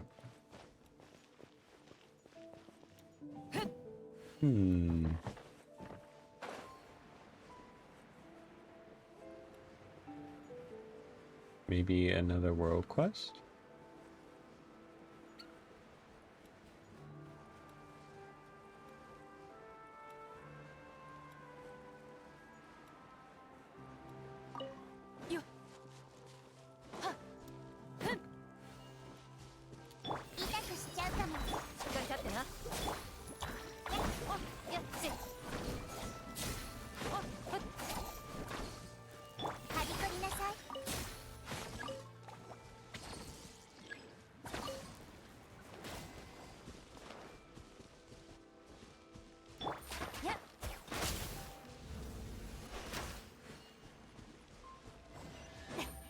急がなくてもいいのよ。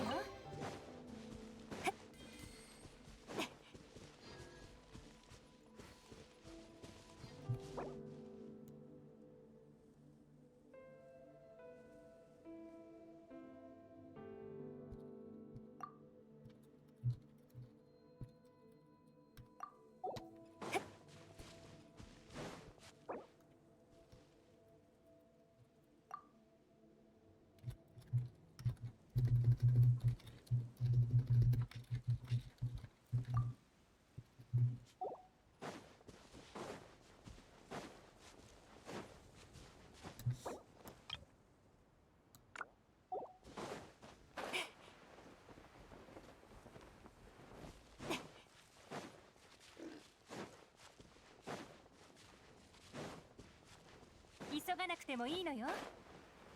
I did come over here. Hmm. Oh, speaking of this area, I never actually...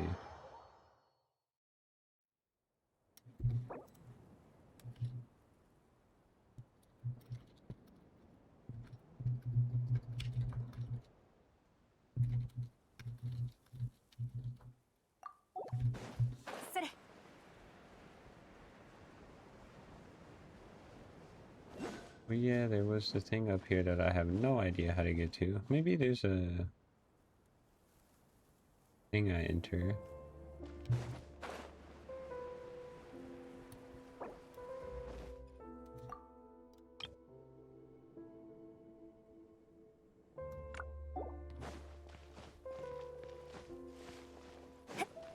Hmm. How the heck do I even get up there? What in the parkour?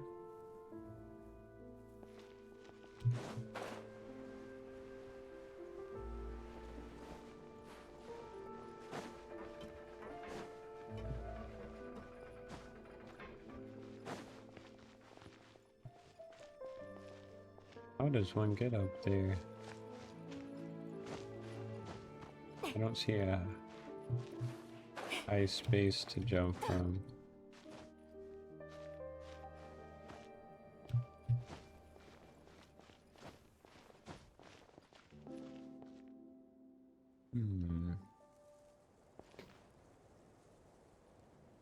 I could get higher.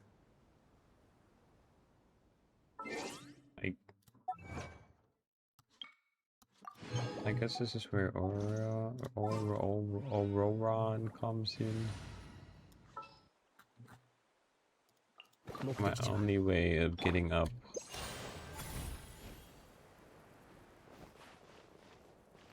Is he's a cheat code to flying.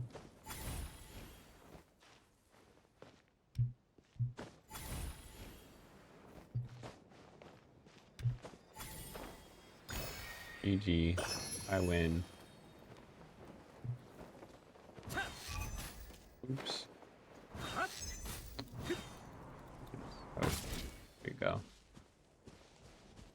Second area is below.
More Sealy.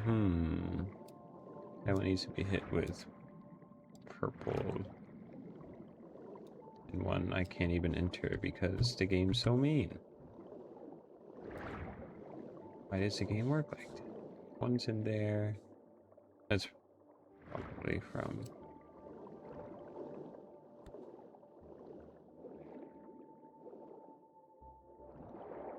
I don't even know how I'm supposed to get it up from the top. I think. I'll try it. But that's just a guess. If I go from the top... Oh, okay, never mind. I just run on the water, I guess. 覚えたわよ。おとなしくしな。いいとよ。工作せよ。痛くしちゃうかも。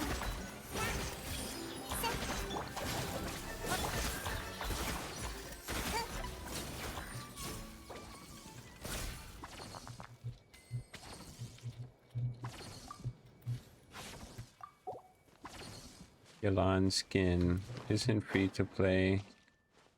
I got gifted it. I got gifted it. Someone came on my stream and on Christmas Day and decided they would give me the currency. It's not my fault. My account now looks not free to play, but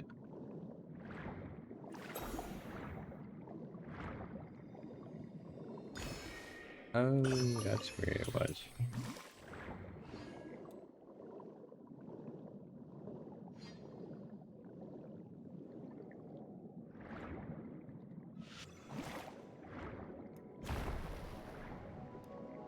Oh, mysterious stone. That I or.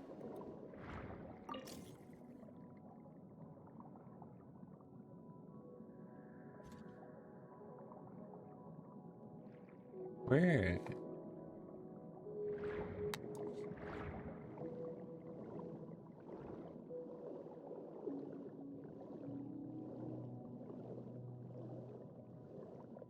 Where does this lead?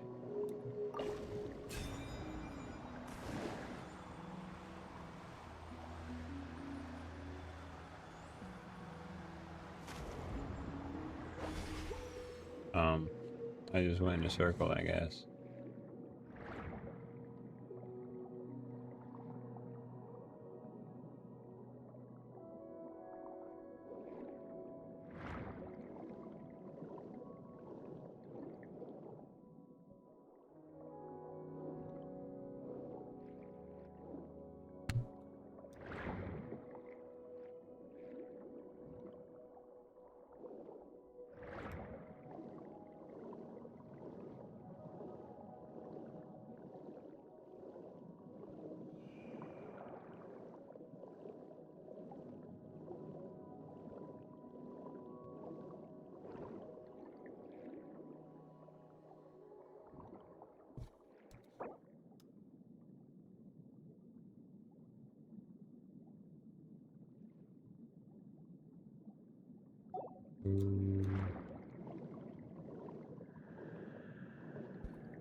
Where that did. That did. Is it gods?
Where is my purple? Propel? Maybe it's down below. Very below. I don't see purple.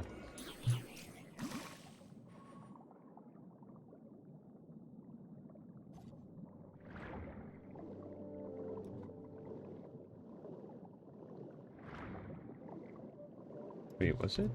Over here?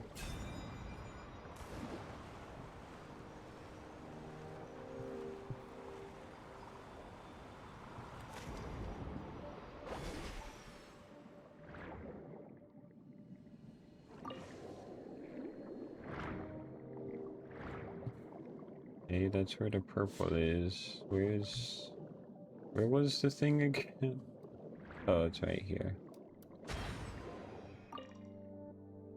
Which starts...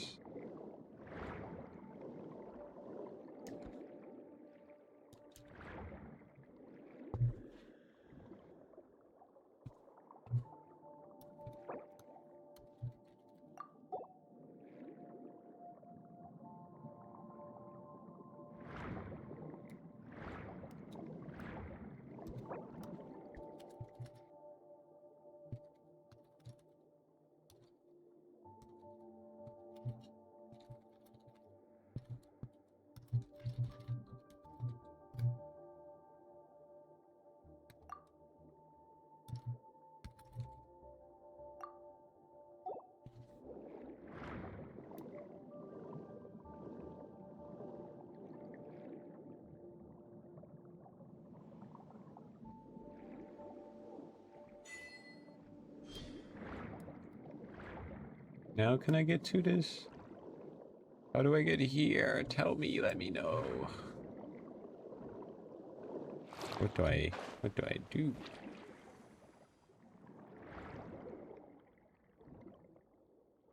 I can't.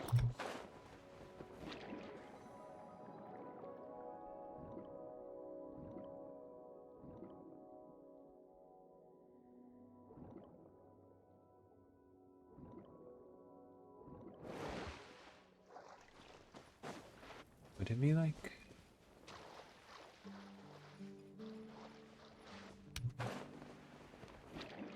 in here? Oh, okay. Yo, how's it going today? It's going well. I finished the Archon quest for Fontaine. Lots of questions, lots of lore,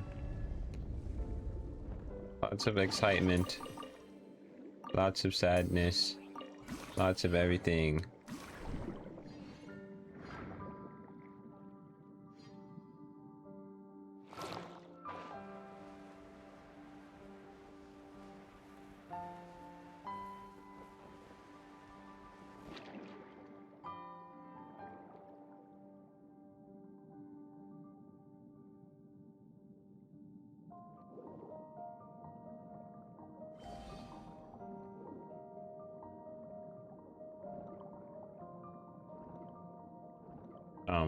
Okay, now I can't get through. Oh no, let me through. What is with these invisible walls? The only gimmick of Fontaine I hate is the invisible walls.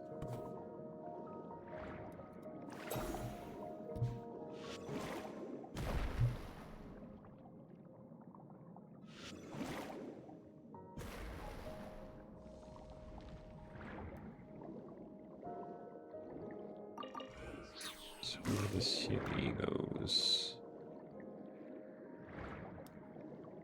Another purple fragment or Noma.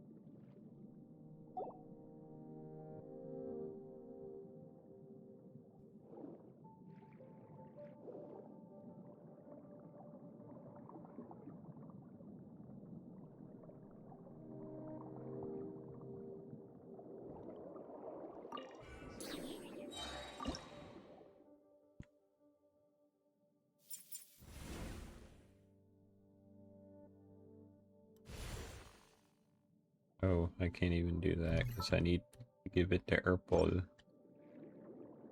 Purple power.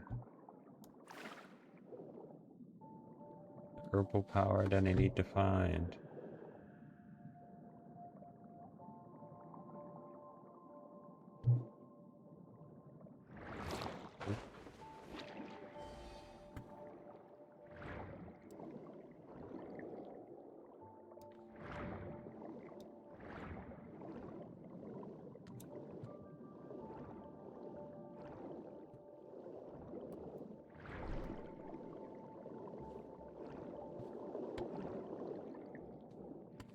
Hey, where'd he go?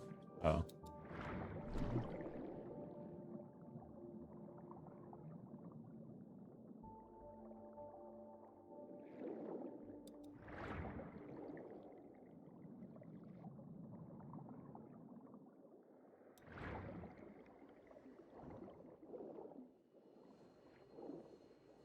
Man, that's just mean.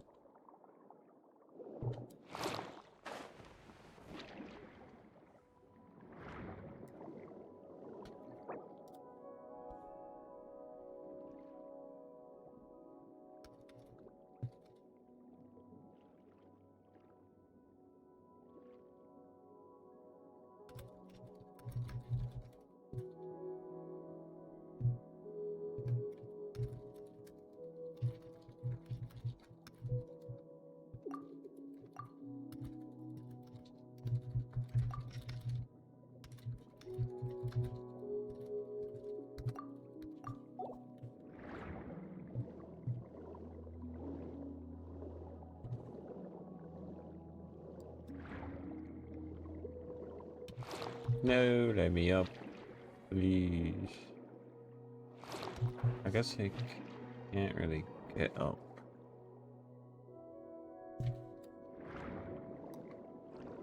I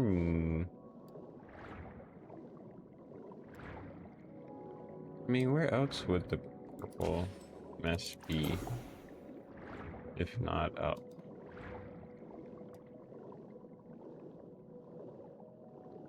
Maybe below?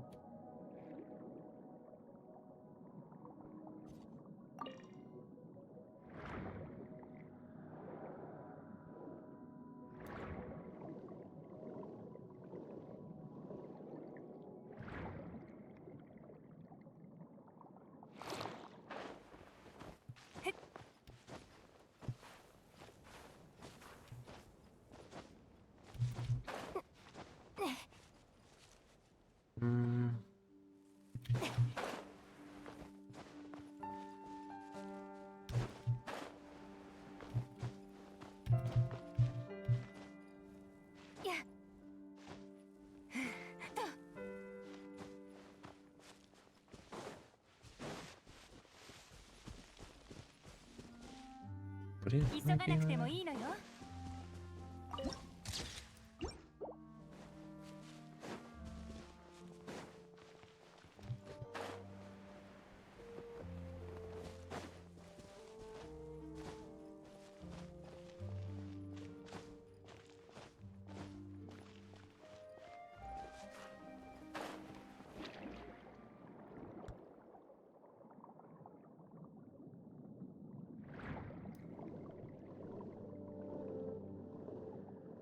Oh, it was so shrimple.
Ah. Which? Oh. This thing confusing me.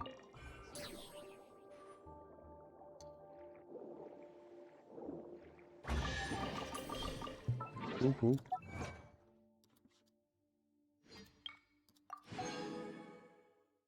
Like our teleport waypoints. In the following areas, Fontaine Research Institute, Connect Energy and Engineering.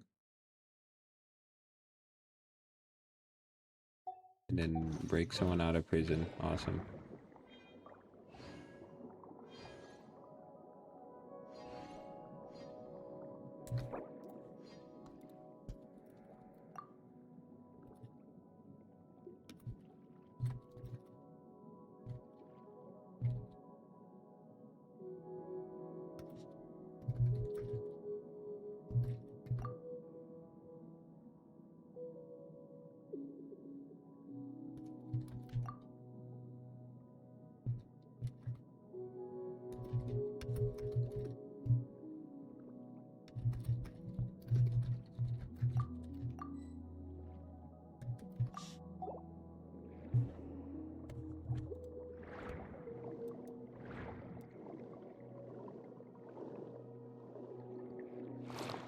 Yes.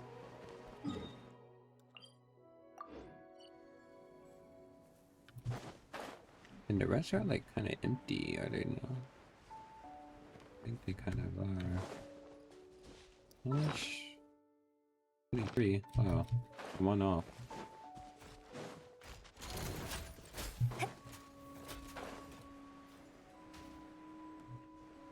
Already done that one.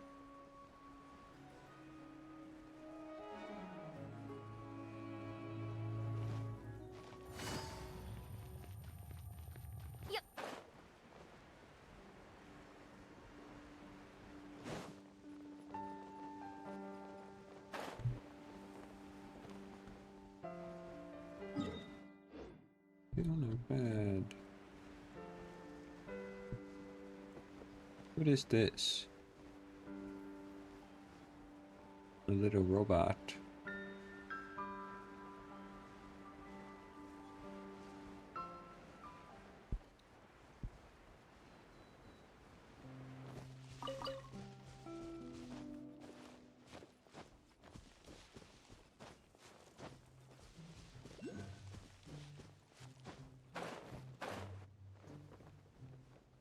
This strange area. Hey, I'm watering the plant. 覚えたわよ。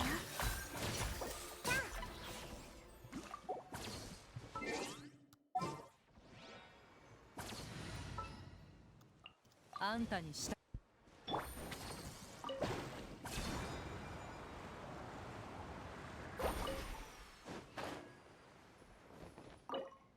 That's simple. What am I assembling?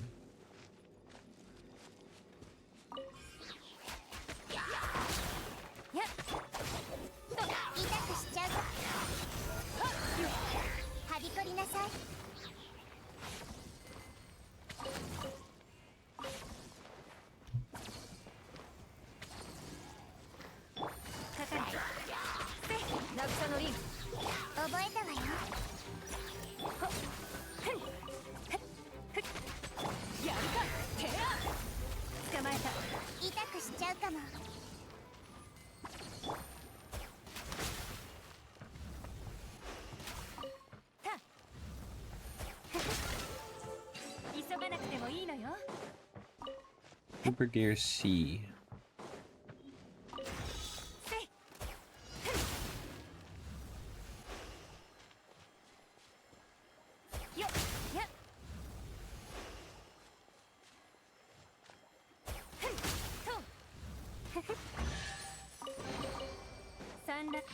Oops.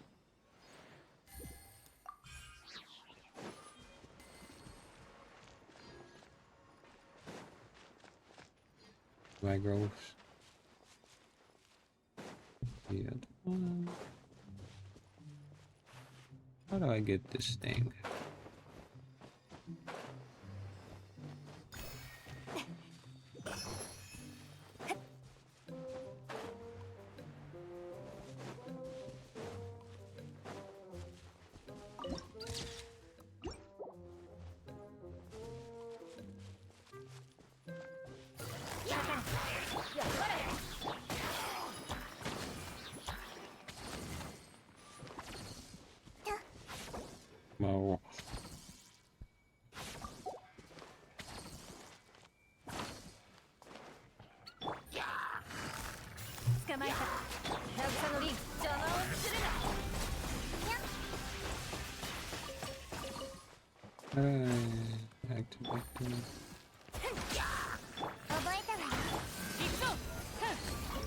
Oh dang. Oh dang.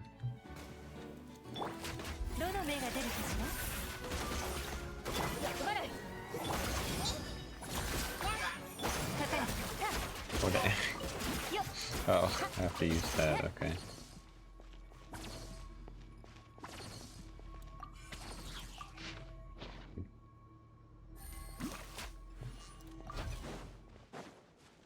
Pick up. Please. Oh man, I failed. Oh man, I failed. Okay, it goes way too fast at the start.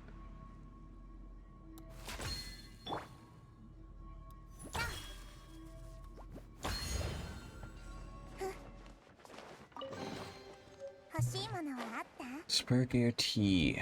I just need one more gear.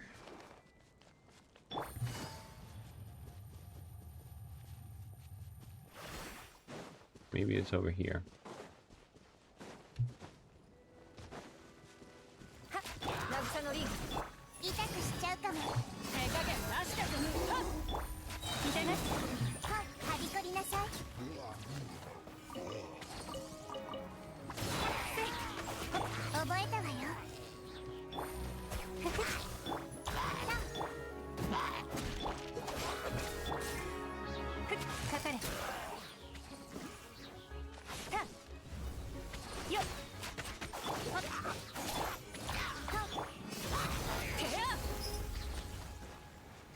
Now what? Is this? I just open this. Nothing in there. No spare gear.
Thing.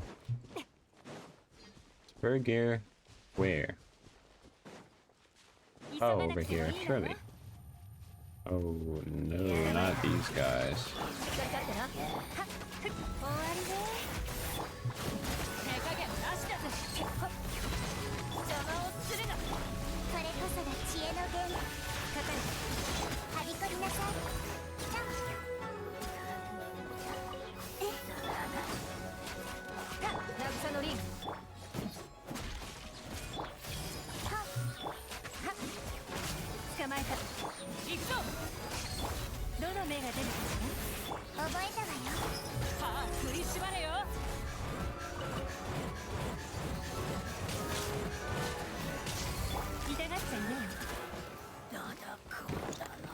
Oh no, dogs.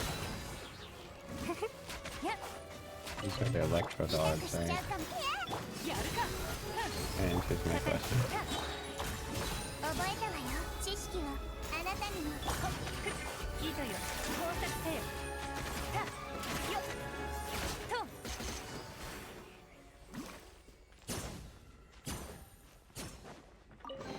Yay, spare gear.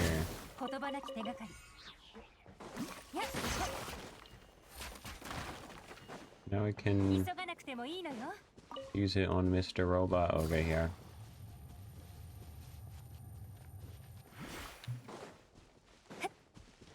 急がなくてもいいのよ。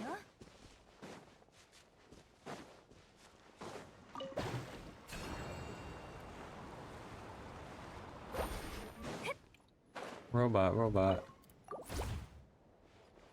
Oh, it's a firework robot.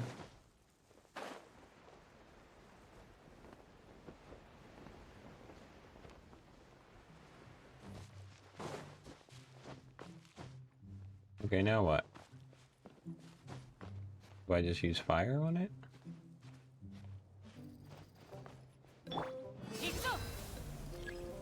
Get away from the initial sample. Number 2, observe the results of the repairs.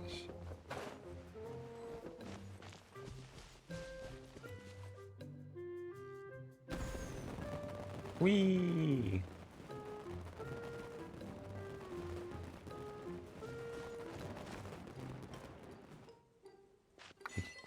Mia would be proud.